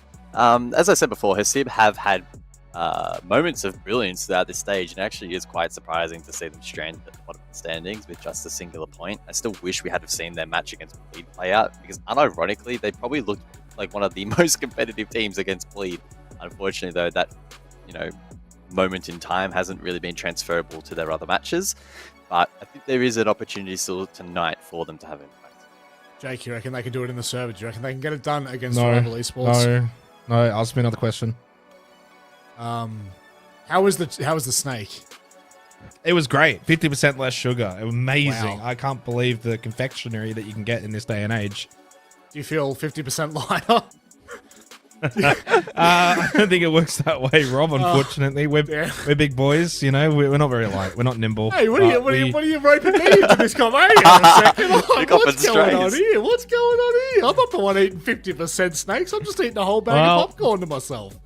Maybe you should. Whoa! What's with the side swipe? Oh, I feel so bad now, Rob. I really you know do. what? Let's move on together, Xenox. You and I will do the veto graphic, mate. We'll kiss and make up later. Yeah, that's okay. You can give my bald head a bit of a rub better. Maybe my tummy as well at this rate, apparently, because that's just what happens when you eat full sugar snakes. Oh God. I've sent it again. Rival Esports and Hasib. I see a lair still in. I have a feeling we're going back to I don't believe Michael. There's no way. Baby. And it's Clubhouse. You've got the most played map versus the least played map. There's a hint of irony in the last two there. Hasib not wanting to go to Lair, maybe saving that one for 2025. Oh. I'm really disappointed. I would have loved to have seen 2 back-to-back games on Lair, as well as 2 South Asia teams going back-to-back on Lair. That would have been spicy. But, guys, I mean, this one's it's a rough one. It doesn't get as rough as that man in the middle, but it's going to be rough. Oh, I just realized, Rob, and I've only put it together. I'm assuming. Are we filling? By the way, are we filling? I think we've got a little bit of time. Yeah, a little bit. No, we don't have time. Speed through it. Oh, okay. Very quickly though, if Hasib lose this game, they are locked out, bottom 2, and so are Knock Knock. Wow, that what? Both of them? Yep. Oh, that is absolutely devastating. Well, this is must-win territory for Hasib. That changes the stakes entirely. It goes from 50% sugarless snakes to all of a sudden everything's on the line. That's just what happens here in the Asia League. We get underway with Clubhouse. Rival Esports look to continue their dominant form in their first stage against Hasib Warriors. Yeah, as they say, Rob, must watch footy. In this case, must watch Siege. Yeah, the stakes have just gone up right now after that little comment, guys. Suddenly we can actually go into a big game. Hasib Warriors must win to keep their hopes alive of playoffs. The only way they make playoffs, and you know, it's actually quite feasible. I can't believe I'm saying this. I've completely flipped my tune on this, Michael. Completely. Because if Hasib win this game, can you tell me the statistical likelihood that Rival beat Bleed next week? Incredibly low. Bleed I think beat it's Rival. more likely that Rob would go to Montreal than Rival would win that game. So, like, impossible, pretty much. So, it does mean if Hasib win this game and Rival lose to Bleed, Hasib versus Fury determines whether or not Rival would finish bottom 2. But did you calculate round differential into that? Or It's irrelevant because Hasib are on 1 point. So the 2 wins would, you know, for under 7. I'm not Knock Knock's in the conversation. I'm talking about Hasib here. Forget about Knock Knock. Sorry, I was thinking about Knock Knock because you mentioned them before. Because Knock Knock also get gate capped if Hasib loses this game, as you mentioned. Yeah, that's correct. Yeah. So Well, this is Knock Knock's in a the far final worse hope position. for South Asia. This is the final hope for South Asia. So glad you brought up Knock Knock. They're in a worse situation because of said round differential, as you mentioned, right? So they'd have to make up the round differential to overtake Rival, which is probably unlikely to happen. So for Hasib, they have to win this game against Rival and then also beat Fury next week. And I know that sounds like a lot, but Fury haven't been playing great. We know that Hasib tend to have better proficiency against the Southeast Asian teams, and the fact that Rival are also playing Bleed, that makes it a little bit scary. So for Rival, get the job done, put Hasib to the side, and if they do that, then at the conclusion of tonight, of course, the bottom 2 will be set in stone. Knock Knock, Hasib will be out of Asia League. Yeah, both teams, though, tonight playing with substitutes. So we'll see how that plays into things, but it is on Clubhouse, so if there's any map where you can slot in a sub, it is certainly this one. Basement for the first round, and a top 4 roam Rival who will be looking to really kickstart with a strong half here. In terms of the ban phase, the Monty off the board alongside Ying. Very powerful, of course. Does leave the Blitz though in play, and we're going to see that from Taha here for the opening round. Defensively, we did see an individual question mark. Perhaps target ban there from Rival. Could weaken the roam potentially a little bit. And as for the 2 brow, expect that to be a little bit more impactful on the top floors where wall denial is more prevalent. Azuki though, the man of the hour, looking for an initial spawn peak, doesn't find much. 3 peaks though, and lucky to get away with his life. I'm curious to see how Yao's going to perform in this game. Unfortunately for Scarlet, couldn't get into the server in time. Of course, listed substitute, so it's not like it's a coach situation, which is great. You know, it is the core sub for the team.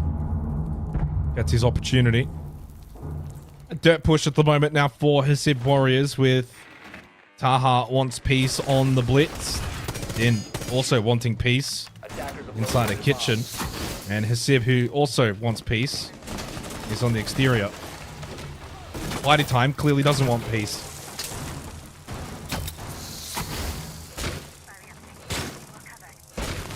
Well, Jackie we're low on HP, but these keeper barriers are posing problems for the dirt push. Taha does have diffuser in hand, smokes deployed. But he is dead. The round over? The round is over. Why is Hasib wants peace over there? Expecting maybe a main stairs push as a flank op over towards kitchen. He does want peace.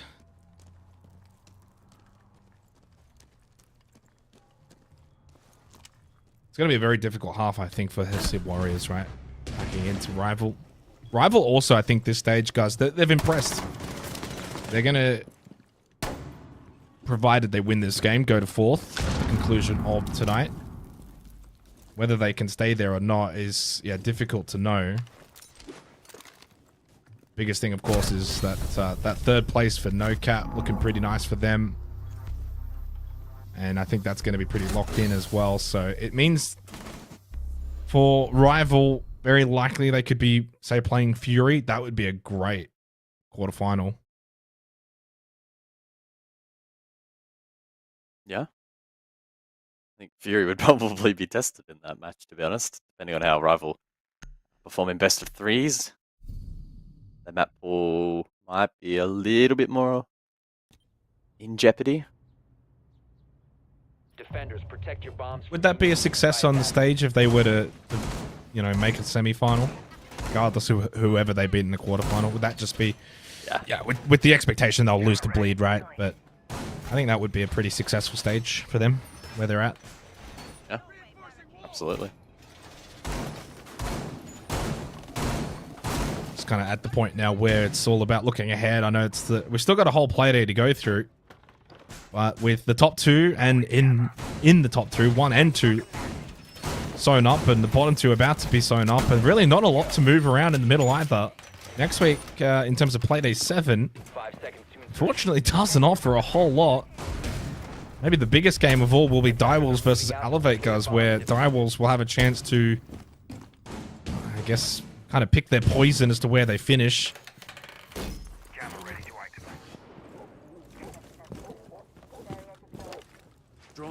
In this game, though, Hasib wants... Hasib Warriors, who want peace, into the second round. Another opportunity. The first one, completely squandered. That dirt push shut down very quickly into the round. Rival not playing around. We go to Gym Bedroom. Up onto the roof at the moment and looking like a pretty default lineup when it comes to Hasib Warriors. Double hard breach with the Thatcher. They'll put pressure over towards CCTV. Look to open up Jacuzzi, maybe Con. And Songla is prepared for contact in towards CCTV. As that bridge gets opened up, he needs to fall back over to Red. Yeah, position vacated, and garage control now pretty easy to obtain for the attack. Songla, though, will post up top red stairs. Also some pressure down below here from Jackie Wu, so he's playing contact. Making sure that nobody's able to sneak up main stairs, which can certainly weaken this gym side hold. We've got a pretty cool roll down below. Hard breach once more in through Con. So both CC and Con open pretty easily by Hasib. See if Jacuzzi ends up being a point of interest for them. And in the midway point of the round, so it's been pretty efficient from them. Cash next in line. Songla has a Nitro ready to go. He's been droned. Shots rain out. Nitro to follow. And it does land. Spidey time on the ground. Not entirely eliminated though, and Songla has been, and Spidey time is back up off the ground. 60 seconds remaining, and Hasib Warriors have got themselves a player advantage. Pressure towards balcony from Baz, looking in towards bedroom. Jackie Wu down below in bar, and they've still got main stairs control with Hinjin, but Yao feeling the pressure, he's going to fall back. Suddenly a very winnable round for Hasib Warriors, provided they don't look to push last second. Jackie Wu still playing below. Din wants peace towards lounge, maybe hunting. Yeah, they don't have time. 30 seconds, like a pressure site. Jackie Wu vacates. Maybe a threat up main could unlock his defense, but... 20 seconds, still a decent amount of time as Jackie Wu's made his way back up towards top main, contesting logistics, providing cover for Yao. Good headshot onto Taha. Yao's gonna fall behind the shield. Back down main stairs he goes. Spidey time in towards bedroom. Barricade being broken down. Don't know about the timing here from Hinjin making his way back up from main. Jackie Wu's done more than enough though, as he wants peace. Will stick the diffuser. Almost loses his life. Indeed, he now will. And Baz is very low. Inside a bathroom at the moment. Hinjin, no nitrocell. decent amount of time. There's an easy peek, and Baz will die, and with that, Rival are going to get their second round. Well, time ultimately wasn't the biggest of problems for Hisib. They were able to stick that diffuser. Rotation down below there from Hinjin was certainly intriguing, and I think probably opened up that opportunity for the plant to go down. There's also maybe a lack of discipline in the 2 versus 2 swinging for plant denial as opposed to maybe waiting to consolidate, but I can kind of understand the theory behind that. By the way though, Rival walk away with another round win. 2 straight. Cash hold was great. Immediately traded off the back of the down. Good hold from Jackie Wu this round. I think timed his run up main well. Maybe questioning the swing there a little bit.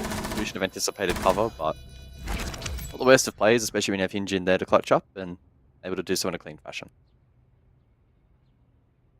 At least they were competitive. A very decent round. Good early kill. Good clearance over towards the cash and CCTV side as we'll get a rehost. Final game of the night will definitely have the most subjective chances of probably issues, unfortunately. Zuki completely disconnecting too as per the camera. And we will just see a full-blown rehost. So I wouldn't be surprised if this ends up being break territory coming up very shortly, guys, as these ones can certainly take a little bit longer. In fact, what is Hisib's got to be careful here what he's watching. He's going straight to the Twitch. Just straight to the Twitch. Oh no! I kind of want to watch live VOD review. Yeah, like live. It's like live VOD reviewing. Because there is delay. Wonder if he's listening. No, definitely not. I hope not. For his sake, not mine. It doesn't bother me. But to be fair, I do believe a break is ready, though, Jake. If you I know, I know, but this is more entertaining. We'll go to a break anyway. Oh, but look, he's full screen now. He's studying. That's an interesting mic stand as well, guys. Have you seen anything like that before? It's got a little LED light on the mic stand. No, but I want one. That is actually pretty cool. It's set up nicely. Who's watching intently? All right, let's go to the break because we could be here a while, and hopefully we aren't. And for Hisib wants peace if he ends up watching to this point. Hello.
So we return after an extended break due to a technical issue relating to Azuki.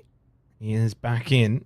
Defenders, protect your bombs from being defeated. It does seem like we haven't actually done the bans, so I do hope no one plays any of the banned operators, guys. Always one to be mindful of.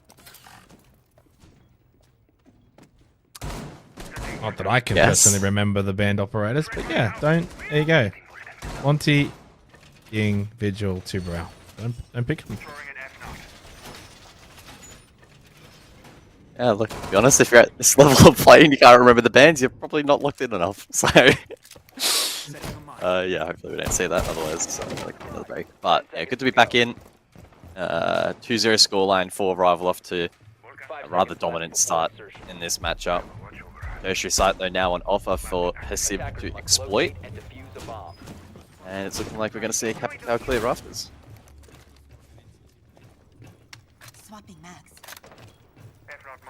Now, the very intriguing nature, of course, of Asia League, we have these technical issues and delays. You get 10 minutes, of course, until you got to get back into the server. No subs allowed. The intriguing nature of this one was it was actually Rival Esports, and had they, well, had to forfeit, not only would have that been all 3 points to Hasib, putting Rival at threat of bottom 2, but it also would have been an absolutely amazing result for Knock Knock, because the Rival round differential would have been, well, absolutely erased. So, doesn't happen. But we move on, and Rival, of course, with their 2-0 lead.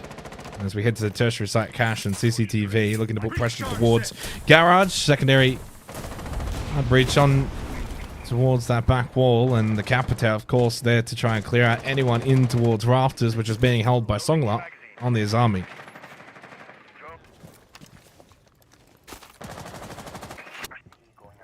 Floor is in play, and so Hasib can use those Rotaries to help clear key barriers towards Garage Rafters. The problem with that being, they can be shot whilst in motion, and Songla will do just that. So probably not the most effective tool in dealing with them, but either way, that Selma could be nice. A half from main breach, line of sight potentially in towards Garage, unless it was impacted, which I think it might have been. I didn't see if floor got open, but either way, Jackie gets the first kill. Shadow advantage for the player on Rafters, and Songla should win this fight. These keeper barriers yet to be cleared.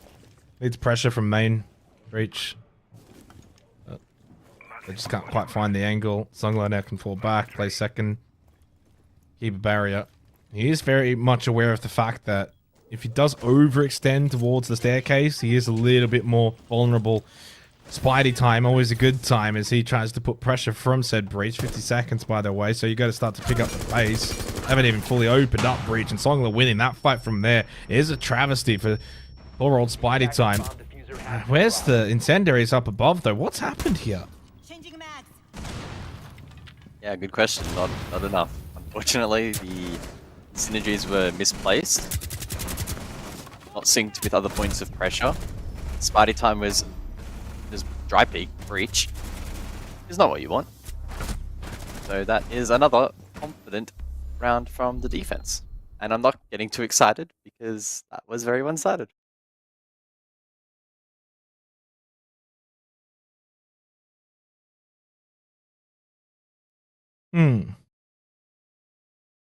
I mean. What do you mean? I feel like that was a round where they probably had a really good idea as to what they wanted to do, but the execution was just all over the place. You kind of said it there, the dry peak. Yeah, the fact that that's flawless on the tertiary site, guys, is very rare. I think usually you can lose that round, for example, that site as an attacking team, but usually it's because it's scrappy and it's close and becomes, down to sort of getting the plant. It's not often you see a team just get that stalled out on the attack where you can't clear out Rafters, can't clear out Garage, can't play off the main breach, no pressure towards Con, in towards Cash, you got nothing in towards Lounge, creeping up Red, there's just nothing happening on the map. Beaten in all places, all facets of that round, and now you got to go back down to basement and do the whole cycle once again. It's not pretty viewing, unfortunately, for Hasib Warriors. Attacker's objective is to locate a bomb and defuse it.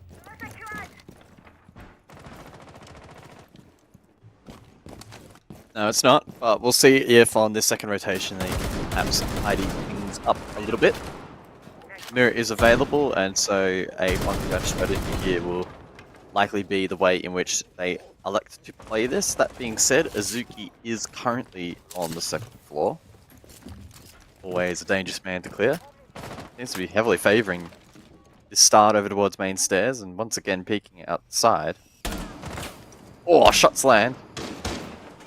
Not the kill. Would have been a massive pick onto that Habana if he was able to find it. More importantly, though, after missing those shots, or the required shots, he is able to escape and get back down main. Warden always a very powerful anchor in the late round.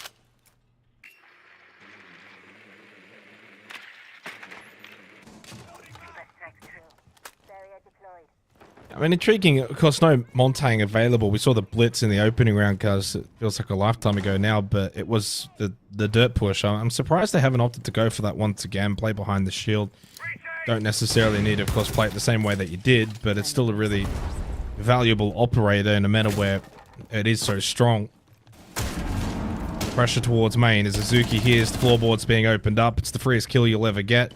You're completely unaware. Bark looking to put pressure with the skeleton key. You're already holding mid-stairs. Never got cleared. Never got checked. Spidey time. On the Dockerby, still 2 logic bombs available. Now, just dry peeking down main. They got one over towards Secret as well, so Baz can get some pressure in. Spots an open view of triple. Slow, steady approach right now from Hasib Warriors, but you've now lost so much potential in towards kitchen. Look at the floorboards. Not broken up, are they? No, they're not. It's going to be a rough round here, I feel, for Hasib again. Like vertical pressure now could prove costly, and it does. Jackie Wu able to peek up above. Get that pick. Meanwhile, Hasib trying to chip away at kitchen hatch, but even that's proven to be a problem. Maybe they'll find success over towards blue with an entry. But Jackie Wu good for 2. Jackie Woohoo! One of my favorite players. Absolutely. Round's over. I have not been able to clear out Arsenal. You've still got mirror windows in towards blue. Double stack, never going to work when they've got information on both the remaining players. Jackie Woo.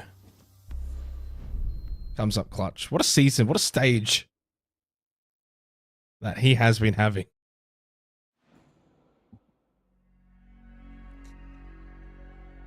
Crisis meeting for Hasib Warriors now. 0-4 down and lacking competitiveness in this match. How do they turn this one around? I think they've really just got to lock in and focus on getting fundamental checklists done. It's so critical here in Clubhouse, and they're just failing in that regard. We saw it in the last round with the Buck getting caught off on Vert. Kitchen Hatch never really opened up or pressured accordingly, not in a timely fashion. We saw inklings of an opening over towards blue, but by that point the round was unfortunately much over. So these key mistakes, fortunately, are coming back to bite them. Yeah, that was just Hasib, I believe, trying to collect kit. Our positions ultimately then not cleared in the backline, and his army quite powerful. I'm going to ask Prod for a second here, guys. I want your thoughts on this. Can we get a glimpse of the player cams, especially for Hasib Warriors? Is that... No, yeah. Hasib Warriors. Is that a possibility here in the prep phase? We're not going to miss too much. It's only a short little foray over. Maybe not. Actually, we've lost them all together, so maybe not the best time to ask for the player cams. We'll come back to that one. 4-0 here as we head over to gym bedroom.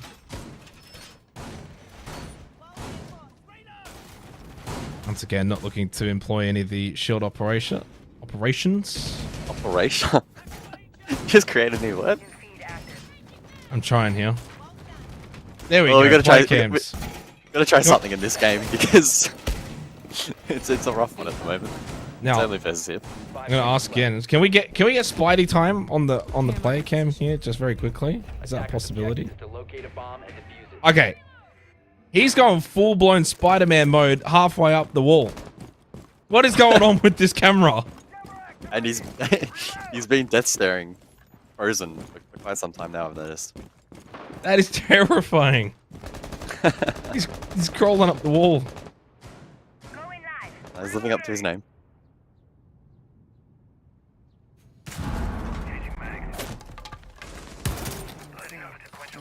So, a Castle bar strat here from the defense. Jackie Wu likely to lurk down below, and the castle barricades just offer some protection against that. And he's likely trying to play that position to prevent the push-up main stairs, which I quite like. Kenna's wall soft, but Azuki to contest. Oh my goodness, that read absolutely spot on. Probably should have been rewarded with a kill, but didn't able to escape. One meanwhile opened up. Pressure into Logi. But you can see Rival continue to react accordingly. Well, Hasib gets the opening kill. Injin on the Valkyrie. Does not win the battle. Spidey time's the right way up. That's a dangerous sign. Dominant. Dominus. He's still not frozen though. He's He's not unfrozen. He's locked in. Jackie Wu once again continues to have such an amazing stage. As he contains bathroom. Hasib Warriors on for a long approach. Spidey time through bar. Does he expect one to be towards top main? Yeah, I was going to get this information, this intel on the mute. He does have a nitrocell, and they did lose Jackie Wu. Bathroom vulnerable, quite high launcher, and Yao just overwhelmed. Breach of Jacuzzi, plus the player pushing up main. Songla needs the 1v4. There's two to go. And they are separate, one in logistics, one outside on the balcony.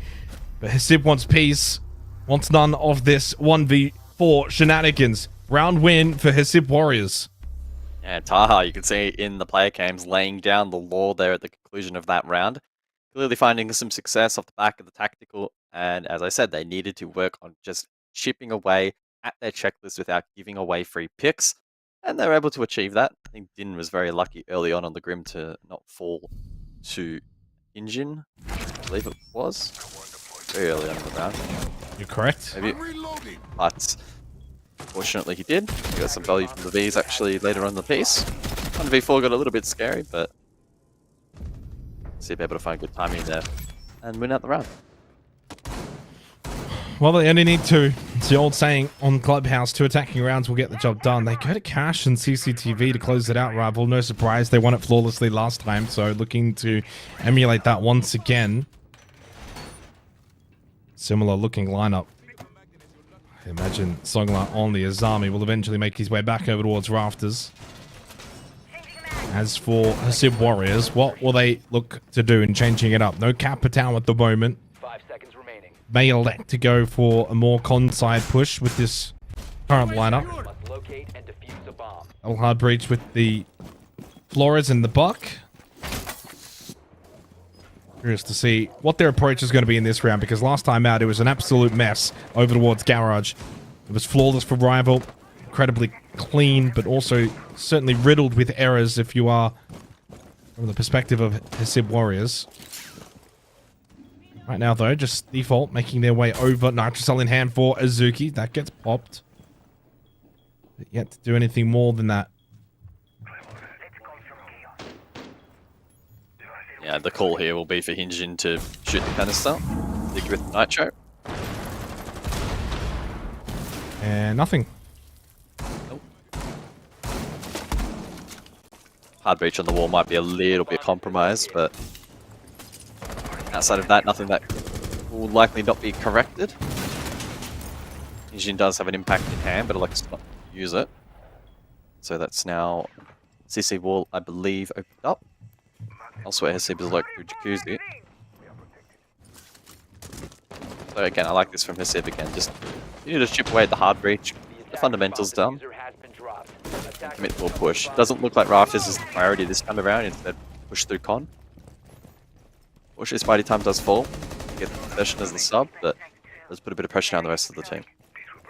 I like this little angle though for Hasib wants piece, but what are the odds that Rival are going to be just running around on Cash carelessly? Can't just be sitting there forever expecting to be able to find a free kill. Double stack towards Raft is something to consider here for Hasib Warriors, but they're not going to pressure it. It certainly will be a boon for Rival at the latter stage of the round. Hinjin just holding his position inside of Cash. more magnets to go out, suppressing the potential of a util dump later in the round. Engine, though, does lose his life. Din with an incredible shot. Clears out the Wamai, and that suddenly changes the scope of this round. Yellow ping intel is old intel. Still got the mirror facing in towards Cash. Top red needs to be cleared. Need to send someone lounge. Zuki gets caught. Dead. Traded immediately by Jackie Wu. 3 versus 3. And Yao will get rid of Baz. Rival take the lead in the round. Yeah, this mirror window is absolutely killing the attack. They don't have a breach kennels where they can walk through and swing that if they want. They don't have an Ash to hard counter. The window needs is to go double lounge the stacked red. below. This is not it. Double stacked, so what they couldn't at the time at least. Unfortunately, round over. This is a lovely little spot as well for Songler that he's made his own towards Rafters, and Jackie Wu will finish off the round as we close out the half. 5-1 lead for Rival established going into the second half. Final game of the day. Playday 6 of Asia League. Of course, returning next week for Playday 7. We have, though, gone through quite a lot in terms of today. Elevate locked in for number 2 spot. Bleed locked in for number 1. Right now, if Rival come on and win this game, it will be Hasib and Knock Knock locked out of the playoffs. They will be bottom 2 confirmed at the conclusion of this match.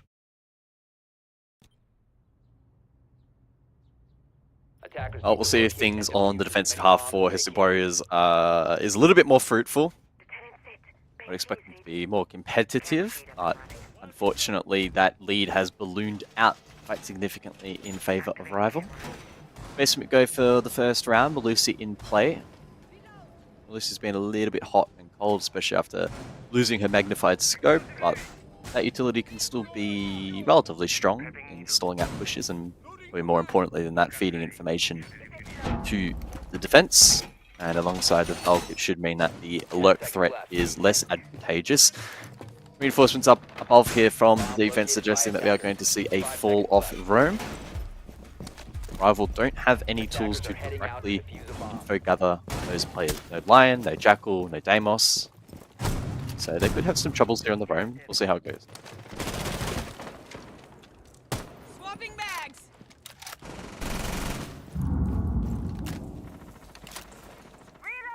I do like the aggression, though, at the very least. Not looking to just kind of play sight. Always reward teams when they actually try to be aggressive and take the risks. That certainly can benefit with the reward. Does, of course, leave you vulnerable. If Rival get some good entries, then suddenly the roam can be shut down. Interesting drone here for Yao, looking to play off it, and starts to immediately put pressure at Cash. There is a peek back from Con. Spider Time can drop Hatch. Certainly starting to feel the pressure now. Wanted to take the peek, and the jiggle is unsuccessful. And out on the balcony, though, Rival lose a couple of players as well at the same time. Spider Time's not dead. He's down, though. I don't know if he's going to be able to make it out safely, but a drop down through the hatch, so maybe there is help here for him. Once the medic arrives, of course. Oh, well, Taha fell down the hatch. I don't think Taha meant to do that, guys. I don't think he meant to. No. That down may expire. So, potential misplay, but it is still 4 versus 3, so it's not the end of the world. Songler to maybe go for a hit through dirt. I just watched him turn around towards Spidey Time and it just drops. That's funny, though. That is actually quite comedic. Look at the blood trail! He was crawling to the moto hatch. Oh no, Spidey Time got left behind. Everyone's piece still just sitting inside a stock. Triple stack over towards bar for Rival. He's left an absolute mess. 60 seconds still in the round, but they've really done little to no work towards kitchen and the hallway. In fact, just straight towards main, maybe looking to get pressure towards triple. Drone to go down. Not a lot of time to find this information. Songler just more so checking to see. And they get a safe point potentially inside of Arsenal. And Hinjin for a very last second flank towards dirt. I mean, the flashbangs here may facilitate drop, but this is going to be really tough for Rival. Limited info. It's the old classic 20-second hit. There was one peeking. Baz was completely out of position there. Overexposed his position. One in towards blue, tagged up. While this is all happening, Songler managed to make his way in to get the plant, of which now he needs to defend in a 1v3. Nicely done from Hasib. They got the kills, sure. Little scrappy, allowed the plant, and certainly allowed entry into Arsenal. And the Hasib Warriors will get a defensive round. 2-5. Yeah, they had a lot going for them in that particular round. Good trade initially onto Spidey, and despite not getting the res, Hasibon's piece was lurking inside of stock that entire round, and was then in a position to flank down from Kitchen. How do they just leave poor old Spidey time to just bleed out like that, though? I'm incredibly disappointed. Yeah, I don't know. Some tough love, I suppose. Tough love. You got down, that's your fault. Yeah, but he made it down the hatch. He almost made it down 2 hatches, guys.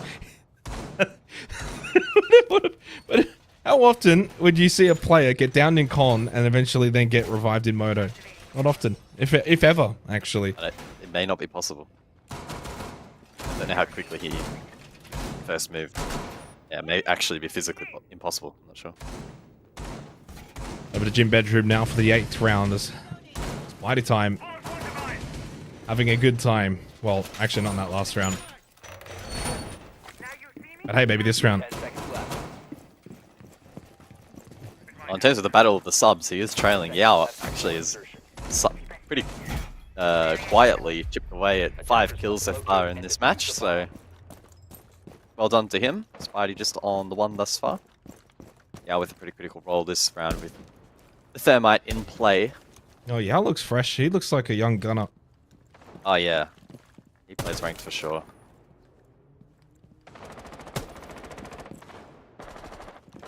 Well, I mean, I'd be surprised if he doesn't, but yeah. He does look very proficient. Somehow Taha has already taken a little bit of damage. Zuki just the 3 kills, a little quiet in this match. I know how good he can be. Is he still rated as a #1 player in Asia League this stage, guys? Heading into this playday, he was, yeah. Interesting. 3, 3, and 6. So all 6 assists, 3 deaths. Not awful. It'll be good for the cost and probably the EPS, but not exactly bragging out per se on the Ash this round though. Given the license.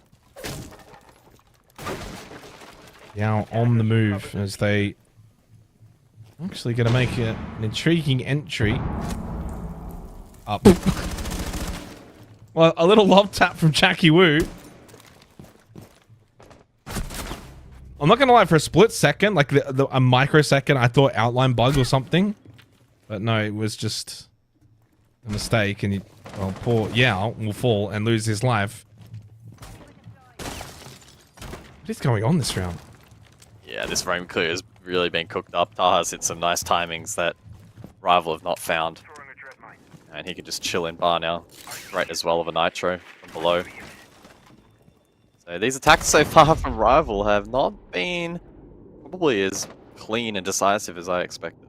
Yeah, they only need the tertiary site though and then get out of here and close up shop for the night. They might actually have to call in a favor from old mate Azuki though to go absolutely nuts at some point. Taha is just free to roam. Repositions over towards lobby and suddenly could go up red later and go for a flank, and if they're not careful, Con could be perilous for them later on and being Rival. He also has the option of just backtracking through bar and going up main. If they do hit site well. Mirror window still needs to be dealt with. 30 seconds. You have an Ash charge, Azuki. Use your Ash charge. You're pinging it and then not clearing it. Oh, here we go. Jackie Wu sensing maybe he can time the flanker coming up red stairs. Indeed he does. Reacts well enough. 15 seconds remaining in the round. It's not a lot of time now for Rival, though. They're just going to have to brute force their way into sight. Songler pulls out the pistol. Fuser has been picked back up and looking to be planted behind weights. Pistol shot again, looking to just keep control for as long as possible, but cannot control them for very long. Lovely double push from Hasib Warriors. They'll find a 3rd round after all. Yeah, Rival are just straight trolling in that round. So many points there where they should have killed Taha down below. Bad timing. poor synchronization, bad comms. Then at the end, the mirror window not dealt with over towards Logi, which gave a huge boost to Hasib's win percentage there at the later round. We just saw how much information they were able to play off and the stronghold that it offered.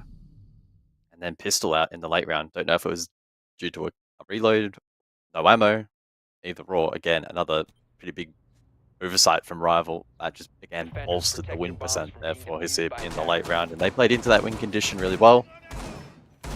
And to win that fight out, isolate the diffuser and deny the plant from going down. So, good work from Hasib on the primaries.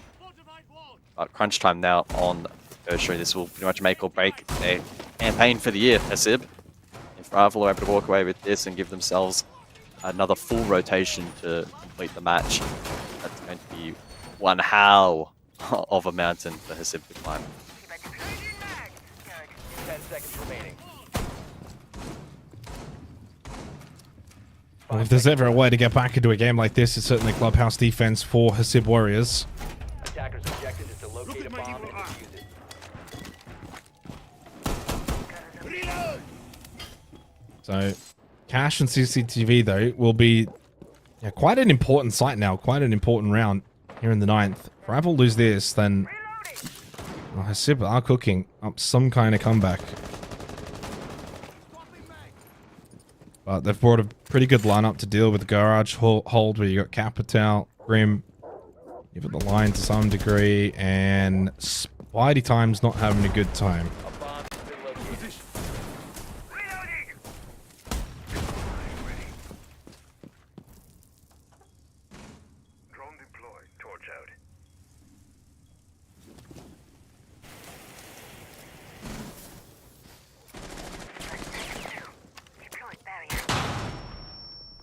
Trick on the wall then, pretty anticipated for this particular site, but a lot of its success is going to rest on clearing this Raptors position, but maybe not, as there's 2 picks elsewhere.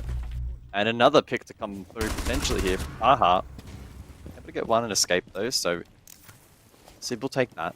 Still working this main breach, mind you. Trick unsuccessful too. Finally up. Raptors now the next point of contention. They still have the Capital and the Grim, so expect a clinical clear here from Rival. Oh, you say expect it. I don't know if I expect it, but I somewhat hope we get it. Engine does play into your expectations by getting that clinical kill. Azami dealt with, then goes for a peek here on the dock, doesn't find anything. Not a lot of information to play off as Bass is just stuck inside a CCTV. Good lounge pressure and, well, said lounge pressure gets a kill, courtesy of Jackie Wu on the buck. And it looks like match point will be looming in the background now for Rival Esports as they will conclude this 9th round with a victory. Baz, by his lonesome, on site, back in towards Cash, expecting pressure now from the garage site. He's full white. Nice little pop up, but can't find the kill as Yao is planting. Jackie Wu confirms the final kill from down below.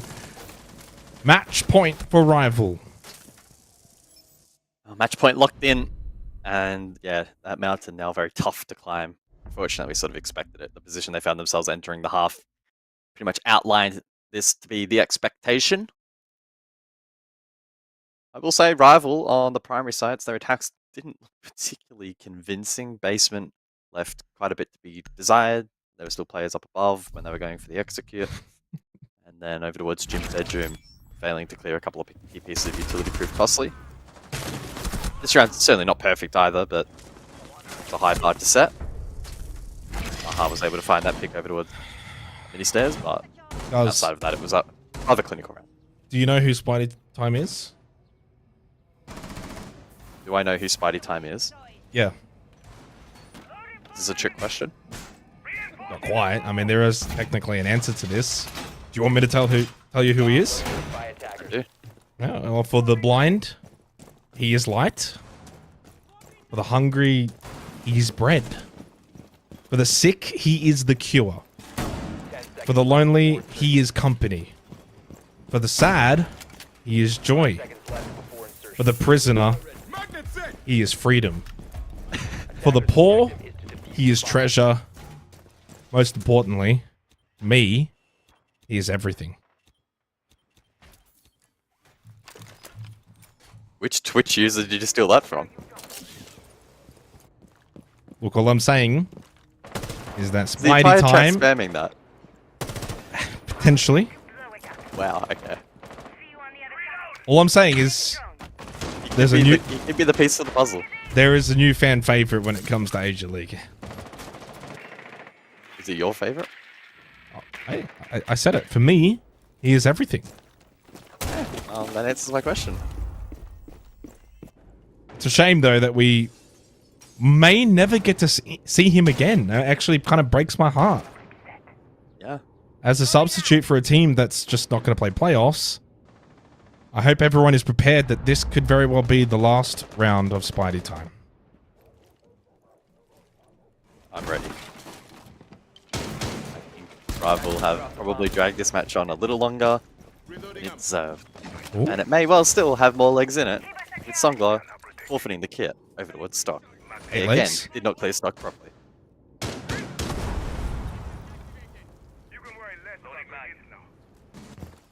Very winnable round now for his Sib Warriors. But yeah, I can certainly get some work in over towards Kitchen with the Skeleton Key. Attackers recovered the diffuser. Definitely feels like the kind of match in which Suzuki has certainly been lacking in his fire department. He's just playing a different role tonight, trying to do the team stuff first and foremost. Full-blown bunker on site for his Sib Warriors. No one roaming, no one moving. 5 players to clear for Rival. Down a man at the moment. Suzuki does have the diffuser. Some pressure towards Blue, but it's looking like a rotate over towards Dirt.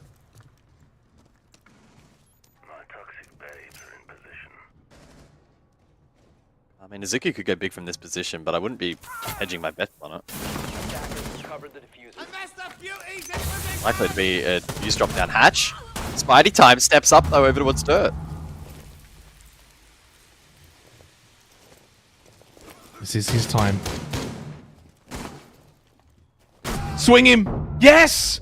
The Spider can swing with aggression and precise timing. He has found 2 very important kills, and maybe more will be required of him. No, Sib wants peace. Will conclude the round. This one's not over. I haven't heard that bell.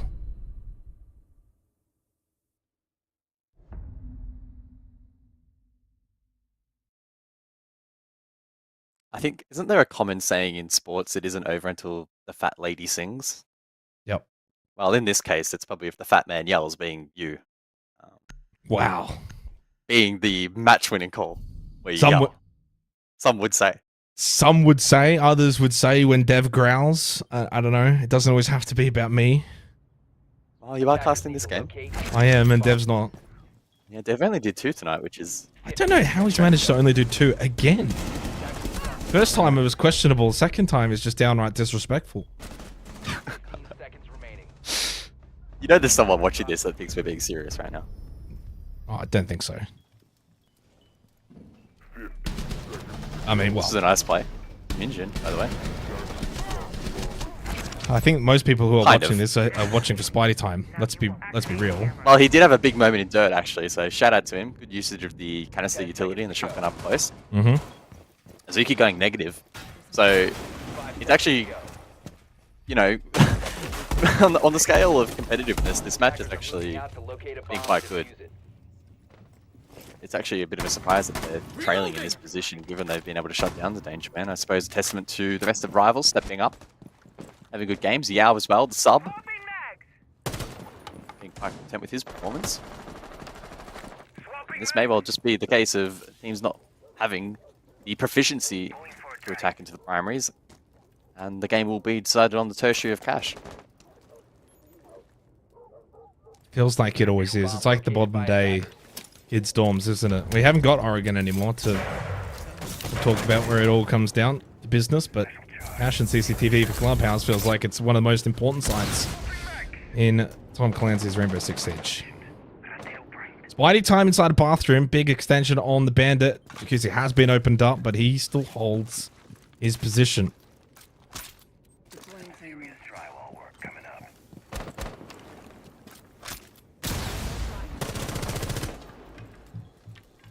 Come on, Spidey. This is your moment. This is a big position to play as well, Gus. Yeah. If you were subbing for my team, I wouldn't be putting you in this kind of position. No, it's very important. I would not be there. No. You'd be playing Changing max. Bench. I actually don't know where I'd put you in as a sub. On this site. It's a tough site. I think I'd just throw you over towards top red, and if you waste a bit of time, so be it. But if you That's die, true. it's not the end of the world. Yeah, Play red the player. extension. Yeah, no, I agree. Maybe if you wanted to put me, you could say like stash or something and just play behind a shield. Stop a logistic drop or try and deny a bit of top main pressure. Oh, Azuki. Azuki's going for a lurk. Big moment. No one barbed watching. wire. Oh no. He's good for 2 here. He's good to just kind of hold the angle right now. We've still got 60 seconds left. Oh, he does spot a freebie though. Baz, there's the entry. About to be full white though as he tried to go for the swing in towards Stash. Where's Spidey time? He's dead. He lost his battle in towards Bathroom. It's a 2v4 as the cash just flows around Tin. Yao looking for the plan inside a gym in a 2v3. Is there a denial? No. Double stack over towards main through the hallway for Hasib Warriors. Taha though with a big kill. One inside a con. Jackie Wu. Well, Yao is on the exterior. The swing unsuccessful, and Jackie Wu's too good. Taha with a light tap, but didn't even get a sound cue as Jackie Wu prone in con closes this one out. It was a grand old time. It was a great time. For Rival, it was amazing. For others, it was Spidey. Unfortunately for Spidey and co, their time has run out. They will not make the playoffs. The Civ Warriors are done and dusted. Next week will be their final play day for Asia League. Yeah, certainly a bitter-sweet conclusion to that one, Rob. But it's another day of Asia done, so smiles all around. I've just seen the reaction. We're on a delay, Rob. I've just seen the reaction to the most wholesome thing ever of Spidey clutching up a double kill in what was it, the 8th round? Is the chat popping off? They went off. Well done, chat. All I can say is well done. I think I was more invested in the storylines than I was creating by the end of that. Look, obviously, we love our we love our competition, but we love our individuals in these teams even more. Sometimes it just takes a special someone, Jake, and today that was Spidey. But it's not enough. Rival Esports did exactly what we needed them to, and would you say that's all but convincing from Rival? Maybe dragged it on a bit. Job done. Didn't play at their best, but still got the job done. Hasib had some good moments. Both teams, of course, with the sub, not ideal conditions. Yep. Clubhouse can play very structured and methodical and pretty defaulty and same. So I think for Rival, they can certainly play better. They're probably not going to walk away from that game thinking that was their best siege, but to still get the win against the team fighting for their spot in the playoff, I think it says everything. Zuki DCing at the start of the game after the first couple of rounds, they were very clinical, very clean. So then a long rehost. In the end, I think for Rival, they got the job done, and a huge game next week. It certainly will be. We've got Jackie Wu on the line to break this one down. Jackie Wu, obviously we spoke to you just yesterday, and spirits were high. I could imagine you're pretty happy with this match as well. Yeah, I think in the mid round, we have some troubles, but yeah, we fix it eventually. And today is the unlucky day. Scarlet cannot log in his game. I don't know what happened, internet problems. And during the second round, I think, Azuki was internet problem boom again. I don't know. Today is not a good day, but I think we still performs well. And Yao is his first stage, first game. He's played actually quite good compared to me for the first time entering the pro league. Yeah, they're quite impressive to be honest, but still have a lot of things to learn and to learn how to deal some situation or turbulence for the team, whatever. Turbulence in the team, Jackie Wu. That's not what I expected to hear. Obviously, you guys now have secured yourself a spot in the playoffs. So how do you go about maybe addressing some of those concerns? Because in a best of 3, if those issues arise, it can be so difficult to, make a comeback and improve over that short period of time. Actually, I think we improve a lot already. Like during like play day 1 until now, I think like the team give us lots of like how to say, like I feel like it's really good. Like the mistake is already not like often, not happen oftenly. I mean, and yeah, like everyone is listening the call, and I don't know, everyone just performing like really well like these 2 days. But I'm not quite sure like for the playoff. I'm not even think like we can make it to the playoff, but yeah, just you like, made you the know. playoffs. Yeah, but yeah, I didn't expect. I didn't in. expect that, but I mean, everyone was impressed like me. Like, Yeah. they performed really well. I just wanted to kind of ask about probably a 2-parter. I'll start with the first one, which is essentially going into playoffs. Now it's going to be best of 3s. I mean, I know it's still got play day 7, etc., but you guys have, of course, now locked in your position in the playoffs. Do you feel as if you, as a team, are prepared to have the map pool to compete in playoffs when it does go to best of 3s? And the second question as well, which is a different one, is about Yao and his potential to, say, maybe join full-time, say, next year, for example, if that's a possibility. I think Yao is quite good for like personal, but for like any like team play, or he's still learning like from, I don't know, like 20% only.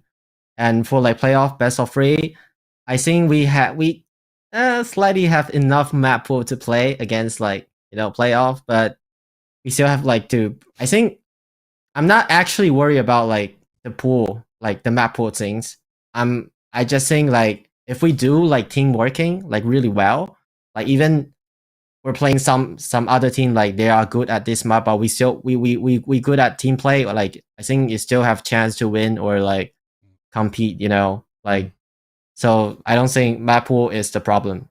Yeah, if we like do really well. Yeah. The big thing for me, obviously, you've got your biggest test tomorrow, right? Or not tomorrow, sorry, next play day. You go up against Bleed. This is arguably the one that everyone waits for all stage. Are you excited for it? Are you nervous? What's the preparation like?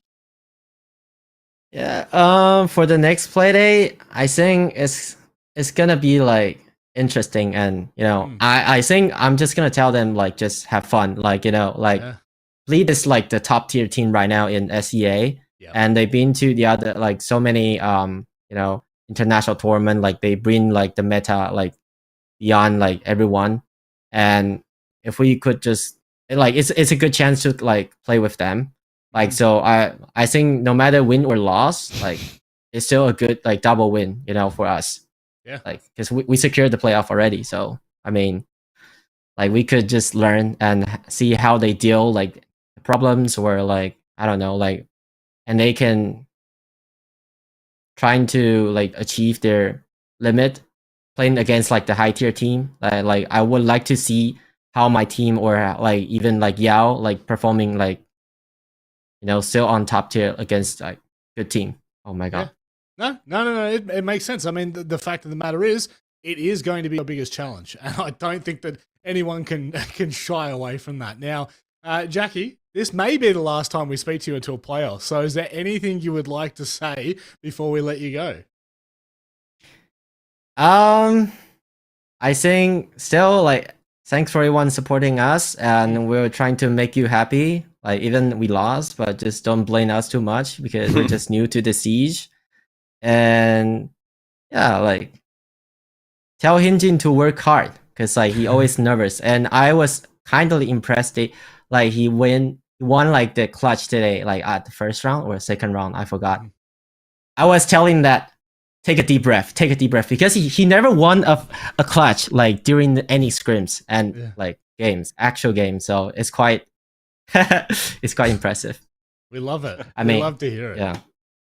Well, on that note, Jackie, we'll let you go. Best of luck in your game next week, and we'll Thanks, see you in Jackie. playoffs. Thank you. Thank you. Yeah. All smiles all around, even on the casting desk. It's not Okay, very often look. you get Can I be smiles. honest? I saw a message and I was Oh, thinking about it for a sorry. while. I saw a message immediately when the game ended, in Twitch chat, and it said, "I can't wait to see Spidey time at SI." Well, I'm sorry to break your hearts to the South Asian fans, but unfortunately, there is no chance outside of SI qualifiers LCQ now for him or anyone from South Asia to make Six Invitational. That is the grim reality with both teams now out of contention for Montreal. Yeah, I it feel is awful, a little bit Rob. disappointing. Yeah, well, here we go. Hang on. I Why like do you feel lost. awful? I lost it. You know, me and you, we get the giggles. We just are like that. And like children. And when we get the giggles, we can't contain it. I was just reading chat. They have lost their minds that we're not getting a Spidey time interview. Oh no! Oh, I felt holy bad for Jackie. Look, what a game! What a game! It was one that happened in the. I don't know how the MVP, by the way. I don't want to throw Prod under the bus, but clearly, Spidey time MVP for Hasib. I know. Come on now. Unbelievable. They've done him absolutely dirty. Absolutely done him dirty. Would you? I like just throwing it out there. Could we potentially get could we get him back in cosplay? Do you reckon that's something we could? Well. The thing is, there's still a whole nother play day, right? So maybe there is a world in which Spidey Time will play next week. I hope for everyone's sake that he will. Maybe we can speak to his Warriors and make something happen. Of course, he is the substitute. Jack Fresh Allen came in before and was asking who he is. A genuine question. Well, No, he should know that. He's a tier 1 analyst. He doesn't know Spidey Time. Very disappointed. Get him Jack's off the falling desk. The fact that he doesn't know who Spidey Time is, especially how renowned he is. I wish Spidey Time the best of luck at Six Invitational later on next year, but it might not be with Hasib. Well, you've just ruined his career, like I always say. Every time you hype up a player, they just bomb out. It's all over. You've already ruined his career before it's even begun, Jake. So I hope you feel good. Step 1 foot in the league and it's all gone. I don't think I've ever heard a word said more than Spidey Time ever before within an hour's period. I have heard it way too much. Let's go ahead and have a look back on the day that was, of course, Play Day 6. It started with a bit of a bang, a close one. Direwolves made it maybe even closer. Sorry, I'm just going to restart that. I was going to start talking about Bleed. My eyes got crossed over, but I do indeed think that NoCap game, for me, cemented them, Guz, as the third best team at the moment. It's a very, very tight mid-pack. Yeah, absolutely. Whilst these teams have essentially confirmed themselves for top 6, where they actually end up for seeding and how that plays into the bracket, still plenty of permutations, and that really does come down to the final play day. So there's going to be a lot of semantics in that regard, but I'm sure the teams that have qualified for the top 6 will be relatively content as to wherever they get seeded. Sure, do you want to try and avoid Bleed as early on as possible?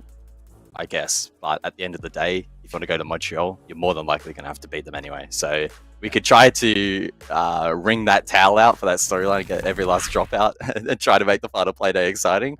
But ultimately, the TLDR is Bleed are by far and away the greatest team in Asia at the moment. Yep. They beat second place by 7-0 tonight, and every other team is playing catch up.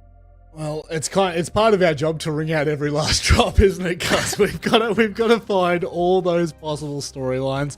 But things have been it's been an interesting stage. Unfortunately, Xenox, as you look back, it is well and truly just the fact that we still have the South Asia teams at the bottom that really makes this it's a hard pill to swallow, but it's just something that we've got to continue to highlight. Yeah, it's unfortunate, and unfortunately in this case, again, not a lot of takeaways when the one win for Knock Knock against the Sib Warriors, they just keep finding a way to beat them. It's a pretty bad track record, actually, for Sib against Knock Knock. It's shocking. For Rival, of course, up into 4th with the win, gets them to 9 points. I did have a quick little look throughout the night, of course, regarding the standings and where it's at now in terms of who will potentially play who. As we know, Rob, Bleed and Elevate are actually locked in to their respective side of the bracket. So that means for NoCap down to Fury, it's all about figuring kind of what side you want to be on. So 3rd place would put you on the Elevate side, and 6th place will put you on the Elevate side. If you're in that middle portion, 4 to 5, you're going to have to go through Bleed to make a grand final. So you've got to put some kind of stock into that. For NoCap, they control their destiny going into next week. It ends up being a pretty big game for them against Knock Knock. As long as they win that, they will finish 3rd and sets them up nicely for a pathway in the top portion. Come on, guys. I need it perfectly fitting, mate. I need it perfectly fitting. I need you a little bit Sorry. Yeah, Okay, now I think that works. Actually, is there a whey production? I miss hair is having that hair. again? That's yours. That's yours. Yeah, I'm the greatest thermite in Asia. Hang on. So if we're representing the what is it, the subs, should I just get my Spidey time out and just all right. There we go. I miss my that looks good. This hurts. This could be the greatest trio in Agent Siege. How does Spidey time do this? This Is looks the reason phenomenal. he's the GOAT. This looks absolutely hands. phenomenal. I have give us a Superman as we lead out, Xenox. Give us, and we're going to leave on that, ladies and gentlemen. Thank you for watching the Asian League. We'll be back for Play Day 7 next week. Don't bloody miss it. Spidey time.